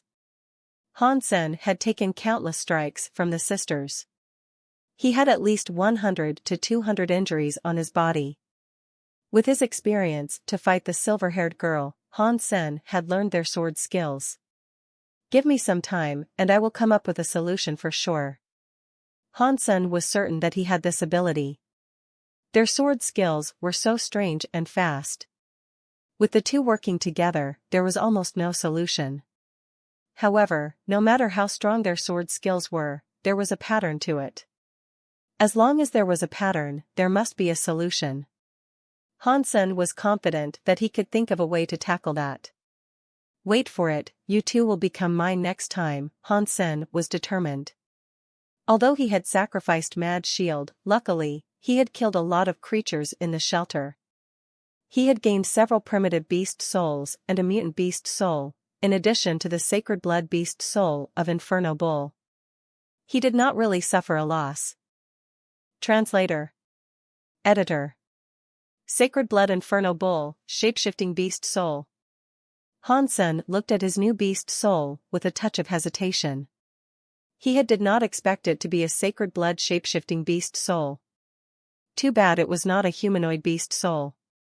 Once it transformed, it could only be able to battle with its Inferno Bull's appearance. Hansen was not really interested in this type of shapeshifting beast soul, but an Inferno Bull had the ability to fly. A beast soul like this would sell for a high price. And if he used black crystals to evolve it into a berserk beast soul, its selling price would be even higher. There was another mutant beast soul that was also a shield beast soul, but Hansen was not particularly interested in that type. He thus made plans to sell it further down the line. If there's a humanoid shapeshifting beast soul, the chances of beating the twin spirit in battle will be much higher, Hansen thought to himself. Although the Fairy Queen's ability in the second god sanctuary was close to that of the beast soul, she was prone to a particular weakness. When she was shapeshifted, she could no longer wear armor. If that happened, Hansen's defenses would be too low. He had no hope of withstanding attacks from the creatures from the second god sanctuary. This entire situation had yet to yield a solution. Although Hansen's wounds were not grievous, they were genuinely quite serious. So he was for now sidelined, and he was left to think of how the twin spirit might be beaten. Before he returned to the Alliance, Hansen went to see Li Xingluan. He asked him to keep an eye out for anyone who was selling humanoid shapeshifting beast souls. A humanoid shapeshifting beast soul? That sort of thing is extremely rare in the Icefield. Even if someone managed to get one, there's no way they would be willing to trade, Li Xingluan said. I would offer a sacred blood shapeshifting beast soul in exchange. Although it's a beast, and not a humanoid, it possesses the ability of flight. Furthermore, it is a berserk beast soul. Hansen explained. A berserk sacred blood shapeshifting beast soul that has a flying ability? Can such a thing actually be real? Li Xingluan's face conveyed his shock as he looked at Hansen. They were both shapeshifting beast souls. Generally, the beast soul was not as good as a humanoid one, but the combination of it being a berserk beast soul and its flying abilities changed the stakes. The price of a berserk beast soul was higher than that of an ordinary beast soul, but the ability of flight made its value even greater. Of course it's true, do I have to lie? Hansen did not summon the Inferno Bull because he had not yet raised it to become berserk. If he wished to sell it in the future, summoning it now would be a problem. This was because the berserk one would look different to the one now, and would be easier for others to discover. Okay, I will help you in asking around. How will I find you, if I have news? Li Xingluan asked. I am in the middle of conscription, it would be inconvenient for us to communicate. But I'll soon travel to the Starwheel shelter, so we can talk there later. Hansen said. Okay. Li Xingluan said this straightforwardly but did not elaborate any further. Hansen then traveled from the Starwheel shelter to the Alliance. While he healed the wounds he had incurred, he also tried to think how he might crack the twin spirits' sword skills. With Hansen's knowledge opposed to their sword skills, all he would need is a little more time to conjure a blocking skill that would prevent their attacks. But their attacks would come at the same time, and to fight them all was different to battling an opponent one-to-one. Hansen wasn't entirely sure whether he could block both of their sword skills. To be safe, Hansen decided to learn a hyper-geno art to withstand their sword skills. Because of this, he went to the St. Hall community in the military base to find the hyper-geno art he desired. The twin spirits' sword skills relied entirely on speed, so there were many ways to overcome their flurry of attacks. One could use speed to beat their own speed, but another could enable a high defense to withstand each hit. Hansen had seen many evolvers' hyper-geno arts, but none had satisfied him. The military St. Hall community, compared to the St. Hall community ordinary people could visit, offered a far wider variety of hyper-geno art. After Hansen read the introduction, he found a species of the hyper-geno art that made him feel optimistic. This was a joint strike sword skill, called duel, one that required 2 people. That meant that 2 people were needed to practice the sword skill. Hansen thought about this for a moment. If each person was able to use one sword, it would be incredibly difficult for them to block the twin spirits' dual blades. With their speed, it would not matter how fast Hansen's sword was, it would be extremely difficult for him to be faster than the twin spirit. If he wanted to beat them, Hansen would require 2 swords. Therefore, Hansen selected duel for its double-strike sword skill. Of course, Hansen did not think about looking for someone who could practice alongside him. He wanted to learn the dual sword skill by himself and to learn to wield a sword in each of his hands in order to battle with the twin spirit. With this quality, the possibility of triumphing in battle became feasible. If this was anyone else, it would be impossible for them to use both hands to cast such a sword skill, but Hansen possessed the necessary talent of both hands. His hands weren't clasped separately, as they were both considered primary, and the fortitude of his mind allowed for perfect individual control. He could use a different sword skill in each hand. He only needed to slightly modify the operation of the dual skill. He would have no problem making use of this skill on his own.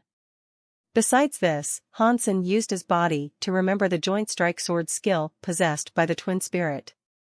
He had learnt the 13 slashes from the overflow of slaying all with double blades, and Hansen believed that he could modify duel to become a skill that could beat the twin spirit.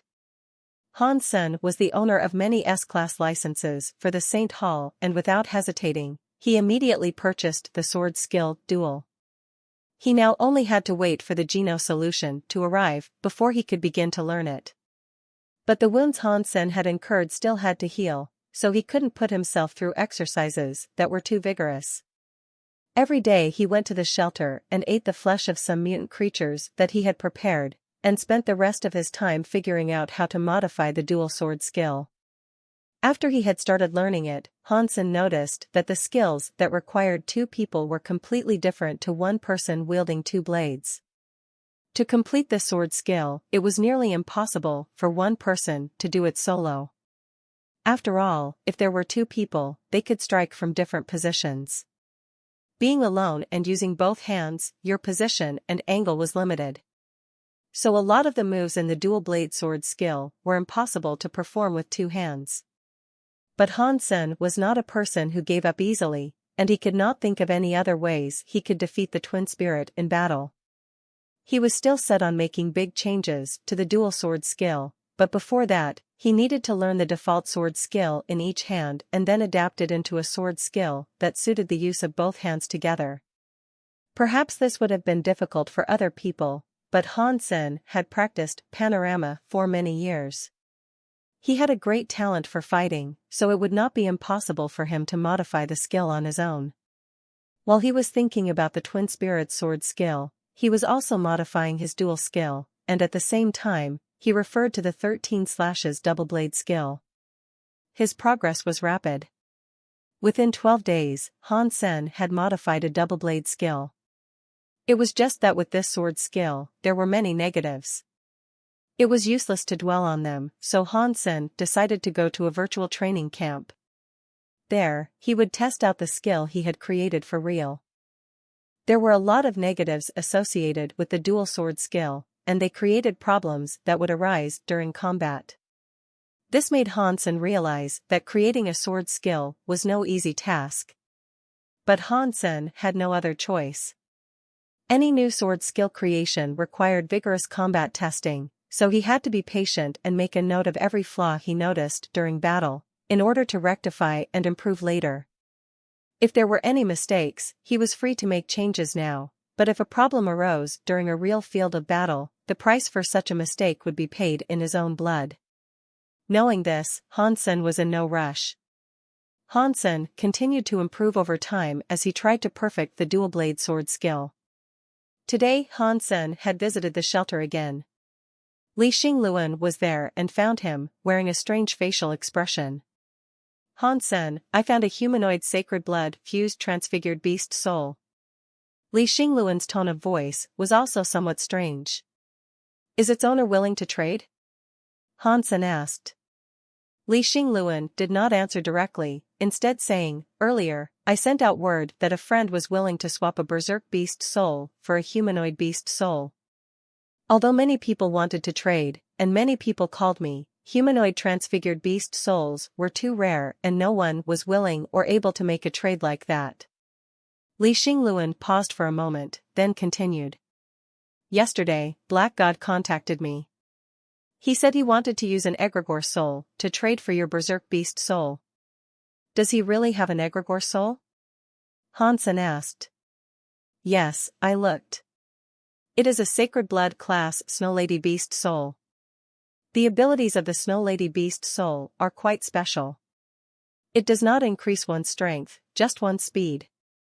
It also has the ability to reduce one's temperature, but that seems rather useless to me. It would most likely just become a problem. I don't think it's worth trading a berserk beast soul for a Snow Lady beast soul. Plus, you had argued with Black God before, Li Xingluan said severely. Did you say that it was me who wanted to trade? Hansen asked. No, I only said that it was a friend. Li Xingluan shook his head as he spoke. Hansen thought for a moment about what to say, then said, that's okay, feel free to tell him it's me who wants to trade. If he is willing, tell him to come here so we can complete the transaction. Speed was what Hansen needed most right now. The strongest aspect of the twin spirits' power was their speed. If he was able to match with their speed and break their sword skill, the battle would be much easier. And combined with the beast soul's ability to lower the body's temperature, for Hansen, there was an absence of negatives. The ice skin skill worked even better in a cold environment, so not only was it of no detriment to Hansen, it was an outright benefit. For others, this would have been a debilitating attribute, but Hansen would be glad to receive it. Besides, to find a humanoid sacred blood beast soul was extremely difficult in the ice fields. It was good to be able to trade a Snow Lady beast soul, which was not too far from a humanoid beast soul. Hansen was satisfied at the proposal of this trade. You really want to make this trade with Black God? Li Xingluan asked. You really have to consider this well. If you trade your berserk beast soul with Black God, he may use it against you in the future. Hansen laughed. Thank you for your concern, he said. If I am willing to trade this with him, of course I am not afraid of his ownership of the beast soul. Okay, then. Did you bring the beast soul? Tell me about your situation and I will talk to Black God, Li Xingluan smiled. In the past few days, Hansen had already raised the Inferno Bull into a berserk beast soul. When he summoned it, it combined with his body to become a black-winged bull. He told the specific attributes of the Inferno Bull to Li Xingluan, all the while muttering, it's a shame. A beast soul that was able to greatly increase one's strength and which provided the ability of flight was much stronger than the Snow Lady of Black God, one which appeared to be inherently flawed.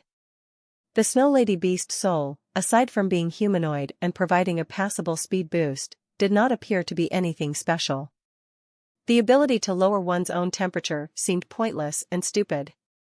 But Han Sen insisted on making the trade, so Li Xingluan went off to talk with Black God. Han Sen waited a day. On the second day he went to the shelter.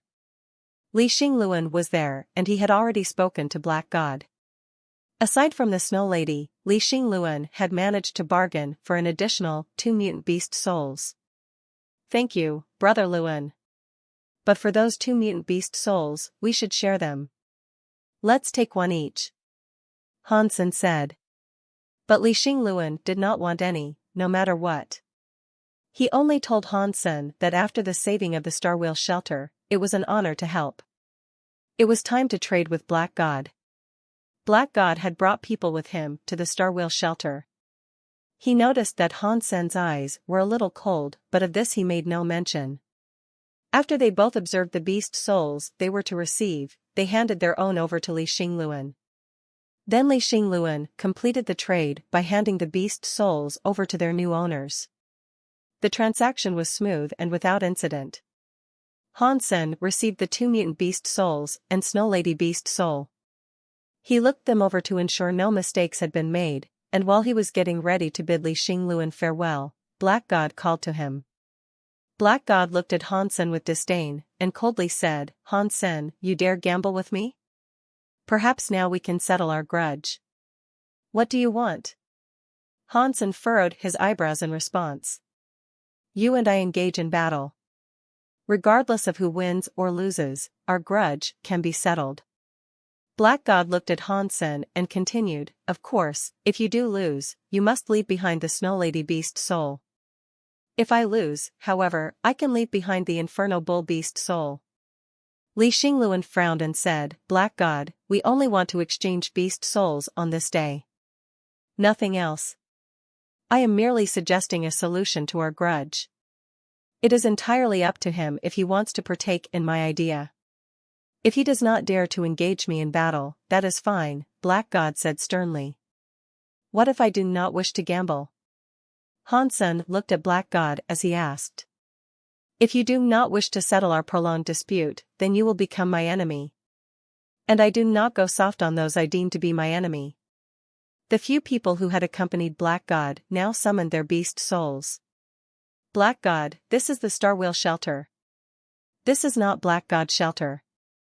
Li Xingluan's eyes went cold, and he summoned a few leaders from the Star Wheel shelter to push back against Black God's people.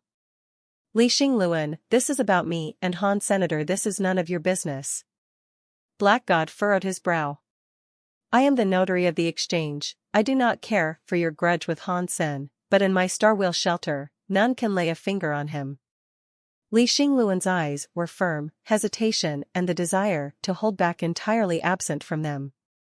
"Li Xingluan, do you really want to offend me on the behalf of a person who doesn't even matter?" Black God looked at Li Xingluan sternly. "Han Sen saved me when the Star Wheel shelter was in crisis. He is my savior, no one can do him any harm before me." Li Xingluan said these words directly. Black God's emotion began to change, the atmosphere inside the shelter growing tense. It was like a room that was packed to the brim with explosives, where the presence of a single spark would be enough to ignite the volatile atmosphere. "It is okay to have a one-on-one, but the beast souls that we gamble must be held on to by Li Xingluan," Han Sen said all of a sudden. "That is no problem." Black God agreed to the terms, as he knew all about Li Xingluan's identity. He knew he was not the sort to accept the beast souls and make a run for it. There was also the fact that Black God's purpose there was not merely to win a beast soul, he wanted Han Sen's life. Han Sen had stolen the Snakefish King in the past and used a poison dagger to hurt him. This had almost taken Black God's life, and was the cause of the anger that he could never find it in himself to swallow. Han Sr. Li Xingluan was a little nervous. Judging from his knowledge of Black God, he knew his true intent. "It's okay. If someone wants to give me the beast soul for free, I will gladly accept it." "So it's settled." Han Sen stopped Li Xingluan from talking. Han Sen knew that Li Xingluan was trying to be nice, and he also understood Black God's line of thought, but this went perfectly with his own idea. He and Tang Zhenlu had been in training for a long time and they had 100% confidence in their ability to repel the tornado knife skill. It went well with their irritation at being unable to take care of Black God once and for all. But now he had delivered himself here, and Han Sen was extremely glad. He could also get his Inferno Bull back. Han Sen would not let this opportunity pass him by. Good. That was a quick decision. I think I'm starting to grow fond of you. Black God laughed coldly. Go to the plaza, this place is too open. Han Sen said, equally coldly. Good, Black God replied, though he did not allow his men to leave. They surrounded Han Sen as they left for the plaza, as if they were escorting a dangerous criminal. They were unsure whether Han Sen would run off. Li Xingluan had also brought his own people to escort Han Senator. When they arrived at the plaza, Han Sen and Black God handed their beast souls over to Li Xingluan. Please, Black God said, as he went onto the stage of the plaza, staring at Han Sen as he went. Ever since he had taken control of Black God's shelter, he had never been put at such a disadvantage. If he had the opportunity, he would relish killing Han Sen immediately. This time, he did not want only the return of his beast soul, he wanted his life back too. Black God was highly confident in his tornado knife skill. He had battled with Han Sen once before, so he thought he knew the extent of his abilities. That is why the idea of combating onstage intimidated Han Sen. Word of the bet between Black God and Han Sen spread quickly, and drew quite the crowd to the Starwheel shelter to observe it firsthand. Li Xingluan began to feel hopeless. If Han Sen did not agree to the bet, he could still protect Han Sen and keep him safe inside the Starwheel shelter. But if Black God managed to kill Han Sen, then there was nothing he could do but to adhere to the terms of the wager and provide the beast souls all to Black God. Once Han Sen was on stage, Black God no longer felt no desire to exchange words with him. He wanted to bite into Han Sen's flesh with a savage ferocity. He summoned the Black Beast Soul Knife and started swiping at Han Sen with fierce desire. Han Sen meanwhile summoned Ghostpod Claws and returned an attack. The slashes looked shallow, but they made Black God furrow his brow. A strange look came from his hawkish eyes. If he continued to slash in that manner, his elbows were looking likely to be sliced off by the Ghostpod Claws. He would be feeding the weapon of his enemy. Feeling hopeless, Black God could only pull back. After he dodged a swipe from Han Sen's claws, he mustered another attack. He was confident in his tornado knife skill, though for others in the same class, it was incredibly rare to see someone block such an attack twice. It should be impossible for Han Sen. Numerous people thought the same thing as Black God, as his tornado knife skill as renowned across the ice fields, where it was known as the disappeared demon knife. Most people weren't aware of who Han Sen was. Aside from Li Xingluan, who did know him, they couldn't fathom what sort of a person would willingly do battle with Black God. But quickly the audience's eyes were opened. They could hardly believe what they were witnessing. Black God took a step back and dodged the Ghostpod Claws.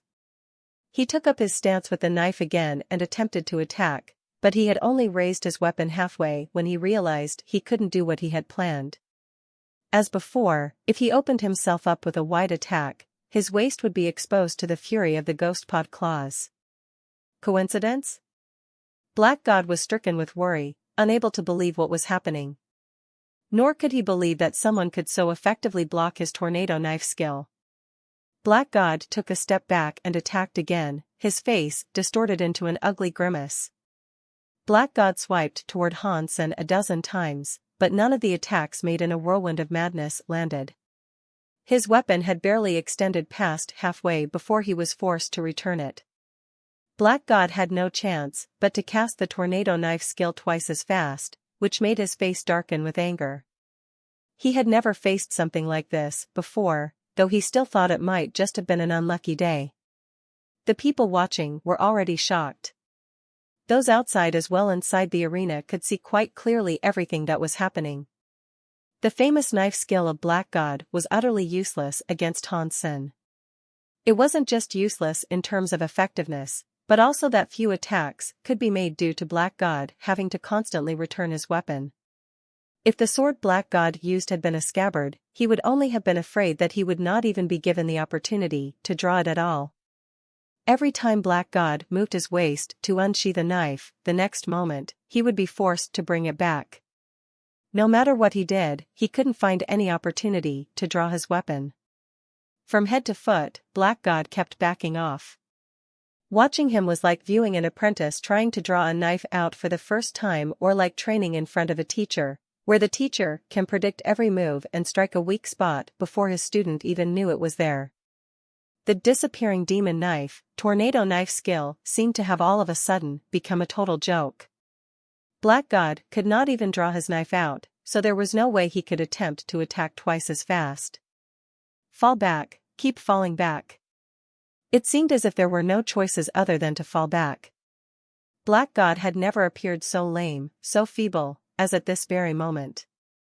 The tornado knife skill that had given him a reputation suddenly looked utterly useless skill. He even started to feel like he had completely forgotten how to use a knife. He's so strong. Who is this person? It's so scary. It's like watching a father punish his own son. Since when has the ice field harbored such a strong individual? Black God is getting beaten like despised child. Is this really Black God from Black God's shelter? He must be a phony. How can Black God's infernal knife be so useless? It's not that surprising. Have you ever heard of someone with a reputation they don't deserve? Black God is like that. It's only because he has so many diligent subordinates that people put stock in the claims he is great. But the man behind the curtain is nothing. When he's on stage alone, he gets beaten like a novice. But who is that other person? Black God's movement had been wholly restricted, and it was as if he had become entangled within thorny vines. He couldn't get a limb free, and if he moved even the smallest amount, he would be pricked by a lethal spike. Black God was dejected, and expressed his displeasure by crying out. And hearing the conversations from below the stage, he was so enraged that he felt faint. He screamed, and began waving his sword to attack without concern for his well-being. As he tried to strike, he realized that if he did not bring back his sword-wielding arm, it would be lopped off. So he swallowed his anger and forced himself to pull back yet again. Hopeless. He felt hopeless.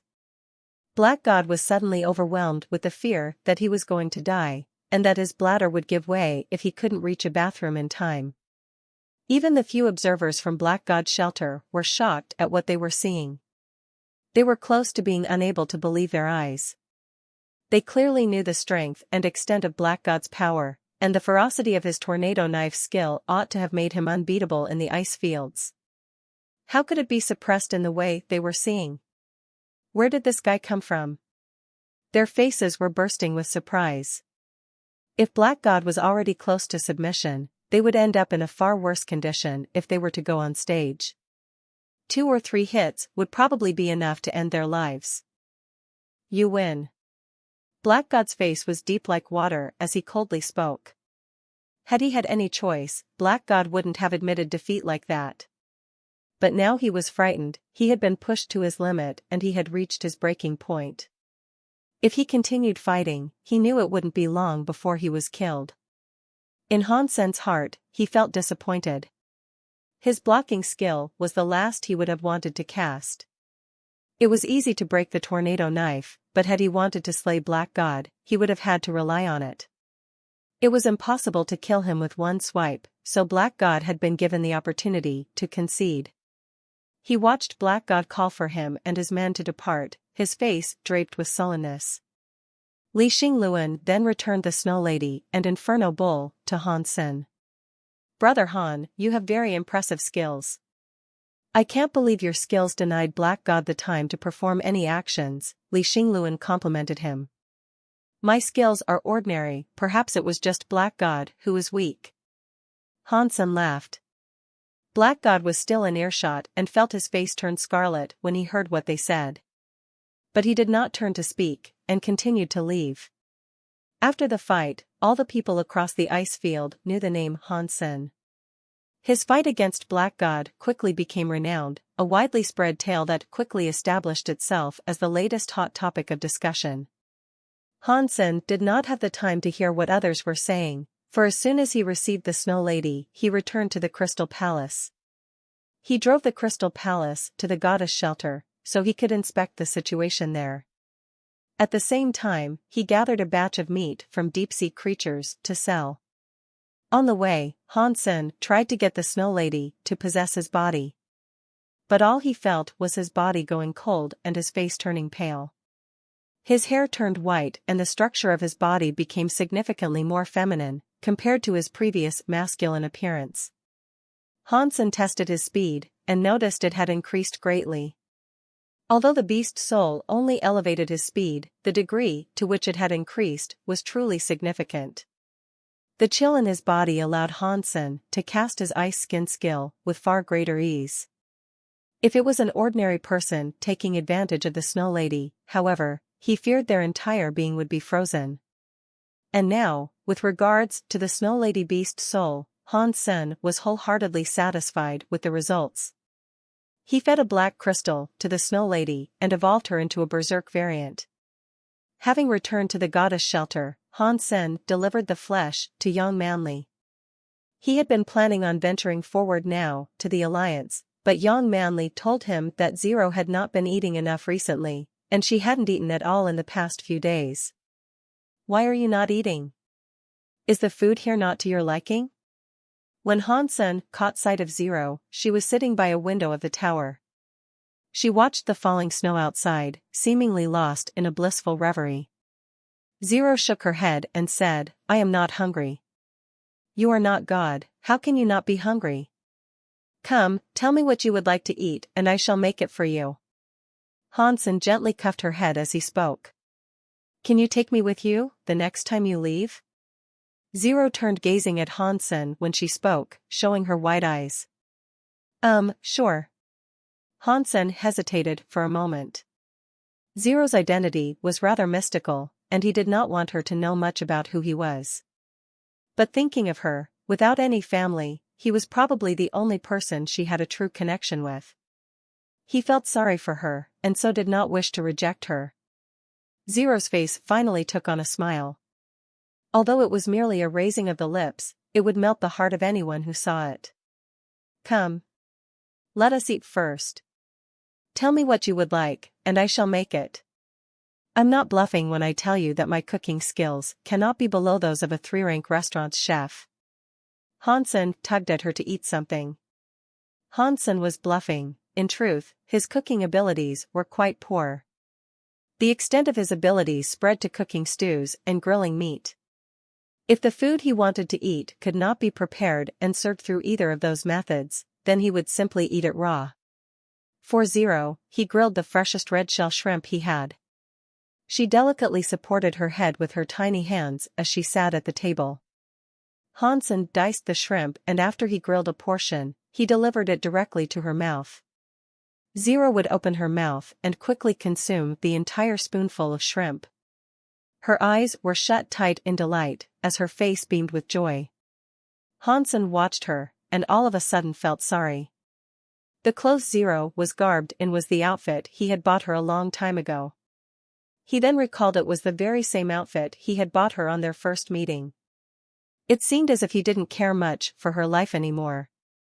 He worried that she might have only have 2 sets of clothing, and that their color had long since faded, through the countless washes since.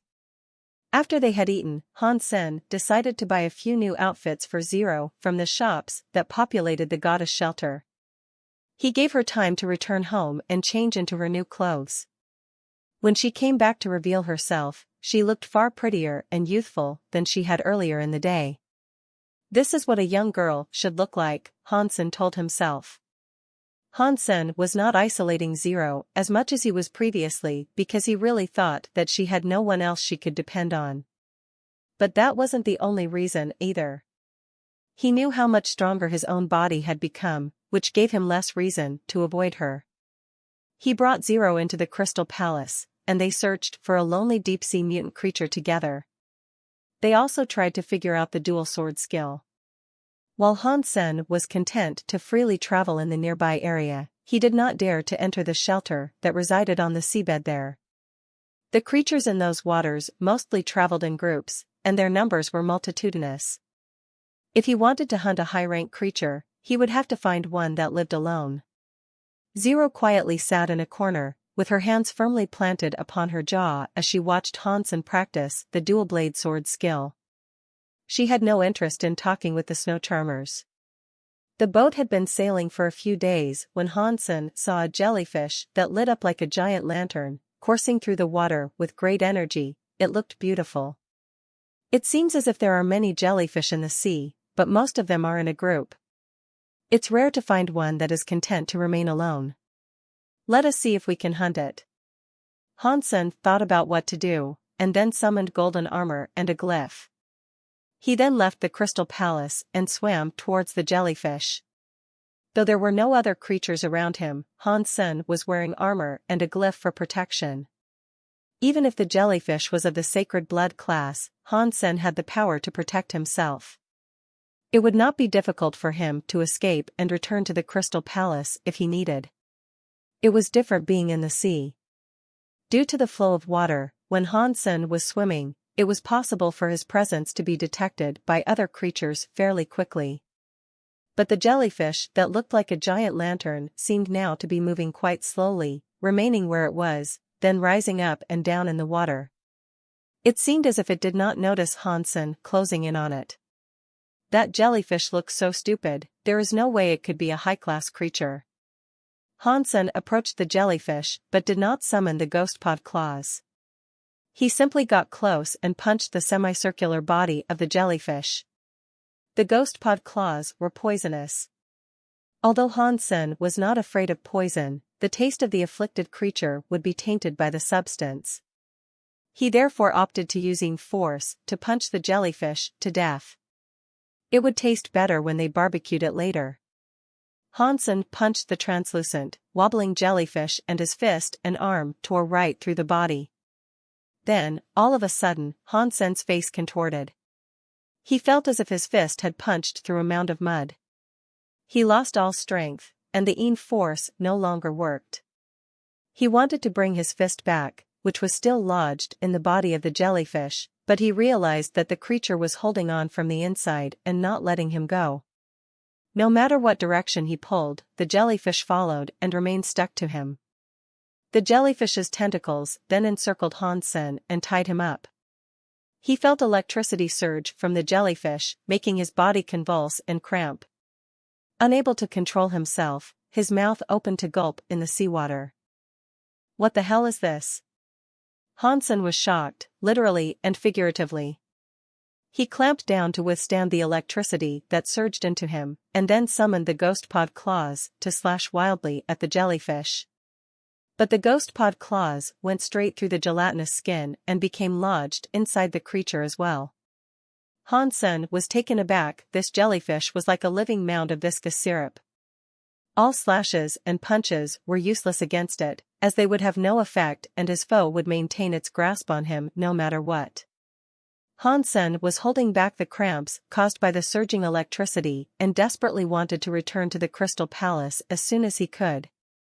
But the jellyfish continued to attack, attaching itself all over Hansen. Already, half of Hansen's body had been consumed by the jellyfish and the rest was sure to follow. This was the first time Hansen had come across such a terrifying creature, and his heart was overcome with dread. His mind raced, trying to think of a way to escape his terrible predicament. Suddenly, in the corner of his eye, he caught sight of a shadow that was swimming towards him from the Crystal Palace. Hansen took another look, and saw Zero swimming his way. In his surprise, he wanted to shout and tell Zero to stay back, but being in the water made this impossible. Zero was swimming swiftly towards Hansen and came to his side. He reached out again with his hands, attempting to push the jellyfish away from him. No! Hansen screamed in his heart, but it was no use. Zero was now caught by the jellyfish, just as Hansen had been.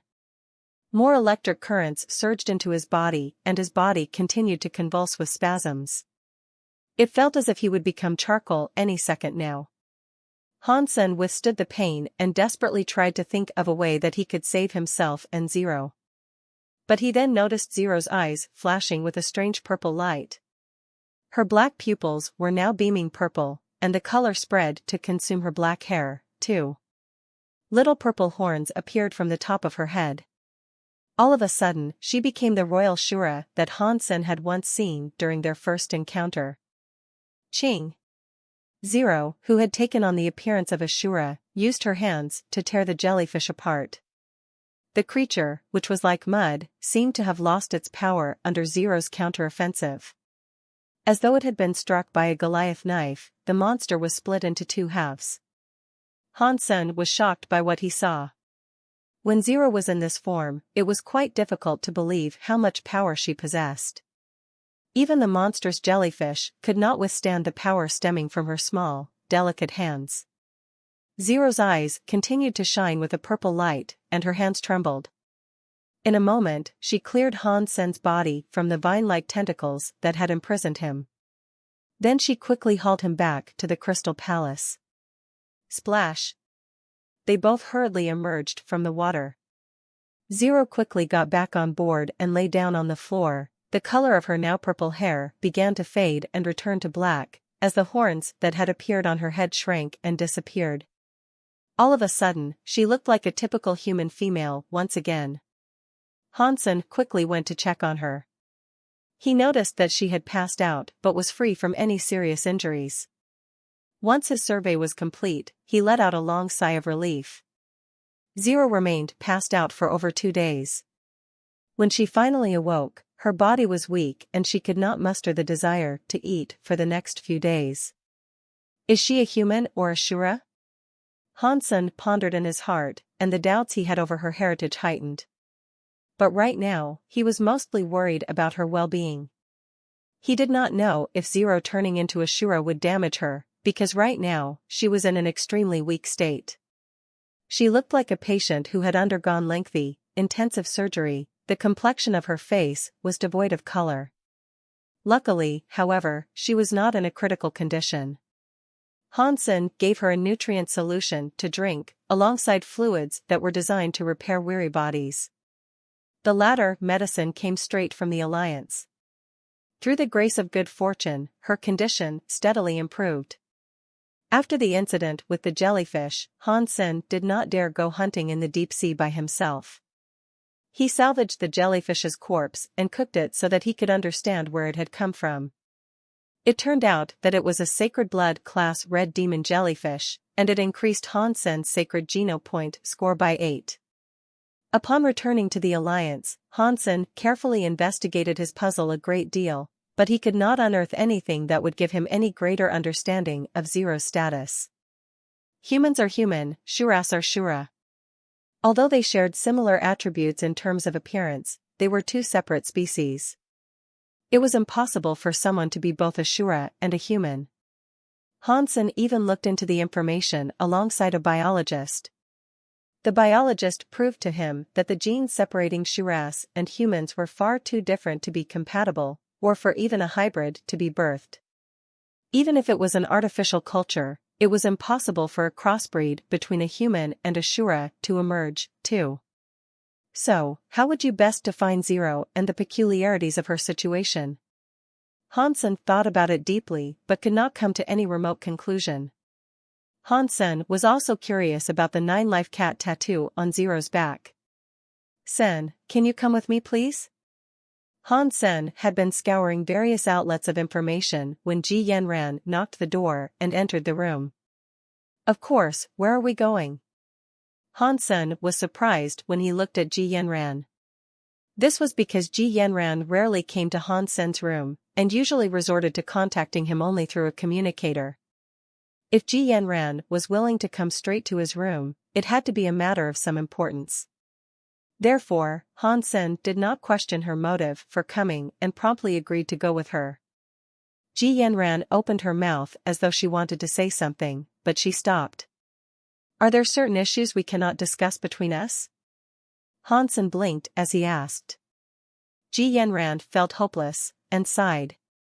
Tomorrow, I am going to an exchange event. I was hoping that you could accompany me. What exchange event? Hansen looked at Ji Yanran with some confusion, as he had wondered whether she had come to him over something that had to do with her family. He hadn't expected that she wanted him for an exchange event. How do I best explain this? It is a semi-private exchange event. The people who take part in this event are young, like me. Ji Yanran spoke slowly, detailing her explanation with great care. It's not some dating event, is it? Hansen blinked his eyes. Ji Yanran took offense, and said, use your mind. That has nothing to do with it. It really is just some exchange event. But you see, the people who are there will be special. And so too will the goods on offer be. I hope you will be able to accompany me, as I am sure it will help you in the future. Could you tell me what sort of exchange event it is? Hansen asked, now curious. Ji Yanran hesitated but then decided to tell him. You must be aware that humankind has their surpassers, and that this is the true beginning of our evolution. Hansen nodded and said, I was taught about it when I went to school. A surpasser can exceed the limits of what any ordinary human can achieve, and their existence means the beginning of humankind's genetic evolution. The exchange event will discuss our genetic evolution. Ji Yanran said. Hansen looked at Ji Yanran, but was not entirely sure of what she meant. If the surpassers were the beginning of humankind's next step, then the people who were to join such an event should be surpassers only. Ji Yanran was simply an evolver, so what was she going to do there? Ji Yanran looked as if she knew what Hansen was thinking. She started to explain further. Theoretically, humans need to reach the level of a surpasser to evolve their genes by themselves. But there have been certain cases where those with impeccable talents have been able to evolve on their own. The exchange event aims to discuss this matter.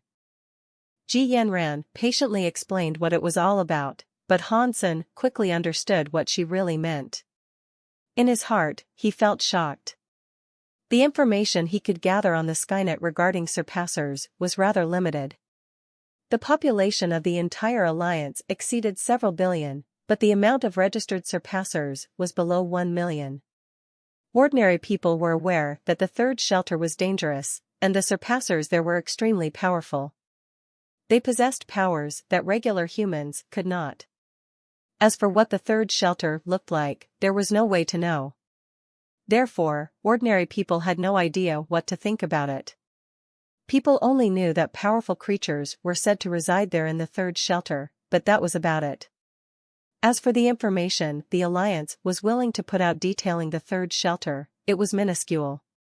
The data they did provide said that the fitness of the ordinary creatures there were at the very least above 300. This knowledge was frightening enough. A human evolver with excellent genes only averages around 30. Those with excellent genes from the second shelter are said to have a fitness level of around 130 to 150. To reach a fitness level of 150 was a rare and highly prestigious thing for a person to achieve. Only the strongest could enter the evolution pool and evolve into a surpasser, and they would have to reach a fitness level of 300 to do it. And that level belonged to the weakest creatures of the third shelter. It was extremely rare to witness someone reach such heights, so how could they hope to survive in the third shelter, which must be populated with the most insane of creatures? Even the strongest human was weaker than the least creature of the third shelter, so how could they grow up in such a place? Ji Yanran's answer rested in the hypergeno art. It was common for humans to call reaching level 300 fitness the sky step. If you can attain that level, you become the equivalent of a celestial being. To become a celestial being requires you going beyond the mortal capabilities of humans and being able to communicate with those in the sky. The so-called communicators of the sky had been saturated in and absorbed the powers of the universe. They would no longer have to consume food for nutrients or sustenance. Any human who reached this height was capable of controlling certain powers of the universe. This included Ani, which allowed for the command of thunder and electricity. Others would be able to control water, fire, and even time and space itself. To hold on to these powers required hyper-Geno arts, yet not any ordinary variants.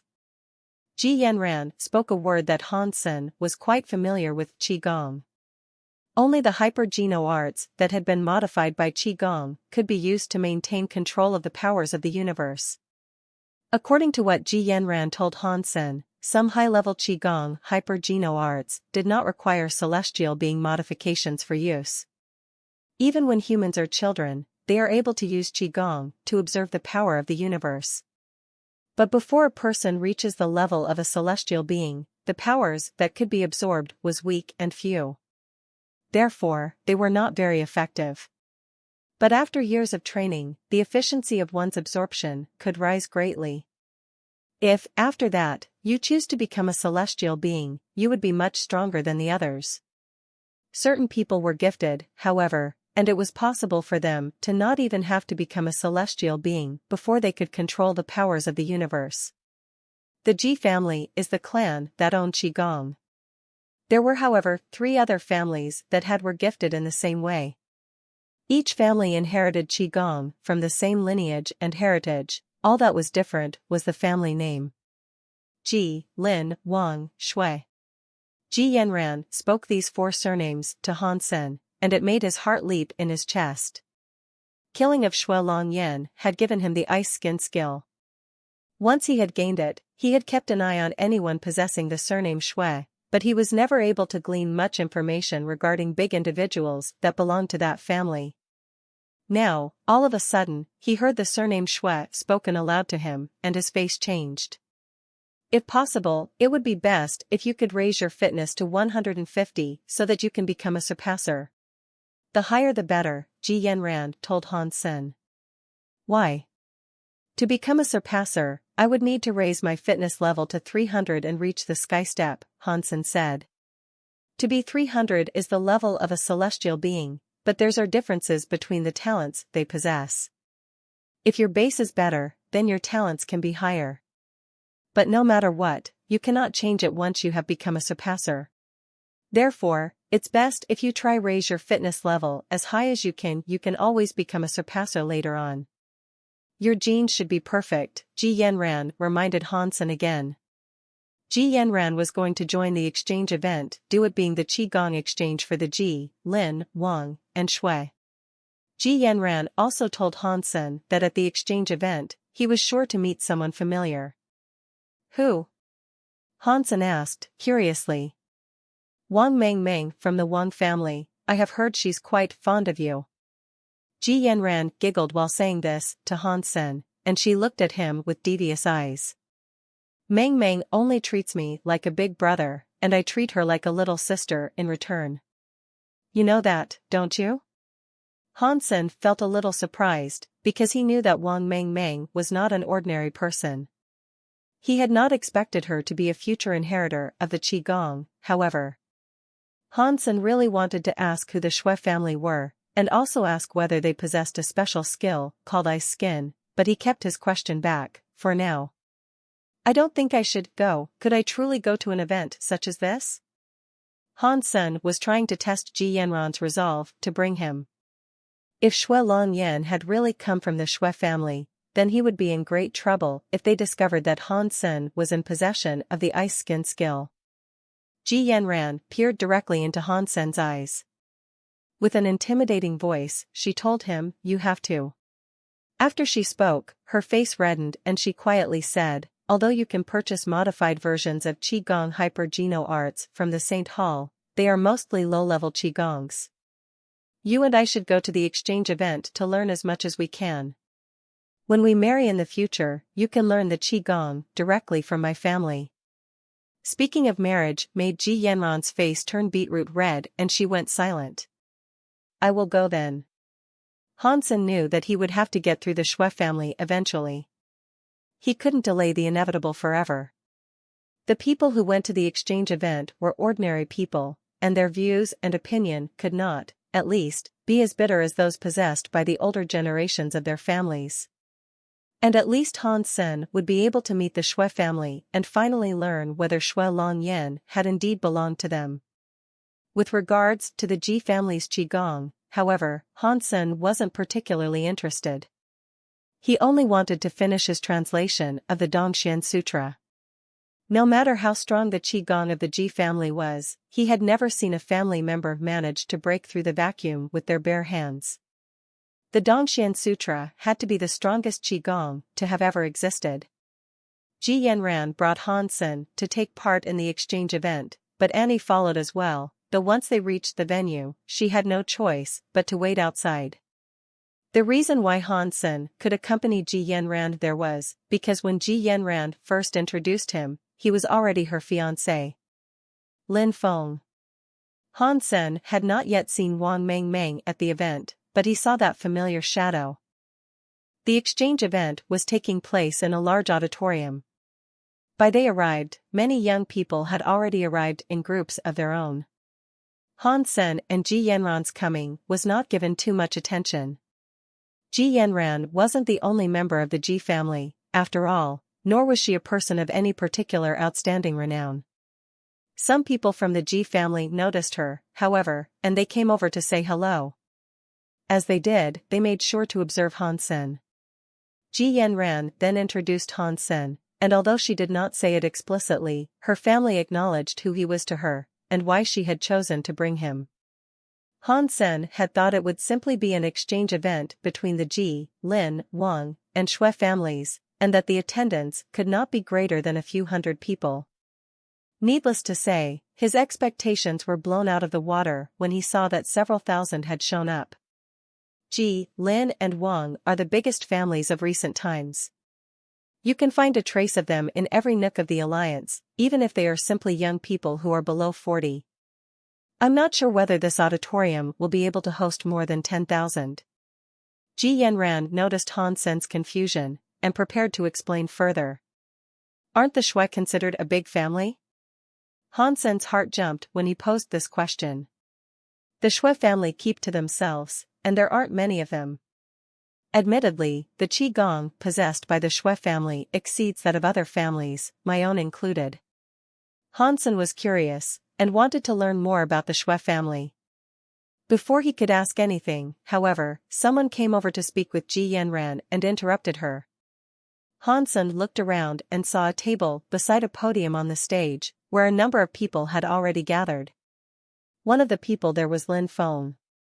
Yanran, that must be your boyfriend.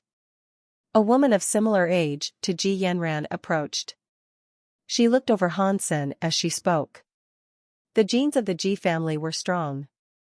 It was fair to say that each and every member of the family was pretty, and this woman was no exception. In fact, she looked quite beautiful. That being said, she didn't look as fresh and spotless as Ji Yanran. This woman was similar to Ji Yanran, in the way she held the arm of another young man who seemed to bear a close relation with her. Yes, Qingqiu.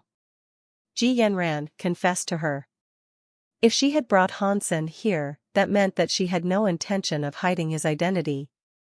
Ji Qingqiu had only asked to make polite conversation, she had no real interest in Han Senator. Before Ji Yanran could even introduce him, Ji Qingqiu had already begun introducing the man who was beside her. Yanran, this is my boyfriend, Shui Yang. Today he is here as a representative of the Shui family, who has come to talk about the Jade Heart Sutra. While Ji Qingqiu said this, her eyebrows were raised boisterously. Ji Yanran politely greeted Shui Yang, whereas Hansen's heart felt a slight tremor. Seeing Shui Yang before him, Hansen did his best to observe decorum and drew a comparison with Shui Longyan. Quickly, Hansen felt disappointed. Even if they were from the same family, it was not as if they all had to look alike. Over time, Hansen had also forgotten what Shui Longyan looked like. It had been a few years, after all. Ji Yanran then spoke to Ji Qingqiu for a while, who continued to gush praise over how delightful and amazing Shui Yang was while paying no attention to Han. Senator Ji Yanran felt displeased at her behavior, and thought of an excuse to leave him. My cousin's urge to compete with me has never been quelled. Now she has a boyfriend from the Shui family, she is so full of herself, Ji Yanran quietly explained to Hansen. Is that something to be proud of? Hansen feigned surprise as he asked this.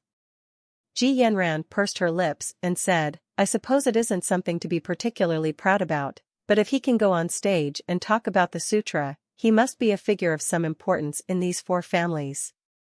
Following this, Ji Yanran began saying unfavorable things about the people on stage. Then she quietly said, every time at an exchange event, each family will select a few specific people to give a speech up there. If you are selected to go up there, you must be the best of who that family can provide. Then you should go up there. Hansen laughed.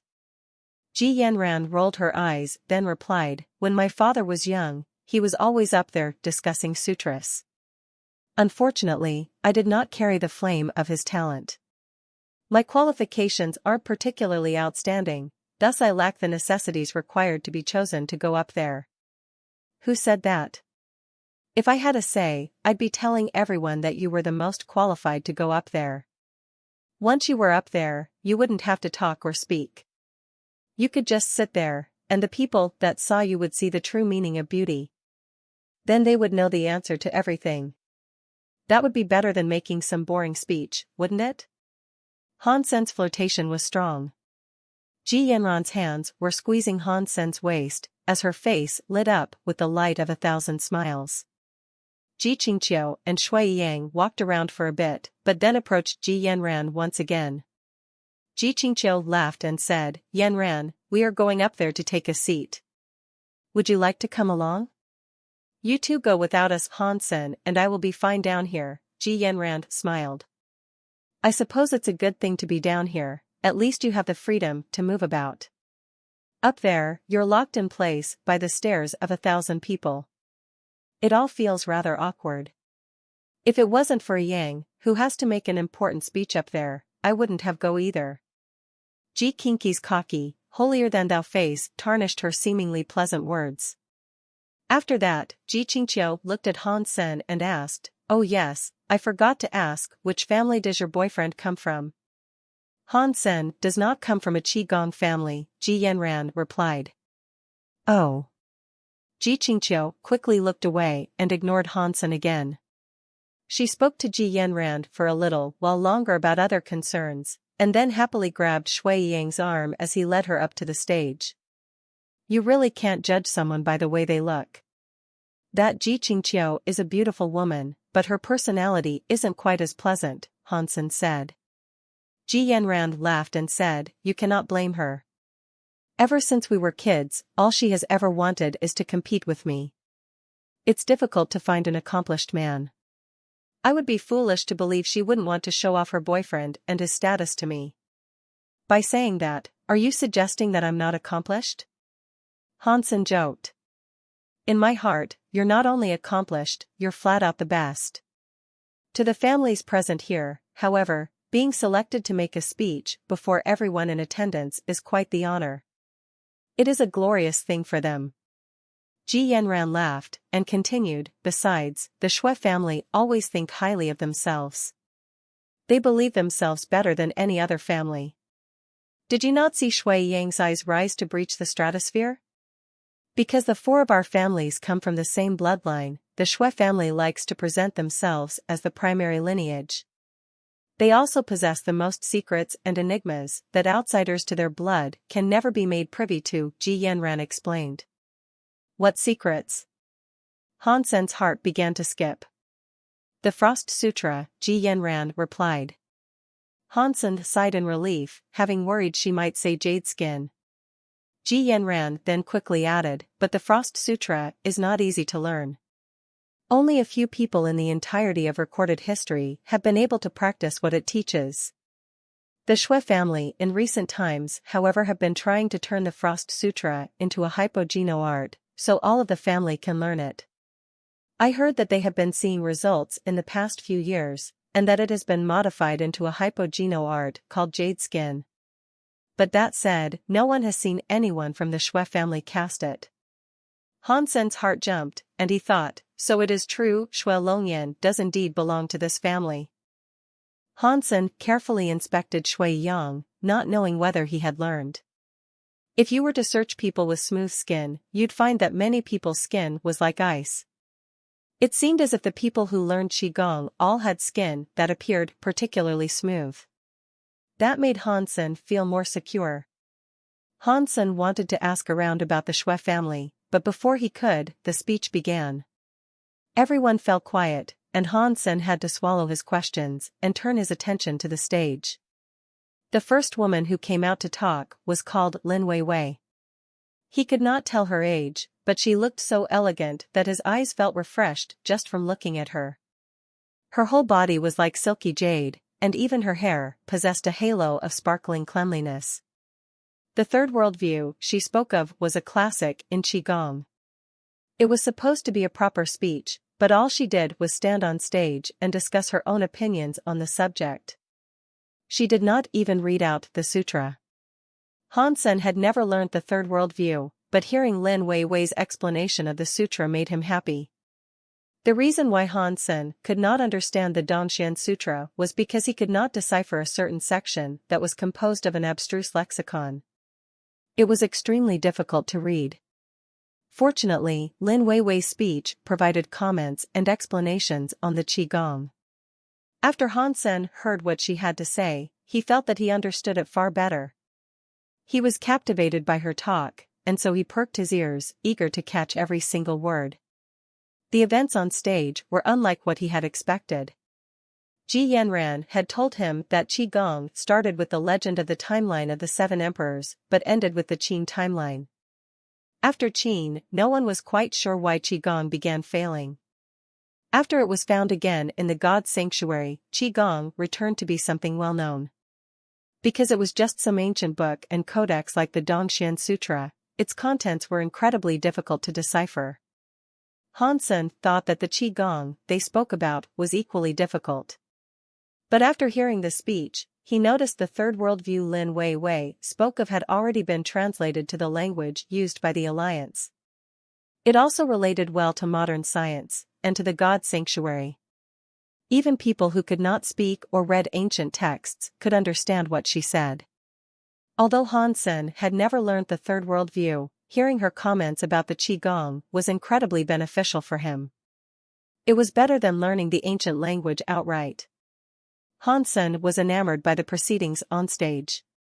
According to what Lin Weiwei said, Qigong was just another hyper-geno art.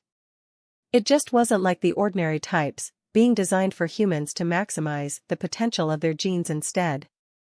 It was a hyper-geno art that could absorb the power of the universe. The core principle of the Qigong was allowing a person's body to absorb and become a vessel for the powers of the universe. It strengthened an individual's genes. According to recent theories, it took a fitness level of 300 and obtaining the status of a celestial being to form the baseline of Qigong requirements. To break through Qigong was to break through the fabric of your genes.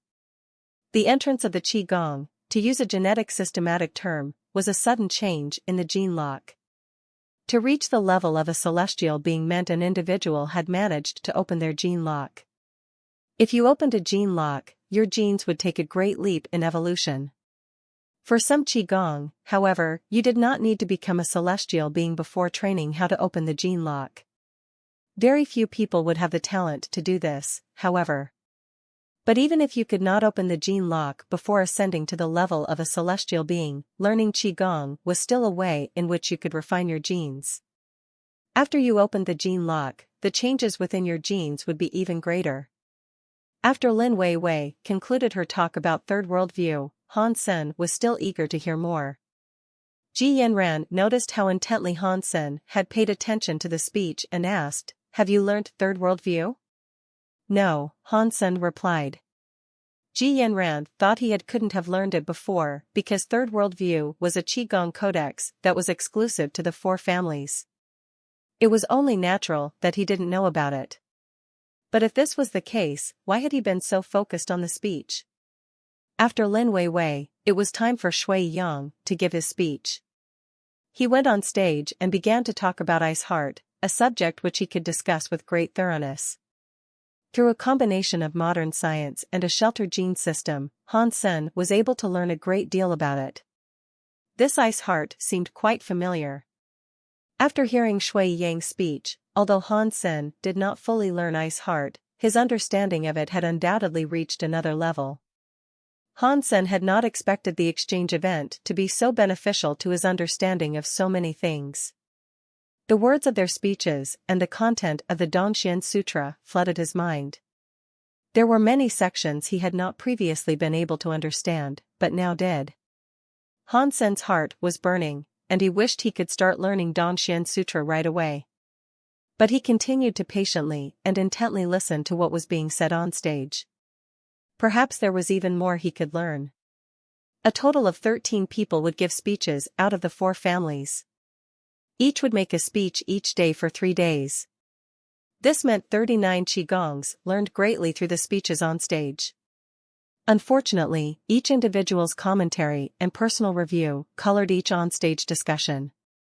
None of them touched upon the original codexes and how to learn them.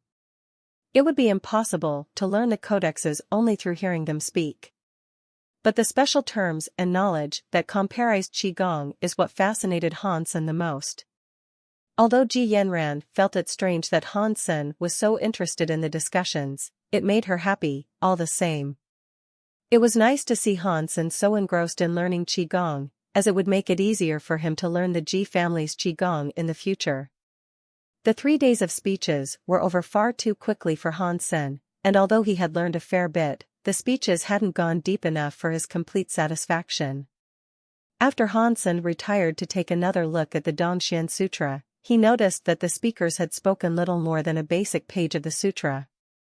But that was enough for Hansen to understand the basic fundaments of the sutra, and he now understood how to get started with it. But by the end of the speeches, there was still a lot he did not understand and could no longer inquire about, which made him feel disappointed. But Hansen understood that the people present were only the youngest of the 4 families, so their levels could not be all that high. So their own understanding would also be quite limited. Still, he was grateful for the benefits he had received, and this was surprising. Dongxue Sutra, I can finally learn it. Although I have only got the basics, according to what they have been saying, I should now be able to learn how to open the gene lock. The only thing I don't know is how long it'll take for me to get started. Hansen's heart was fixated with the Dongxue Sutra's codex basics, his breath almost panting, his heart pumped faster. Originally, Hansen had thought the Dongxue Sutra would be really difficult to get to grips with. After all, the Qigong Lin Wei Wei talked about could only open 3 or 4 gene locks, but the Dongxue Sutra provided 10 different entrances. According to the current theory, that meant it could open 10 gene locks. The difference between the two was highly significant. But for the time it usually took to learn these things, Hansen's beginning was off to a good start. Blood flows through all living things. After 36 small cycles, a major cycle is completed. Hansen felt the heaviness of his body disperse, taking on the weight of a feather. There was a serenity to his existence that he had not previously felt, as if the cells in his body had all come alive. His metabolism had quickened, and it energized his cells. The sweet smell of fresh, virgin grass permeated the air. Hey, did you apply perfume? Ji Yanran was sitting next to Hansen and looked at him. She sniffed and drew herself closer, so that she could inhale his scent. Not in public. Wait until we return to the room, then you can do with me as you please. Hansen said shyly. Go to hell. Ji Yanran blushed hard, and pinched his waist in retribution. Still, she could not hold back her curiosity, so she continued smelling Hansen's scent. That perfume smells really good. Which brand are you using? How come I didn't notice it before? I'm not using perfume. Hansen understood that following his training in the Dongxue Sutra, his body was brimming with the scent of life. Impossible. My nose has never failed me, you must be using perfume. Ji Yanran did not believe him. It isn't perfume, it's just the natural scent of my body. Hansen blinked once as he spoke. You are a man, why would you possess an odor such as that? Tell me right now, which brand are you using? Ji Yanran peered at Hansen. I really didn't use perfume. This is just the smell of my body. If you don't believe me, come to my room tonight. But before Han Sen could finish his sentence, Ji Yanran pinched him again. The speeches were over, and everyone in the auditorium was exchanging views with one another. But no one noticed Han Sen flirting with Ji Yanran. Lin Feng, come and sit with us, Shui Yang smiled and gestured to Lin Feng to join him. Once the speech was over, everyone was discussing what they had seen. But there were too many people, so it was impossible for the discussions to include everyone. Usually, a discussion group only comprised around half a dozen people. People with similar levels tended to group together. Those who were allowed on stage were considered leaders of their generation. Usually, they gathered in a few groups to discuss certain subjects together. Although the Shui family was incredibly full of self-regard, Lin Feng was considered one of the prodigies of the generation. The sutra that Lin Feng spoke about was the best. Even Shui Yang, who frequently looked down on others, considered him an important character. This was why he felt compelled to invite him over. Yes, Lin Feng. Ji Lei is with us, as well. Let's go. Ji Qingqiu was holding Shui Yang by the arm as she spoke. Ji Qingqiu's abilities did not formally qualify her to join the circle that was being composed, but the eligibility of entrance did not strictly depend on their talents. She was Shui Yang's girlfriend, and as such, was allowed to join. So Ji Qingqiu was overjoyed. It was a glory for her to be able to join the top circle of the four families' brightest young ones. I'm sorry. I have a few old friends waiting for me elsewhere that I need to catch up with. Maybe next time? Lin Feng rejected Shui Yang and Ji Qingqiu. Shui Yang's face changed. The Shui family had always been a proud family, and to have his own personal invitation be rejected by Lin Feng upset him. Lin Feng cared little for Shui Yang's reaction. He simply turned around and walked off in another direction. Many people were looking at Lin Feng as he did this, and they were interested to see which circle he would be joining. After all, Lin Feng's performance had been truly astonishing and a highlight of the four families. Even Shui Yang could not steal his thunder. Most people suspected that Lin Feng would not join Shui Yang's circle, and that he would most likely join a circle composed of Wangs. But to the surprise of many, he did not go there either. Under everyone's curious eyes, Lin Feng went to sit beside a man who was strange to them. The two of them acted quite naturally, not troubling to greet each other formally. It appeared that they were quite close. Many were quite shocked, as most had no idea who that person was that Lin Feng was with. Shui Yang and Ji Qingqiu, seeing who it was, both grimaced. Lin Feng had gone to sit with Han Sen. At that moment, murmurs arose from the crowd about who that curious man was. While most were unaware of who he was, many did recognize Ji Yanran. Although she was born into a wondrous family, her talents weren't exceptional by any means. It actually seemed as if Lin Feng wasn't there for Ji Yanran either. He really had just sat down and started talking with the unknown fellow. Many people began discussing the origins of this curious person, but they could only glean that his name was Han Sen and that he was Ji Yanran's boyfriend. That was all. I didn't expect to see you here. Lin Feng smiled, for he had noticed Han Sen in the crowd some time ago. Alas, he had had to wait until all the speeches were over before he could join him. I could say the same. Han Sen poured Lin Feng a drink. Without a toasting of glasses, he immediately had a swig. Lin Feng didn't mind this behavior at all, and he too then took the wine that had been given to him and had a sip. The two of them then began chatting casually. Even Ji Yanran was surprised to see Han Sen and Lin Feng with each other. She had no idea the two had such a relationship, one that seemed healthy and positive. She had thought he would only recognize Wang Meng, yet even she had not come to see them. Lin Feng and Han Sen spoke for quite some time, but it wasn't long before Shui Yang and Ji Qingqiu appeared.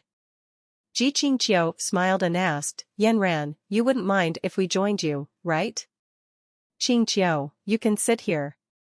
Although Ji Yanran wasn't too keen on the prospect of being with her sister, she would have felt bad rejecting her.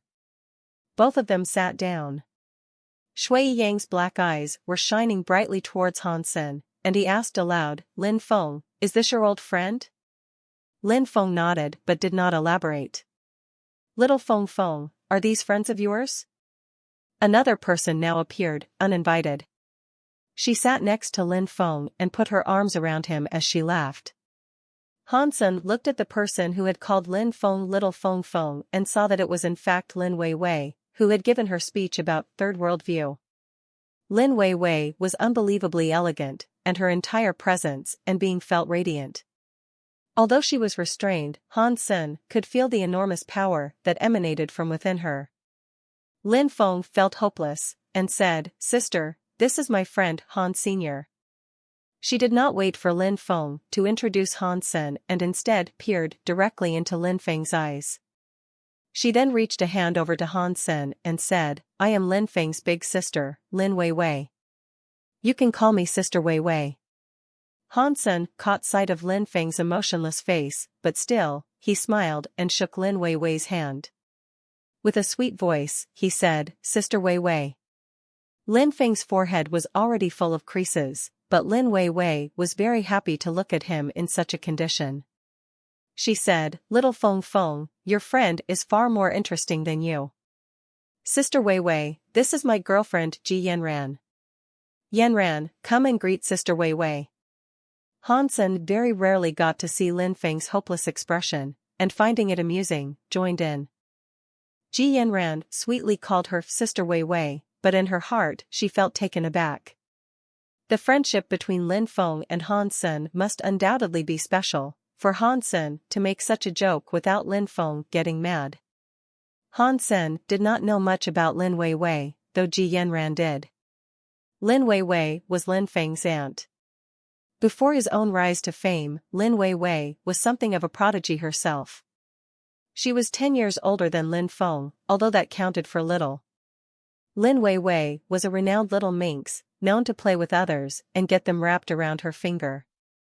In the past 2 years, however, she had been preparing her ascension as surpasser and maintained something of a low profile. Although Han Sen did not know what Lin Weiwei's title had been in the past, if it was enough to drain Lin Feng of hope and happiness, he thought it best to remain in her good books and not do anything to displease her. The four of them began to chat, and mostly ignored the presence of Shui Yang and Ji Qingqiu. Needless to say, this made Shui Yang grumpy. Every generation of the Shui family learned Qigong, and although you could not say they outright despised ordinary people, they would strictly judge others by their own high standards. Shui Yang approved of the speech made by Lin Feng, which is why he had invited him to join them. Han Sen was not from the Qigong bloodline and had not yet proved his worth, and it was because of this that he did not invite him along. But now Lin Feng and Lin Weiwei were treating Han Sen like a best friend, and Shui Yang started to feel angry over being ignored. Watching the four of them talk amongst each other, Shui Yang and Ji Qingqiu were unable to come in and join the conversation.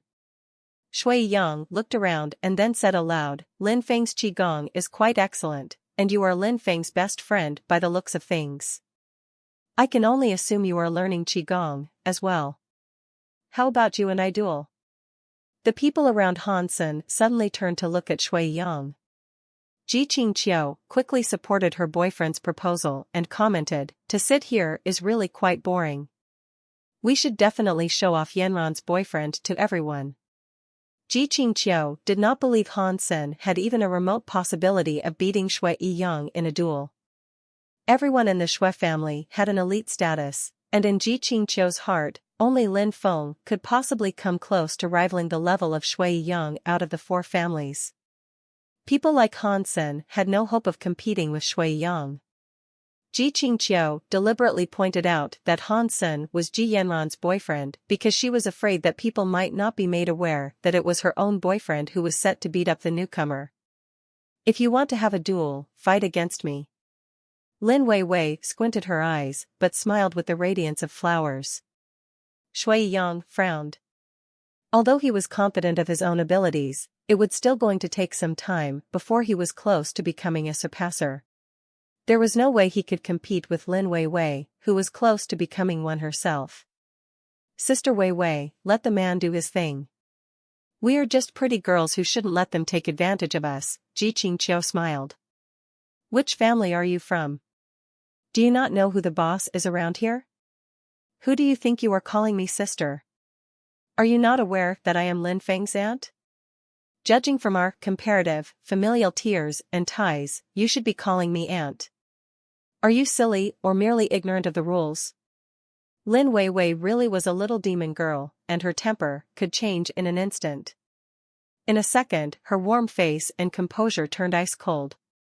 Ji Qingqiu's face suddenly became bright red as she blushed hugely, then felt like she wanted to dig a hole and hide.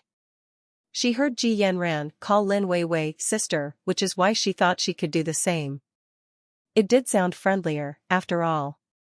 Lin Weiwei had already become sick and tired of Shui Yang and Ji Qingqiu, and so had no desire to be polite to them. After seeing Ji Qingqiu be humiliated in this fashion, Shui Yang's face wholly changed. From his body came a frosty wind and biting chill, and an angry force swirled inside him. Everyone looking upon him turned cold. I told you, if you want to fight, you pick it with me.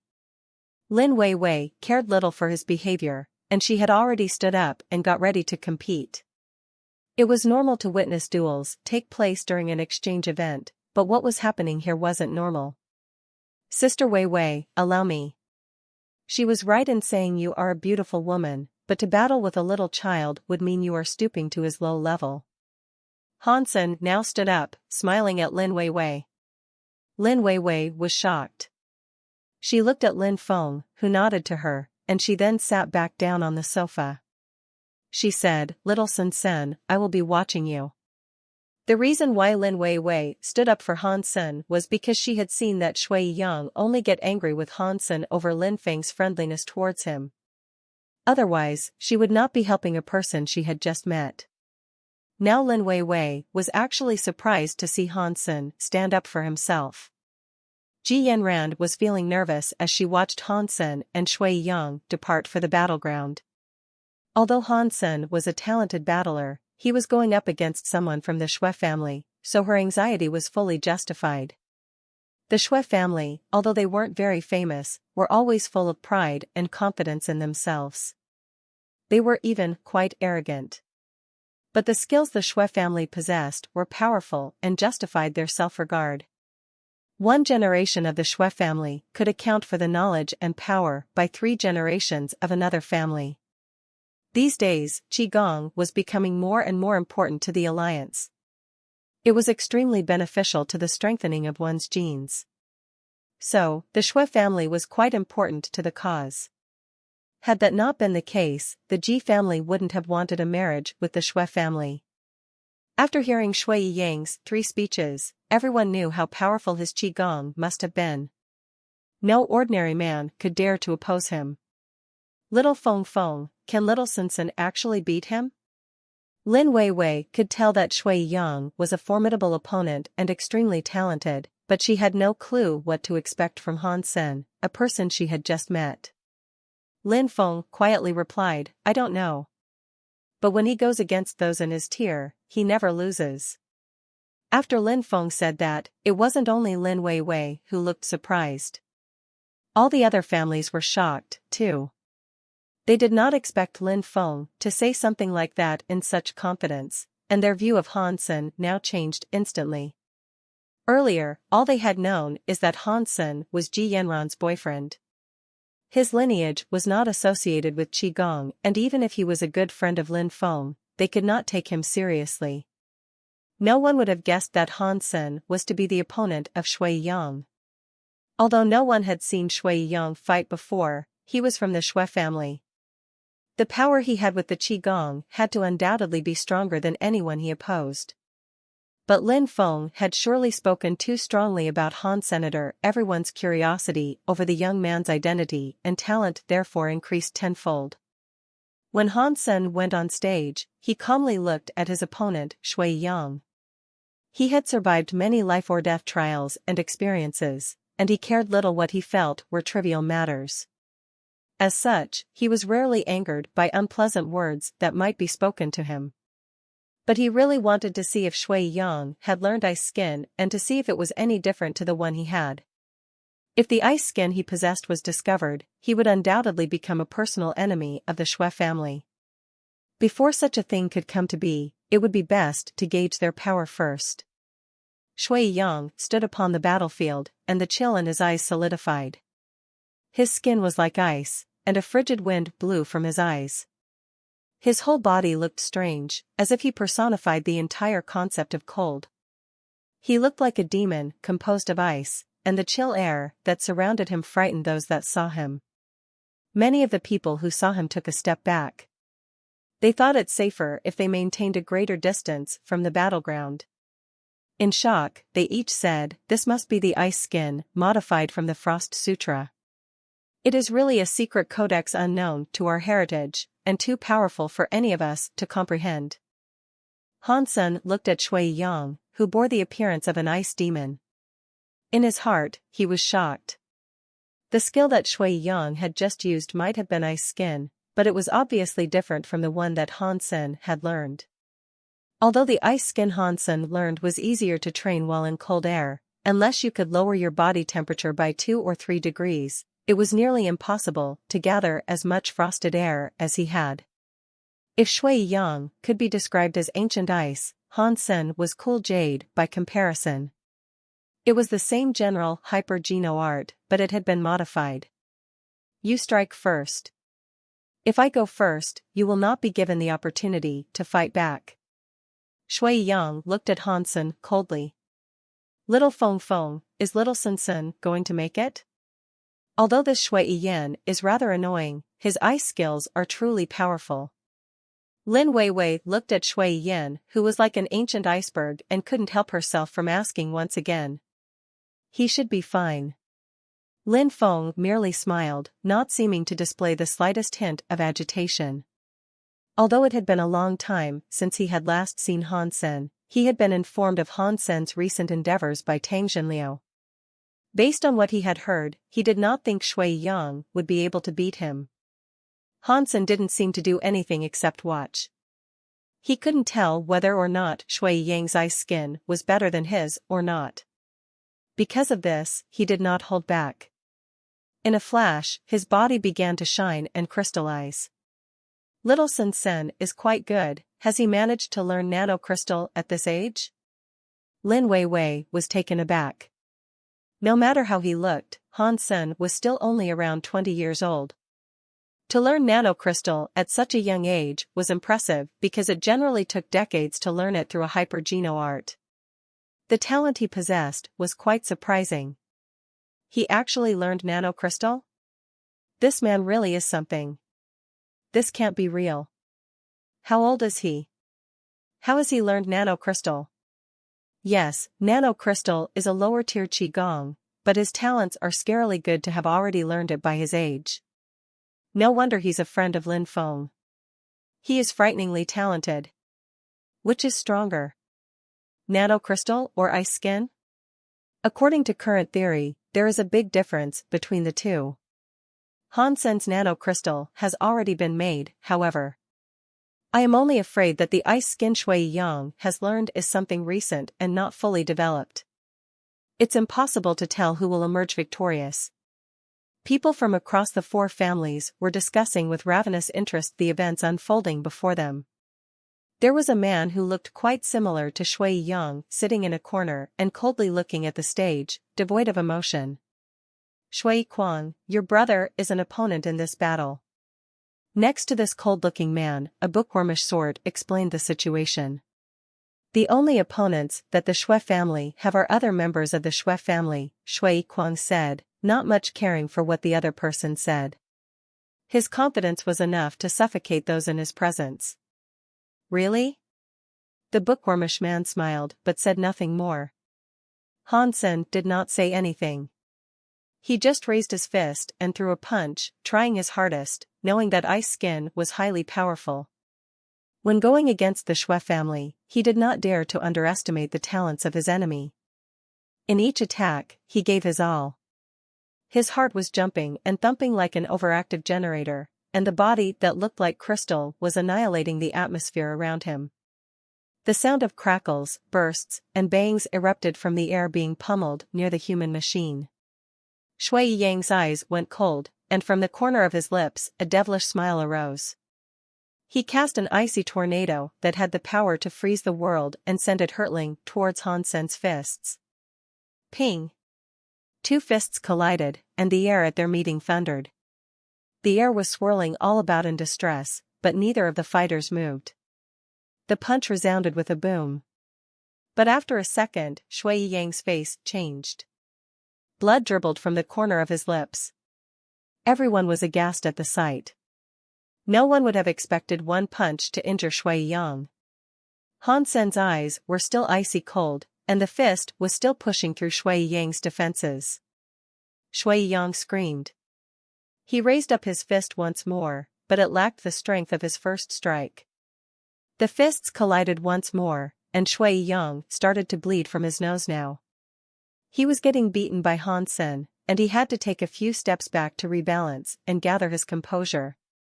Han Sen was like a crystal demon, suppressing his every attack. Now a barrage of fists came his way, and though he desperately tried to dodge them, every thrown fist found its target. Although he managed to use his arm to block the hits, the sheer power of his attack continuously pushed him back. The blood from his mouth continued to spill. Everyone was frozen in their place, watching. No one had expected Han Sen to possess the power necessary to triumph over Shui Yang, let alone beat him so badly that he couldn't even attempt to fight back. The scary shadow was like an ancient demon, and he had the power to instill fear in all who saw him.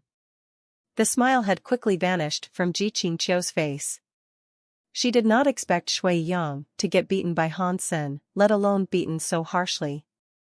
He was injured from the first punch, and after that had no chance to fight back. The hits kept coming until his defeat. And now, blood leaked from multiple orifices. Shui Yang was still screaming, but none of his attacks could match up to his cries. Ji Yanran was delighted. Although she had known Han Sen was very strong, even she hadn't believed that he had the power to beat someone from the Shui family so ferociously. Wow, that is so strong. Where did this guy even come from? He can't be from a Qigong family. Is nanocrystal really that powerful? Can it really suppress ice skin like that? Awesome. That is so awesome. The Ji family has an amazing addition. Shui Kuang's eyes changed. He said two words, Yin force. This is an extremely powerful Yin force. To have a Yin force be practiced to such a terrifying degree, I am not sure any evolver can rival him, the bookworm said. Shui Kuang said, then said nothing more. As he looked at Han Sen, a murderous glint entered his eyes. Boom! Shui Yang hopelessly accepted another punch. He felt his organs being pummeled and then felt as if his heart was ready to explode. He screamed again. His body began shining, and to expand in size. All of a sudden, he had taken on the appearance of a red-eyed monster. After this, all of his attacks had kept being suppressed by Han Sen. He had opted to use a beast soul. Many people despised Shui Yang's new tactic, but he was desperate. If he did not want to concede, his final hope was in the summoning of a beast soul. Shui Yang, through the addition of a beast soul, had increased his power by a great magnitude. His eyes were still incredibly cold, and he raised a fist towards Han Senator because his power had increased. The fist was able to teleport in front of Han Sen and prepare to sucker punch him with great force. This rage-fueled fist could not even be seen by the audience. Pang! Han Sen did not change his expression and did not even look directly at the fist coming directly towards him. He simply raised up his right hand and pushed the incoming arm away from him. Shui Yang's beast soul was a sacred blood class beast soul from the second shelter. After his transformation, his speed and strength greatly increased. But, despite these improvements, they was clearly not enough for him to escape his predicament. If Han Sen's fist touched any part of his body, it would burst through and significantly damage his internal organs. Pang! Pang! Pang! Fists collided in quick succession, but Shui Yang, who had already transformed with the aid of a beast soul, was only beaten back further. Blood gushed from his nose, mouth, and ears. Everyone watching this was highly surprised. Shui Yang was already using a beast soul, and yet he was still being beaten badly. His opponent was truly frightening. How can he be so strong? This man is terrifying. This guy is off the charts. He is using nanocrystal to prevent Shui Yang from fighting back. That's sick. Boom. To everyone's disbelief, Shui Yang had already been pushed to the edge of the arena. His mouth was agape in rage and his face contorted to a look that refused to concede. But he just could not stand his ground against Han Sen's fists. His body was like an ice demon, but then another punch hit him. He went flying off the stage. Crash! Shui Yang was furious and his organs had received significant damage. Through overwhelming anger, his body had finally reached its tipping point, and he passed out. Han Sen did not take a look at his opponent, who was now being rushed to recovery. He left the stage and returned to where he had been sitting. The people in the Shui family weren't as strong as he had expected. Although Shui Yang had learned ice skin, there was something not quite right with his variant. It definitely did not come close to usefulness of Han Sen's ice skin. The greatest benefit of ice skin was its ability to reinforce your body's bones and organs. That meant your internal organs would be as strong as your exterior. Despite Shui Yang's use of ice skin, and subsequent reinforcement of his organs, they were still weaker than his exterior. That was the difference between his ice skin and the one Han Sen had learnt. Han Sen did not know what was going on. If he had learned the wrong skill, that meant Shui Yang's ice skin could end up greater than his. But, right now, it was clear that it wasn't. It was most strange.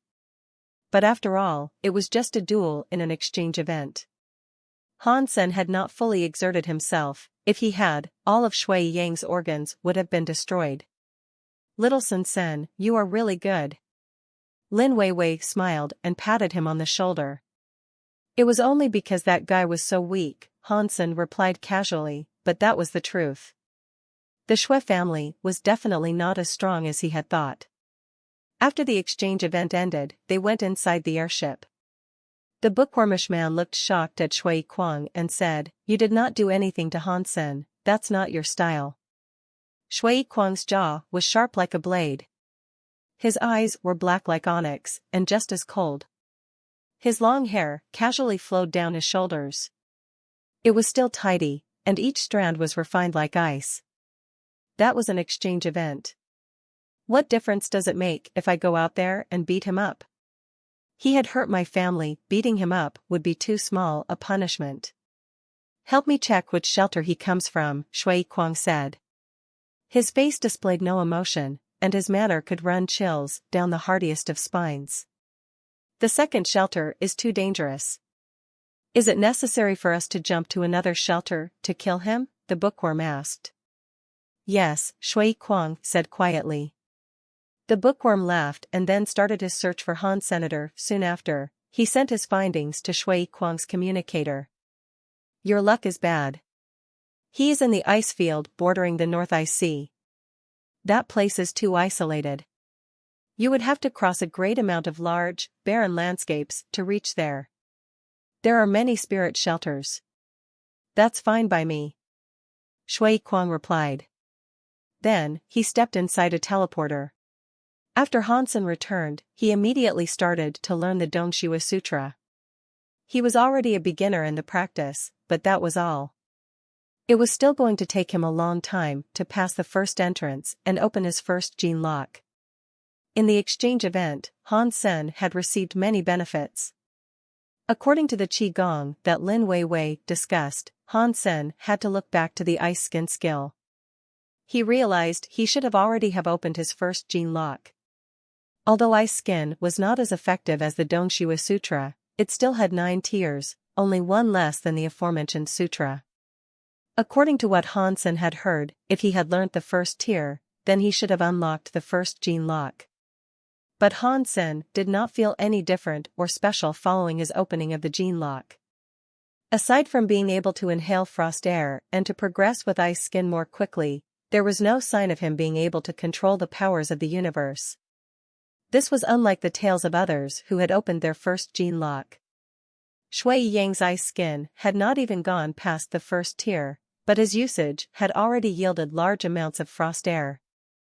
It seemed as if Shui Yang had managed to break through the first tier, which would allow him to control the power of ice. Hansen had already ascended past the first tier, but the results did not display the effects he had expected. This confused him, and it made him ponder whether he had learnt the wrong skill. Is it because I did not use the Geno solution produced exclusively for ice skin?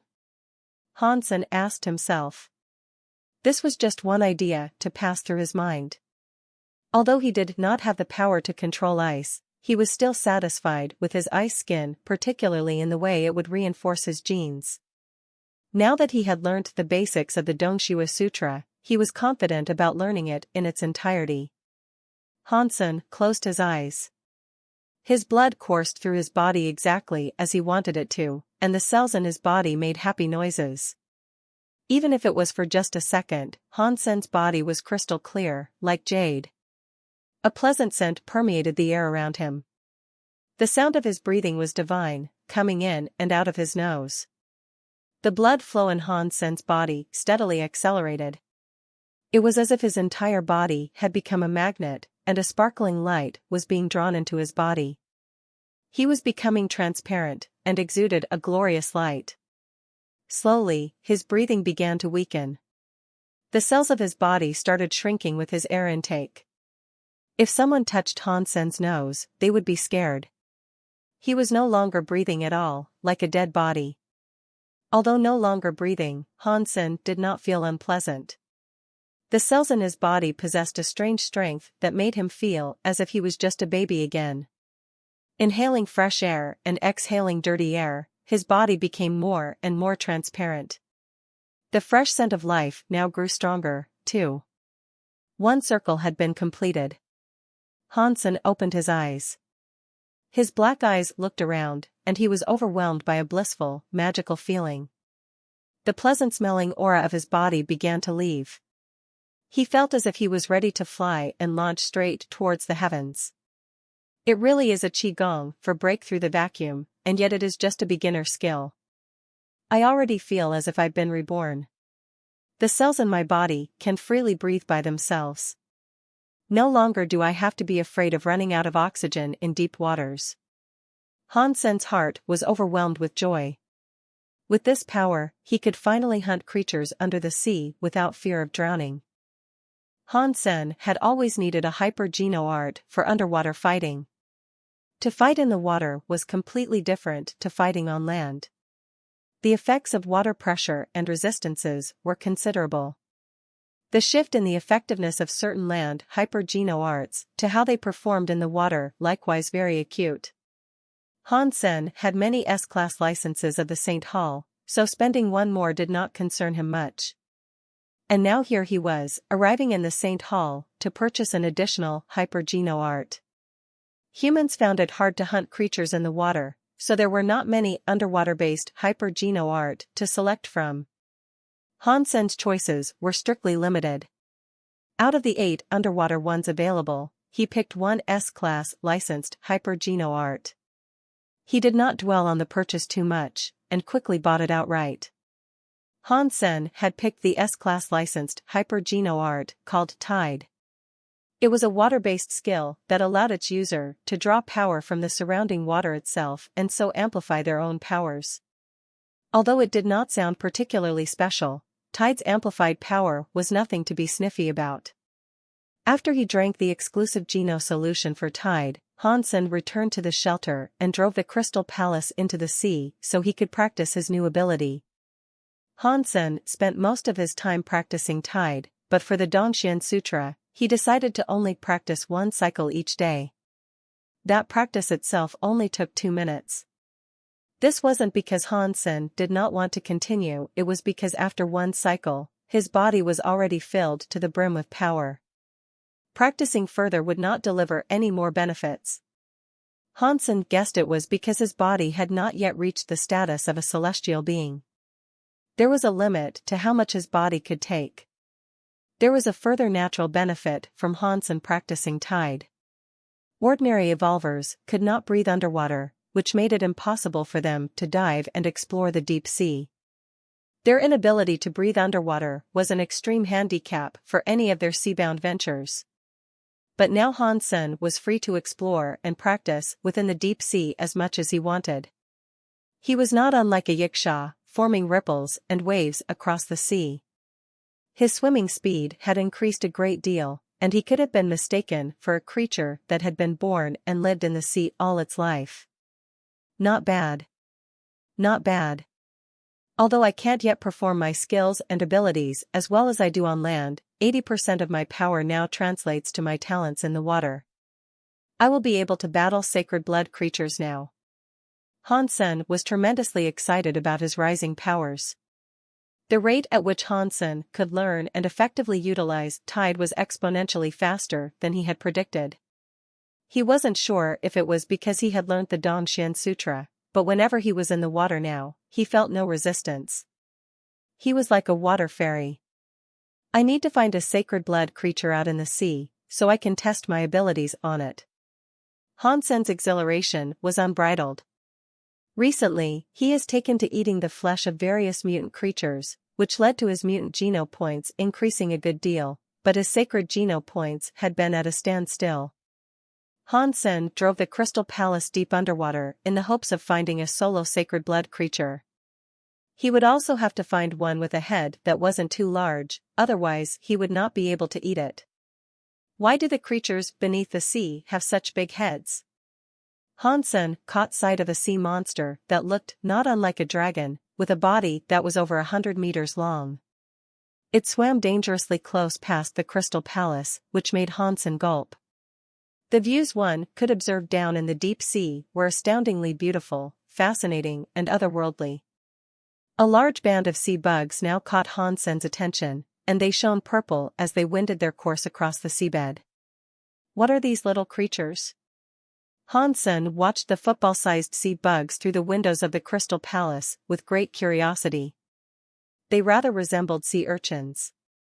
They had circular bodies that had numerous thorny spikes which emitted light.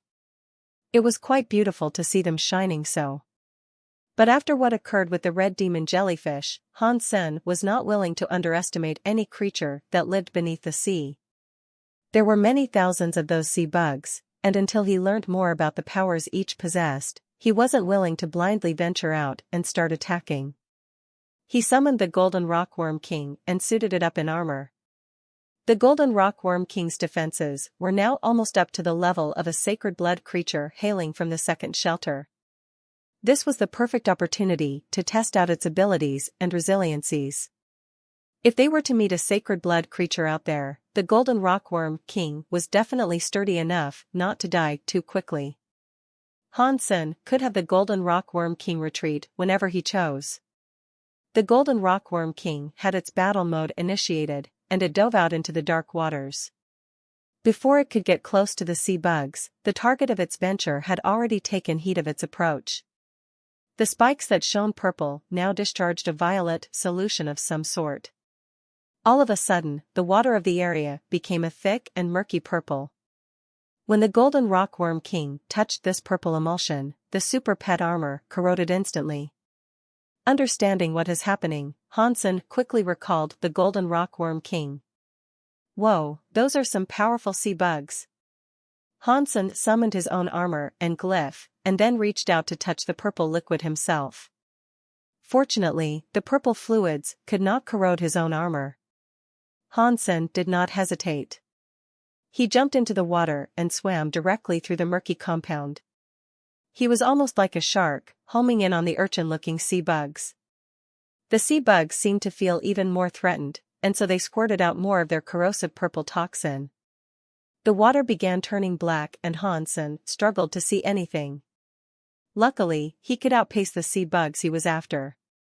He sprinted in front of one and quickly waved his ghostpod claws to kill it. Mutant creature hunted, poison spike sea bug. The beast soul was not acquired. Consume its flesh to obtain a random amount of mutant geno points, between 0 and 10. Hansen was shocked. If the sea bugs were mutant creatures, that meant there was a many thousands of them in front of him. It was rare to see so many mutant creatures together on land. The value of what he had stumbled onto was difficult to comprehend. Consumed with excitement, Hansen was overwhelmed at the number of mutant creatures he could now freely hunt. The likelihood of obtaining the beast soul of a sea bug was all but guaranteed, as a beast soul was sure to drop from the thousands of mutant creatures that stretched out before him. Hansen immediately swam out to kill as many sea bugs as he could. Like a swarm of angry wasps, they all tried to spray their toxic liquid to deter their attacker. As he came near, they also tried to put their thorns into him directly. Under the buff provided by the double berserk sacred blood beast soul, the mutant sea bugs had no chance of piercing his golden armor. Their poison was useless against him. Hansen casually attacked and slew a fair number of sea bugs. But the poison spike sea bugs had their own form of intelligence. After Hansen had killed a dozen of them, they noticed their inability to compete their hunter, and they all tried to escape. Panicking, they tried to swim as far away from Hansen as they could. Hansen had not yet acquired the beast soul he was looking for, so he was not planning on letting them get away so easily. He fervently chased them and fiercely swung his ghostpod claws. With each swing, the satisfying sound of a fresh kill struck his eardrums. Mutant creature hunted, poison spike sea bug. The beast soul has been acquired. Consume its flesh to obtain a random numeric amount of mutant geno points, between 0 and 10. Hansen's heart was delighted at obtaining a new beast soul. He tried to push his luck and kill a few more to collect another, but in the corner of his vision, he saw a giant poison spike sea bug headed in his direction.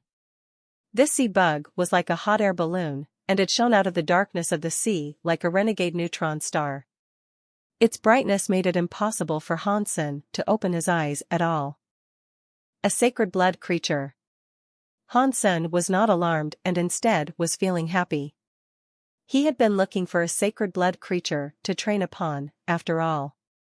Now, with a poisonous sea bug king appearing right before him, Hansen considered it the best thing ever. He did not remain idle, and swam quickly towards the poisonous sea bug king. However, he noticed that its body strangely appeared to be shrinking. A new dark liquid was emitted from its large spikes. This substance made the entire water glow in a bright purple haze. When Hansen's golden armor touched the purple water, it was as if it had been plunged into a vat of powerful acid. White foam enveloped the armor, and bubbles frothed angrily all around it, as if it was being violently corroded away. A large regiment of mutant poisonous sea bugs came to surround the sea bug king, seemingly attracted to the purple mixture. They consumed the nectar of their master and began to shine in likeness to the king, surrounding it like a net of stars. Hansen was slightly taken aback by the quick turn of events and held off from attacking the mutant sea bug king. He turned around to escape the purple cloud. The poisonous sea bug did not chase after Hansen. Instead, it stayed put, discharging more and more of its purple fluids. After a short while, it looked as though the entire sea had turned purple. Hansen did not dare remain still, and to hasten his passage he rode on the back of a silver eel. With an armful of slain mutant sea bugs, he returned to the Crystal Palace. The sacred blood creature was too much for him. Seeing Hansen enter the Crystal Palace, a group of mutant sea bugs launched themselves against the Crystal Palace. Their battering attempts were futile, however, because the Crystal Palace was indestructible. They kept at it for some time, but when they realized their efforts were for nothing, they gave up and swam away. Seeing the purple sea, Hansen ordered the mermaid princess to take control of the Crystal Palace and get them away. He knew that he hadn't the appropriate skills to take down a sacred blood creature such as that. Why are the sacred blood creatures in the water so strange? Hansen was a little depressed, following his encounter and subsequent escape. The red demon jellyfish and sea bug king were strange indeed, and their abilities were as dangerous as they were unique. Overall, it appeared as if the creatures of the sea were stronger. But Hansen's venture was not for nothing. He had managed to slay 30 sea bugs, and he had even got his hands on a beast soul, not a bad haul. Mutant poisonous sea bug beast soul, spiky shield type. Hansen summoned his new beast soul. It was like a small, round shield that was adorned with a large number of spikes. Its size was like that of a frying pan. Being an arm shield type, it could be equipped and used like a buckler. The purple spikes obviously contained the poison. Although he saw it could effectively corrode metal and armor, he wasn't yet sure whether it could corrode the body of a living thing. Hansen thought about preparing a few sea bugs to eat, but he noticed that the bodies of the dead sea bugs had turned purple. After poking them with his finger, he felt them burn his skin, and that surely rendered the sea bugs inedible. Hansen lobbed the bodies away, disappointed. He wasn't going to risk eating tainted meat like that. What if it corroded his stomach? With no food, he wasn't satisfied returning just yet. He ordered the mermaid princess to keep driving the crystal palace under the sea. At the very least, he wanted to hunt some form of a sacred blood creature. The crystal palace had been sailing under the sea for 2 days. Hansen managed to capture a few lonely mutant creatures, but he wasn't having any luck finding a sacred blood variant he deemed suitable. The main reason for this was because the sacred blood creatures beneath the sea were gargantuan in size, and Hansen knew they would be too difficult to hunt. Hansen then caught a glimpse of what appeared to be a bull, walking across the seabed. Its body was pitch black, and it had the scales of a lizard, but its figure was unmistakably that of a bull. The creature also appeared to be walking alone, with no other creature nearby. The creature was quite pleasant to look at, and was the first of its kind Hansen had seen. Not wanting to take any chances, he summoned the golden rockworm king once again. Once it was in the water, the creature arousing Hansen's curiosity saw the golden rockworm king approach. All of a sudden, it turned like an enraged bull. It charged at the golden rockworm king and smashed into it. The hit was so severe that it went careering for miles across the seabed. Even though the super pet armor was mostly concave, the golden rockworm king had almost been killed by this new foe. Hansen wasn't surprised, so he quickly called back the golden rockworm king. With power such as that, it had to be a sacred blood creature. It seemed that it was a creature that prioritized strength above all else. Hansen guessed that it would not therefore possess any abilities that were too unusual. Hansen summoned a beast soul and dived back into the waters. He approached the lizard-scaled bull. The big bull was not only aggressive but combative, too. After he saw Hansen, it eagerly charged towards its next target. Due to it moving at great speed, a current and underwater wake followed its path. A great surf at least 10 meters high built up behind it, and made for a terrifying sight. Hansen followed the water and dashed out of the way. After dodging the bull's fierce attack, the bull let out a weird, watery moan. Then it turned around and tried to charge Hansen again. It was a frightening moment. Good timing, Hansen said to himself. He cast his latest skill, Tide, to battle the bull. Hansen had expended a great deal of effort in learning how to use Tide effectively, and without concerning himself with breathing, so any of his abilities could be cast naturally as the creatures he would be fighting would be underwater. He performed his underwater talents with the grace of a mermaid. Going up against this bull, there was nothing to handicap him. Dong! The ghost pod claw slashed the bull, which emitted a shower of sparks in the water. All it left, however, were 3 scuffs against the bull's lizard-like scales. It didn't cut through like Hansen had anticipated. Those are some tough scales. Hansen was surprised. He swam away to dodge the raging stampede of the bull. The next half hour was spent battling the bull. Hansen had managed to get in numerous good hits, but no matter how hard he tried, he could not draw blood. The scales were too resilient. Eventually, Hansen put away his ghost pod claws and started running the Dongxian Sutra. With his yin force, he punched the bull. Moo! The bull let out a frightened cry as its mouth spewed blood. But the stubbornness of the bull did not let up, and it did not fall back. It roared like thunder, and it dashed madly towards Hansen again. He was not afraid of a creature that possessed mere brute force such as this, however. Hansen's body was like Jiaolong as he spiraled through the water. He discovered another opening and struck the rampaging bull once more.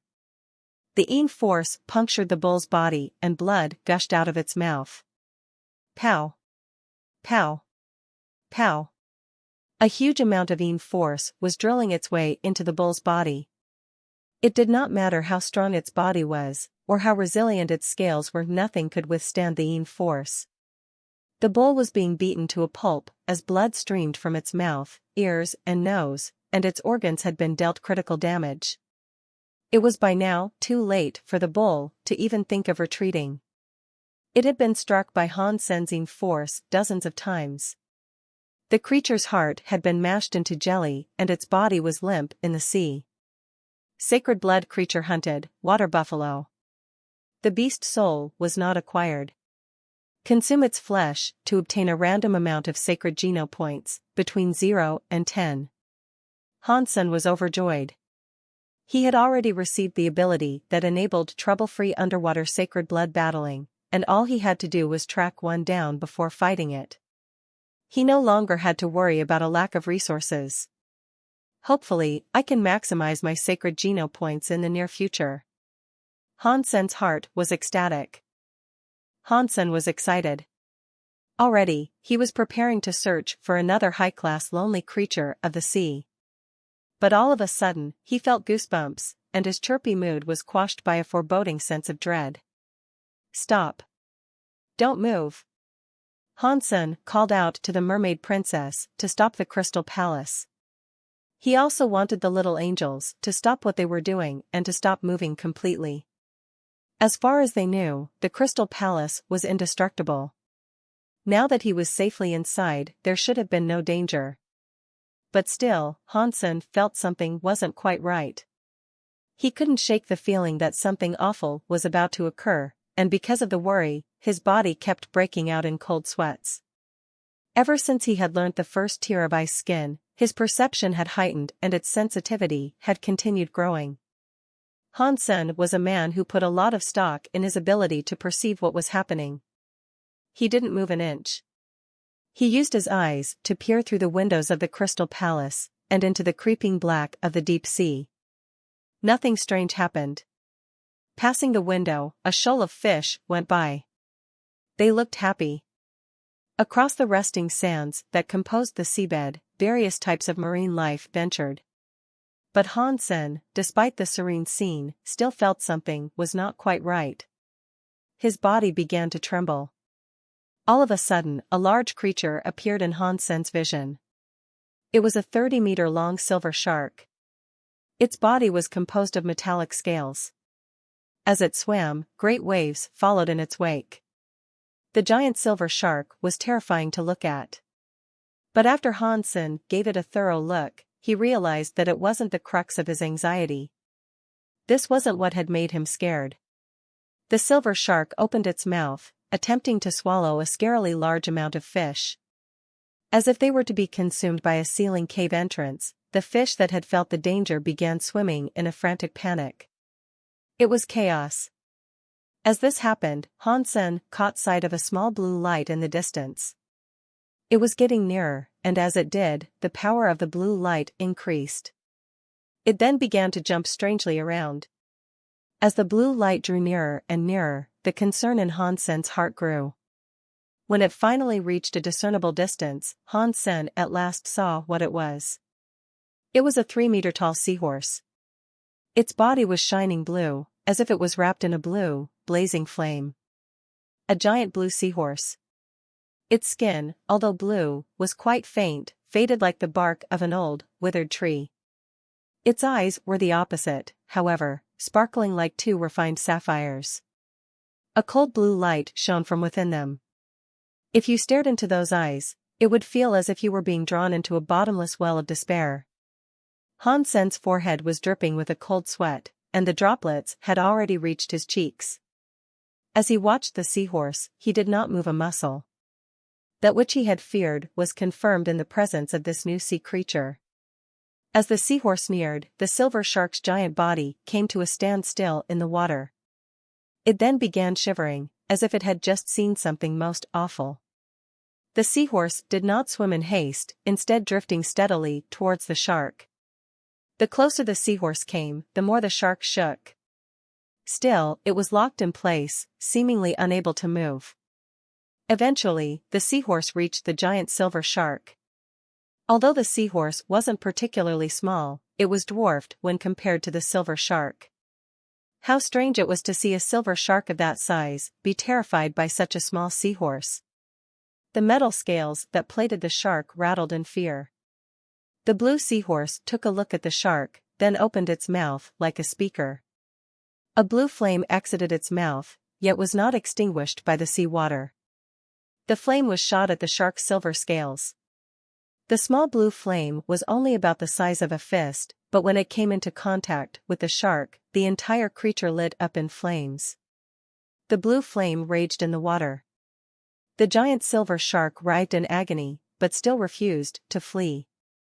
The body did move, but only through convulsing from the pain it was attempting to endure. It was an unnerving scene to behold. A moment later, the giant silver shark was nothing but cinder. Here, deep below the sea, a shark had been incinerated into little more than ash. The blue flame then went out, as the dust of its victim fell to become one with the sandy seabed. Han Sen, after witnessing all of this, was scared. He could not help but think, super creature. This thing must be a super creature from the second shelter. Although he had yet to witness the true strength of the seahorse, all it took was the sight of that blue flame to suggest where it had come from. While Han Sen stood motionless in fear, the seahorse turned to face the window he was looking out of. All of a sudden, Han Sen's body felt cold. A chill in his heart had taken root, and was expanding. All the seahorse did, however, was stare. Following that, it turned tail and left. Only a short time after, it had completely disappeared in the black of the deep sea. Once it had gone, Han Sen fell onto the floor as collapsing from exhaustion. The clothes on his were soaked from his sweat. That was terrifying. How strong must that super creature have been? The way it looked and how it behaved was scary enough. Han Sen's voice trembled as he spoke. The flame that the seahorse had spat out spooked Han Senator. The thought of a creature possessing a flame that could incinerate a giant sacred blood creature into ash, while submerged deep beneath the sea, was a terrifying thing. Seeing that the direction in which the seahorse left was the way to the seabed shelter, Han Sen endured another chill. Is the seabed shelter the one that resides above a royal spirit shelter? While Han Sen was still feeling frightened, he saw a blue flame arise in the distance. What poor creature had fallen prey to the seahorse this time? Han Sen gritted his teeth and commanded the mermaid princess to sail the crystal palace slowly in the direction the seahorse had gone. He did not dare go too quickly, as he fixed his eyes on the blue flame in the distance.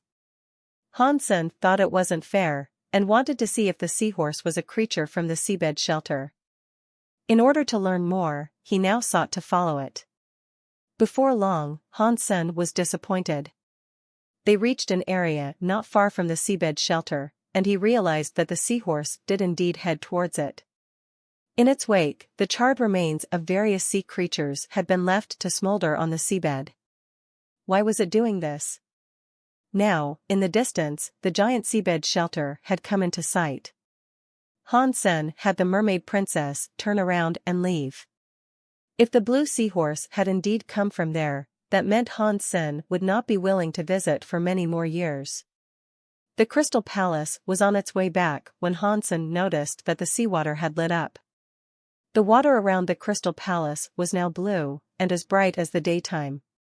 Han Sen's face changed, as if he had just thought of something. He looked back in the direction of the seabed shelter and saw it engulfed in a blue flame. It was like a blue purgatory, where a strange blue light burned like mad. What's going on? That blue seahorse just incinerated the entire shelter. Hansen watched as the shelter was engulfed in blue flames. His mind froze in shock. The blue flames reached a dozen miles in length, and they writhed around the entirety of the seabed shelter. Stranger still was the fact that no spirit or creature seemed to have escaped from there. The area that surrounded the shelter was quiet. The only motion to be seen was that of the seabed shelter, now composed of blue flames like hell. So bright were the flames that the whole sea was now illuminated in blue.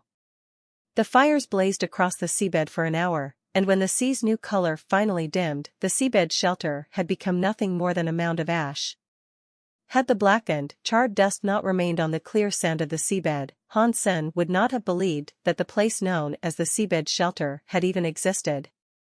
Seeing the shadow of the blue seahorse fade from sight, Hansen at last dared to sail the Crystal Palace closer to where the seabed shelter had once thrived. The seabed for the surrounding dozens of miles was now a charred landscape. Nothing remained. The lethal fire had erased all that once was. Hansen shivered, and his heart was struck with a genuine fear. He could not imagine how powerful that blue seahorse must be, to reduce a shelter that was a dozen miles long, into nothing more than dust and echoes. If the super creatures are all as frightening as that blue seahorse, although I have perfected 4 of my genes, I don't believe I could compete with them. Would I be able to withstand a lick of that blue flame? Hansen was concerned with the thought of the blue seahorse returning, so he ordered the mermaid princess to sail the Crystal Palace away. After leaving the area, Hansen's mind became a little calmer. When he was amidst the rubble and remains of the shelter, he saw which direction the seahorse had gone. It was towards the seabed trench, a frightful place that looked like a crack that could lead into hell. Hansen looked in that direction and felt terrified, shaking off the remote thought of giving chase to the creature. The water buffalo that Hansen slew was able to provide enough food for the next month. After seeing the blue seahorse, however, Hansen's interest in hunting in the deep sea waned significantly. How might I kill that blue seahorse? If I could obtain its beast soul, I can't imagine how terrifying it would be for others. Hansen's heart, when thinking this, was in equal parts excitement and fearful concern. While he was in the first shelter, it was incredibly difficult for Hansen to slay a super creature. It wouldn't be until he had a group of super soldiers by his side that he could kill one. The super creatures of the second shelter were even scarier. Hansen didn't know whether he could kill one, even if he managed to maximize his sacred geno points. If he couldn't, it would all be down to his usage of hyper-geno arts. Still, he couldn't risk rushing his learning of the Dongshui Sutra. And he had no idea when he would manage to open his first gene lock. Having now returned to the Alliance, Hansen planned to pay another visit to the virtual training camp in the army base so that he could further practice duel. His musings over whether he could slay a super creature were unrealistic at best, but his prior target of a twin spirit would be a fine foe to take on next. The mermaid princess was able to control the Crystal Palace, so it was possible that the twin spirit had similar advantages of its own. He could think about what he could do with it, once he had obtained it. Perhaps it would come in handy further down the line, when he wanted to take on a super creature? After seeing the blue seahorse, Hansen now resolved to improve his power through any means necessary. Just as he entered the virtual training camp, he was invited to duel. It was from Qin Xian's virtual training camp ID, Xiang Fei. Hansen accepted and entered this Xiang Fei's room. "Coach, do you have the time to provide another lesson?" Qin Xian looked at Hansen with hopeful eyes. "No lessons today, but I did learn a new sword skill recently. Perhaps you would like to train alongside me?" Hansen asked, casually. He did not know that his opponent would be Qin Xian, he merely thought that Xiang Fei was a good fighter he hadn't met before.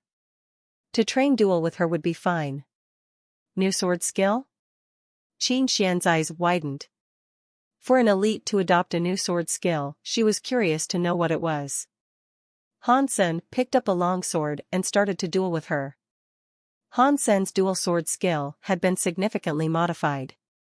Although not yet perfect, it was a complete dual-blade sword skill.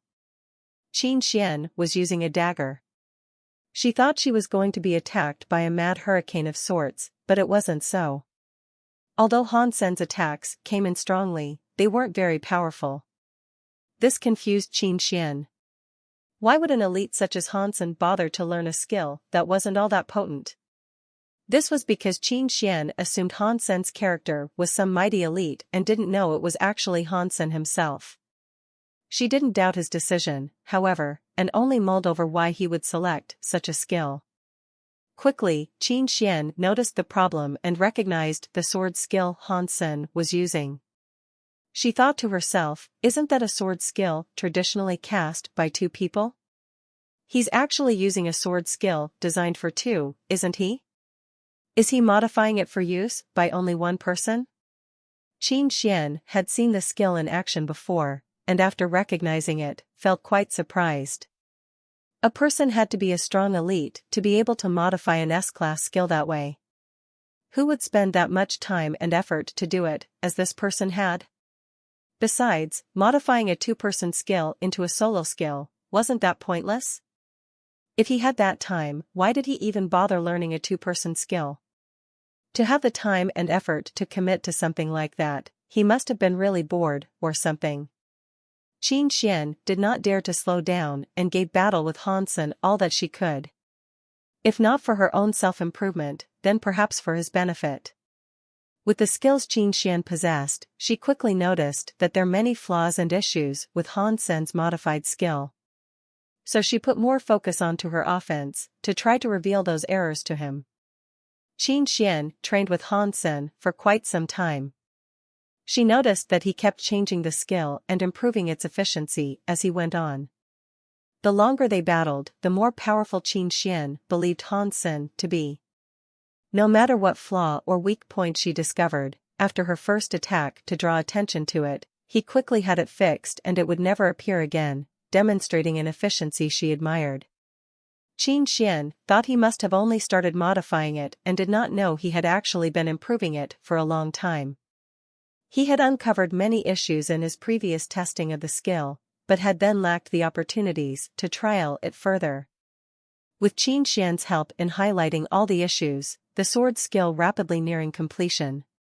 Qin Xian had witnessed a two-person sword skill become a skill for wielding by one, and she was taken aback. The most surprising thing for her, however, was Han Sen's ability to effectively control two things with one mind. Both of his hands were able to cast a sword skill, which made her feel as if she was actually doing battle with two people. No wonder he isn't going to St. Hall to learn the dual sword skill. There are no strange sword skills there. This modified dual skill really is amazing. Qin Xian held great admiration for Han Sen in her heart.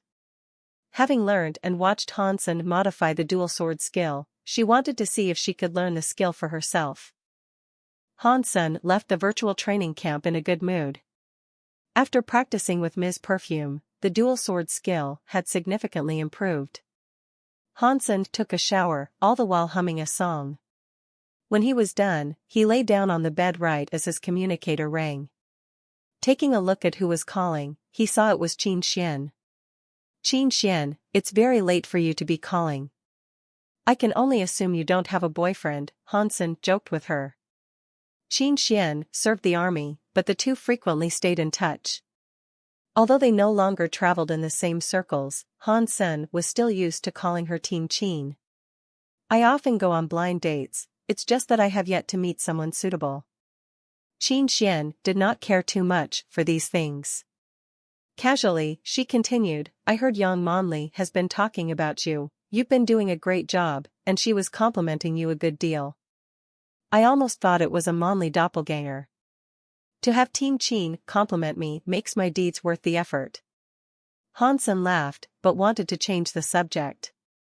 Qin Xian recognized this. She rolled her eyes and said nothing more about it. She blinked and then said, Did you go to the virtual training camp? Yeah. Han Sen was going to tell her his virtual training camp ID, but Qin Xian went on and said, earlier, I met an elite in the virtual training camp, and I've learned a lot from him. What kind of elite? Hansen asked.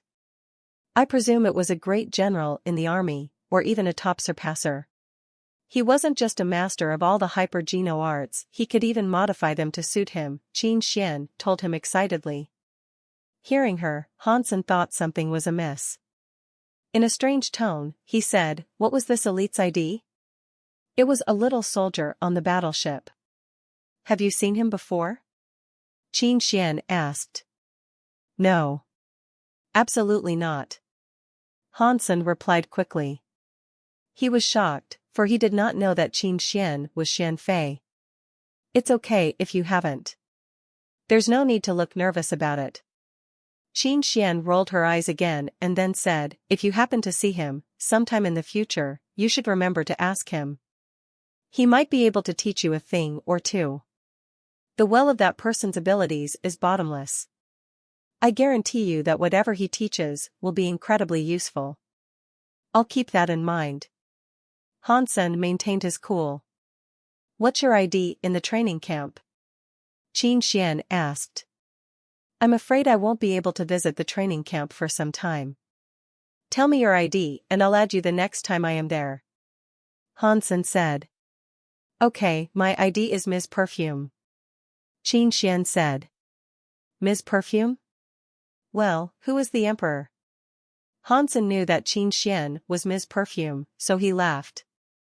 No one has yet shown they possess the right qualities to become my emperor. Qin Xian pouted slightly as she said this. When I was in school, my ID was Black Fist Emperor. Do you want to team up with me, since I am an emperor? Sure. You come here. Qin Xian smiled at Hansen. Hansen suddenly had an unpleasant feeling. He slanted his head and said, actually, perhaps not. As emperor, even I may not be able to handle you. You talk such rot. If I tell Ji Yanran later, I'd like to see how you will be tortured.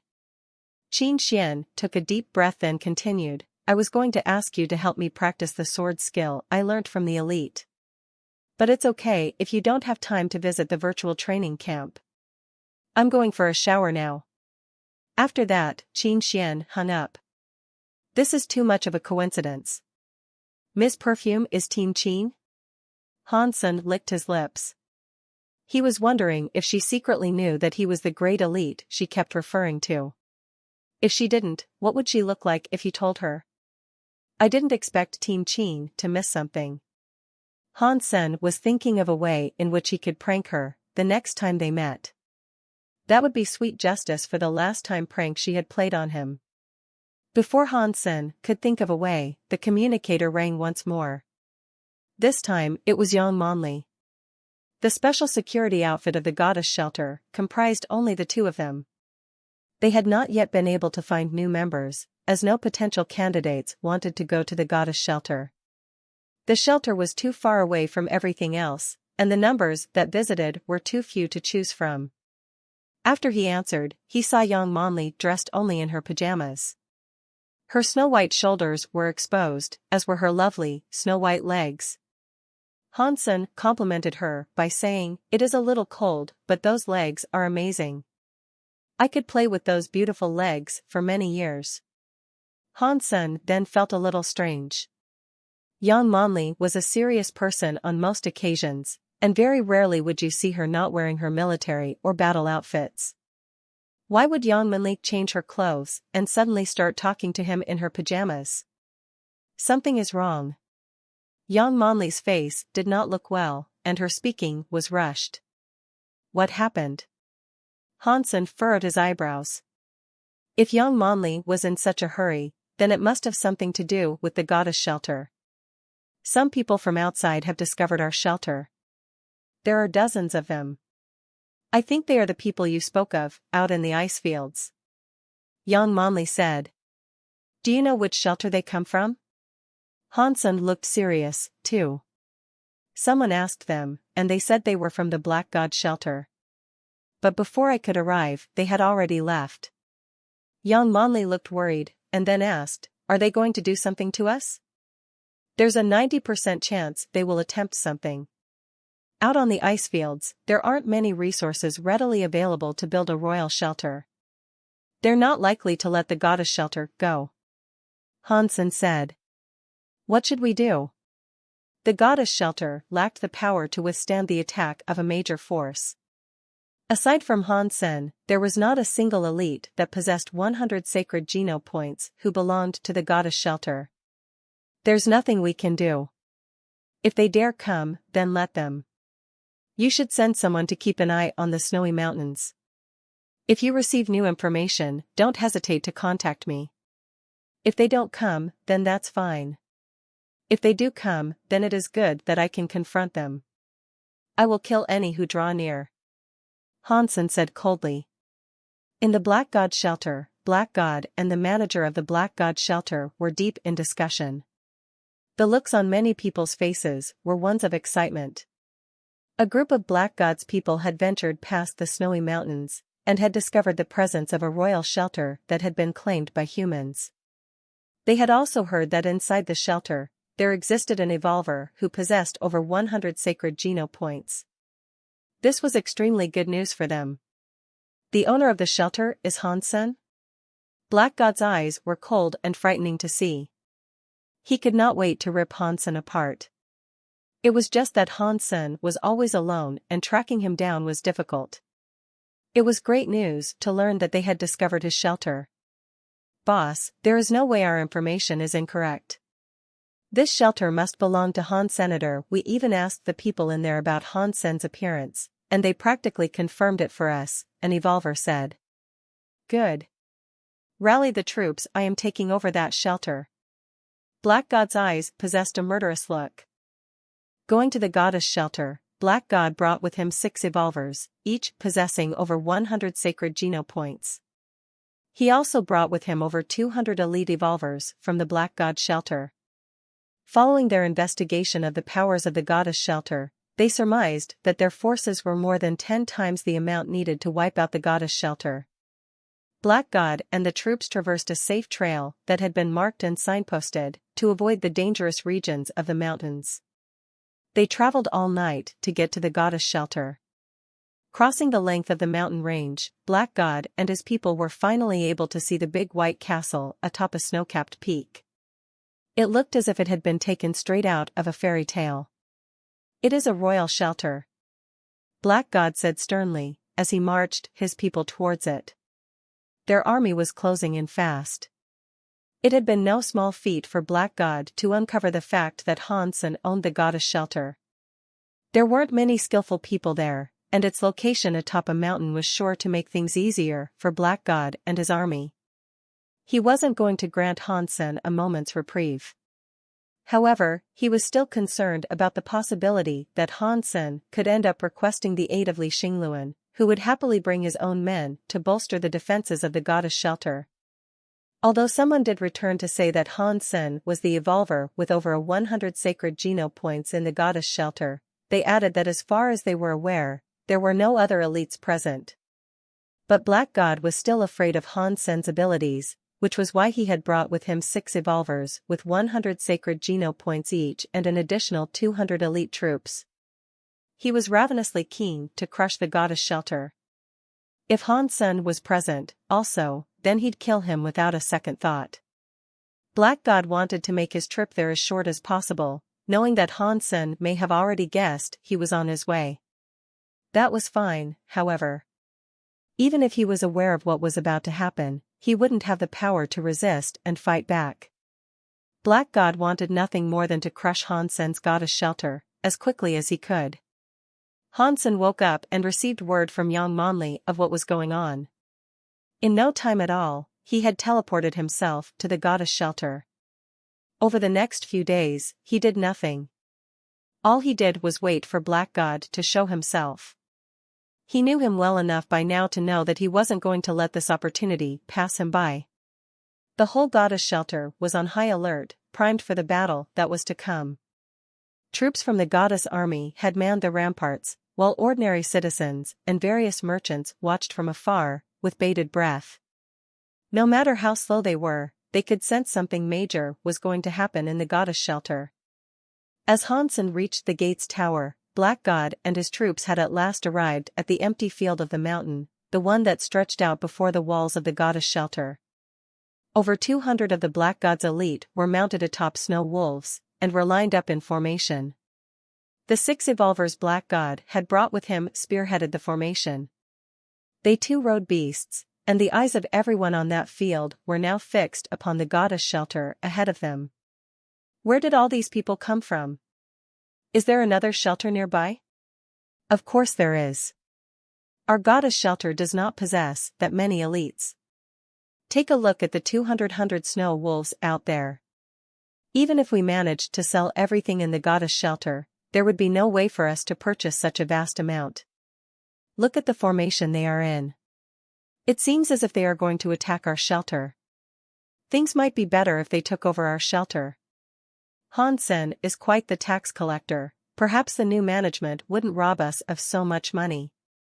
Look at that formation, just look at it. There is no way Hansen can take on a force like that. Do you think he'll end up surrendering? The commoners of the goddess shelter were in heated discussion about the events currently unfolding. Black God was riding a unicorn black wolf. Its eyes glistened with a striking iciness. The beast took 2 steps forward, and Black God unsheathed a black longsword. He raised it towards the sight of Hansen, who was standing on the tower above the gate of the city. He then said aloud, "I am the Black God army's leader, Black God." Hansen is both a shameless and obscene person.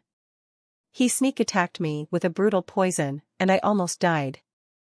Today, I have come to put an end to the grudge I harbor against this horrible man. This is between me and him. If the rest of you lay down your arms, I will grant you your lives. Those who aid Hansen and try to stop me exacting my revenge will be mercilessly slain. After the speech, Black God rattled the longsword in his hand and cut in half a glacier that was in front of him. The strength of such a strike struck fear into the hearts of those in the goddess shelter. Kill! The 200 evolvers behind Black God screamed this word together. So loud was it, it was though the sky had been torn asunder by a savage clap of thunder. He is too strong. Black God is an elite with over 100 sacred geno points, and the people behind him are powerful evolvers. With just the minuscule forces of the goddess shelter, how can we hope to beat them? He had it coming. People like Hansen should have died a long time ago. Yes, he did have it coming. Hansen doesn't know his place, and what he has done recently has been too much. He sneak attacked someone with poison? Now that those people are after him, he's a dead man walking. Their lust for his blood is total. Will he flee back to the Alliance? I can't see him getting out of this predicament in any other way.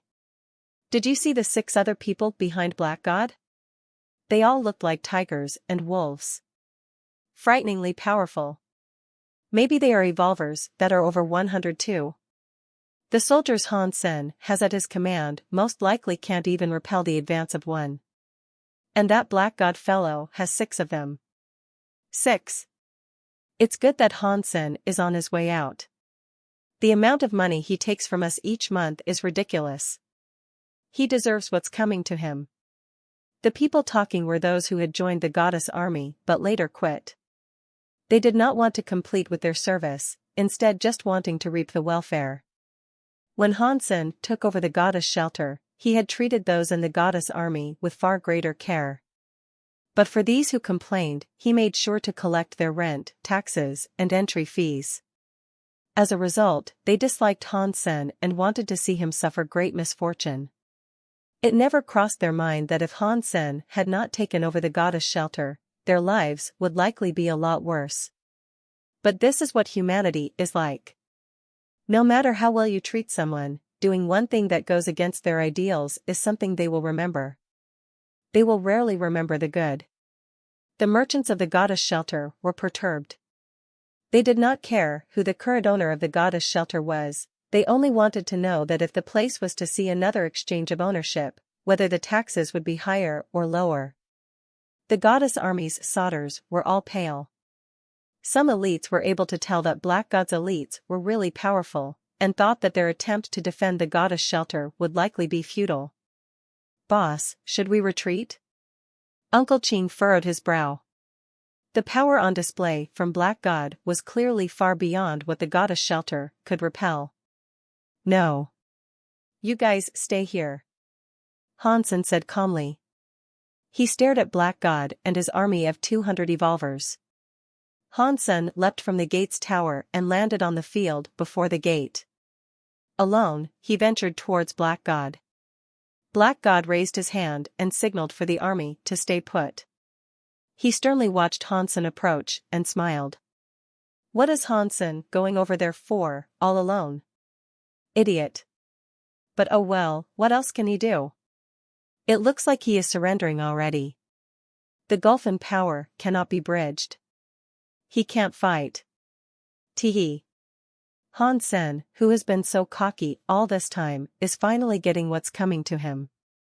He deserves it. Perhaps most people did think that the gap in power between the two forces was too large, and that Hansen was going out there to surrender. Young Monli was unnerved. The forces of the Black God shelter were mighty, with 7 elites with over 100 sacred geno points. Not to mention their reserves of an additional 200 troops that were branded as powerful evolvers, as well. The combined forces that had set out to attack them were much too strong for the goddess shelter to repel. If Hansen was going to concede, Yang Monli didn't know what to do. She'd be uncomfortable, and most likely upset, too. Uncle Ching had a puzzled expression as he watched Hansen venture towards the enemy, all alone. He looked to be deep in thought. Zhu Ting took a step backward. If things went badly, he was ready to run. Zhu Ting thought to himself, Hansen, this isn't about me being disloyal. It's just that the enemy is too strong, and if I do run, it's so I can live to fight another day. It would be to reclaim this place in the future. Hansen was now standing a mere 10 meters from Black God. He looked at him and said, Black God, how dare you show yourself to my shelter? Have you forgotten how brutally beaten you were, following our last duel? To lose is no shame, but only the truest of victors gets the last laugh, and that will be me. Black God sneered. I admit that you possess great individual power, but this is no longer a duel. If you surrender now, I will spare your life. If you refuse to concede, then take one last look at those in your command. They, as well as you, will be slain. I assume you are relying on the strength provided by these people behind you, those that are in your service. Hansen gave the evolvers that were lined up behind Black God another look. Yes. I have 6 evolvers that have over 100 sacred geno points and 237 evolvers that have more 60 sacred geno points. Destroying your shelter will be easy, Black God said with disdain. Murmurs of concern could be heard from the goddess shelter. At first, only Uncle Ching, Yang Monli, and Zhu Ting could understand the strength and power that Black God commanded before their gates, but hearing what Black God had said, the rest of the populace was beginning to understand, too. To know that there were 6 evolvers with over 100 sacred geno points and 237 evolvers with over 60 sacred geno points were preparing to descend upon them made the people rightly fearful. In the goddess shelter, there were only about 10 people with a fitness level above 60. Hansen was the sole figure known to be over 100. But now, their opponents had 7 with over 100. The power gulf was too large to bridge. That means we have to fight today then, does it not? Hansen's face remained impassive as he waited for Black God to speak. Kneel to me, plead before me for forgiveness over your sins and transgressions, and then give me your shelter. Do this, and I will spare your life. Black God's mouth curled in a sneer as he looked at Hansen. He was not willing to settle for the death of Hansen today. He was determined to take ownership of the shelter. If he could force Hansen concede, then he would not have to expend resources in claiming another shelter. Hansen laughed, and then said, That's a shame. Coldly, Black God said, And what is a shame, exactly? Soon, you will find out that what you rely on is puny and ridiculous. It's a shame you won't be given the opportunity to laugh anymore. As Hansen said this, his legs spurred up with the strength of triumphant stallion. He galloped towards Black God.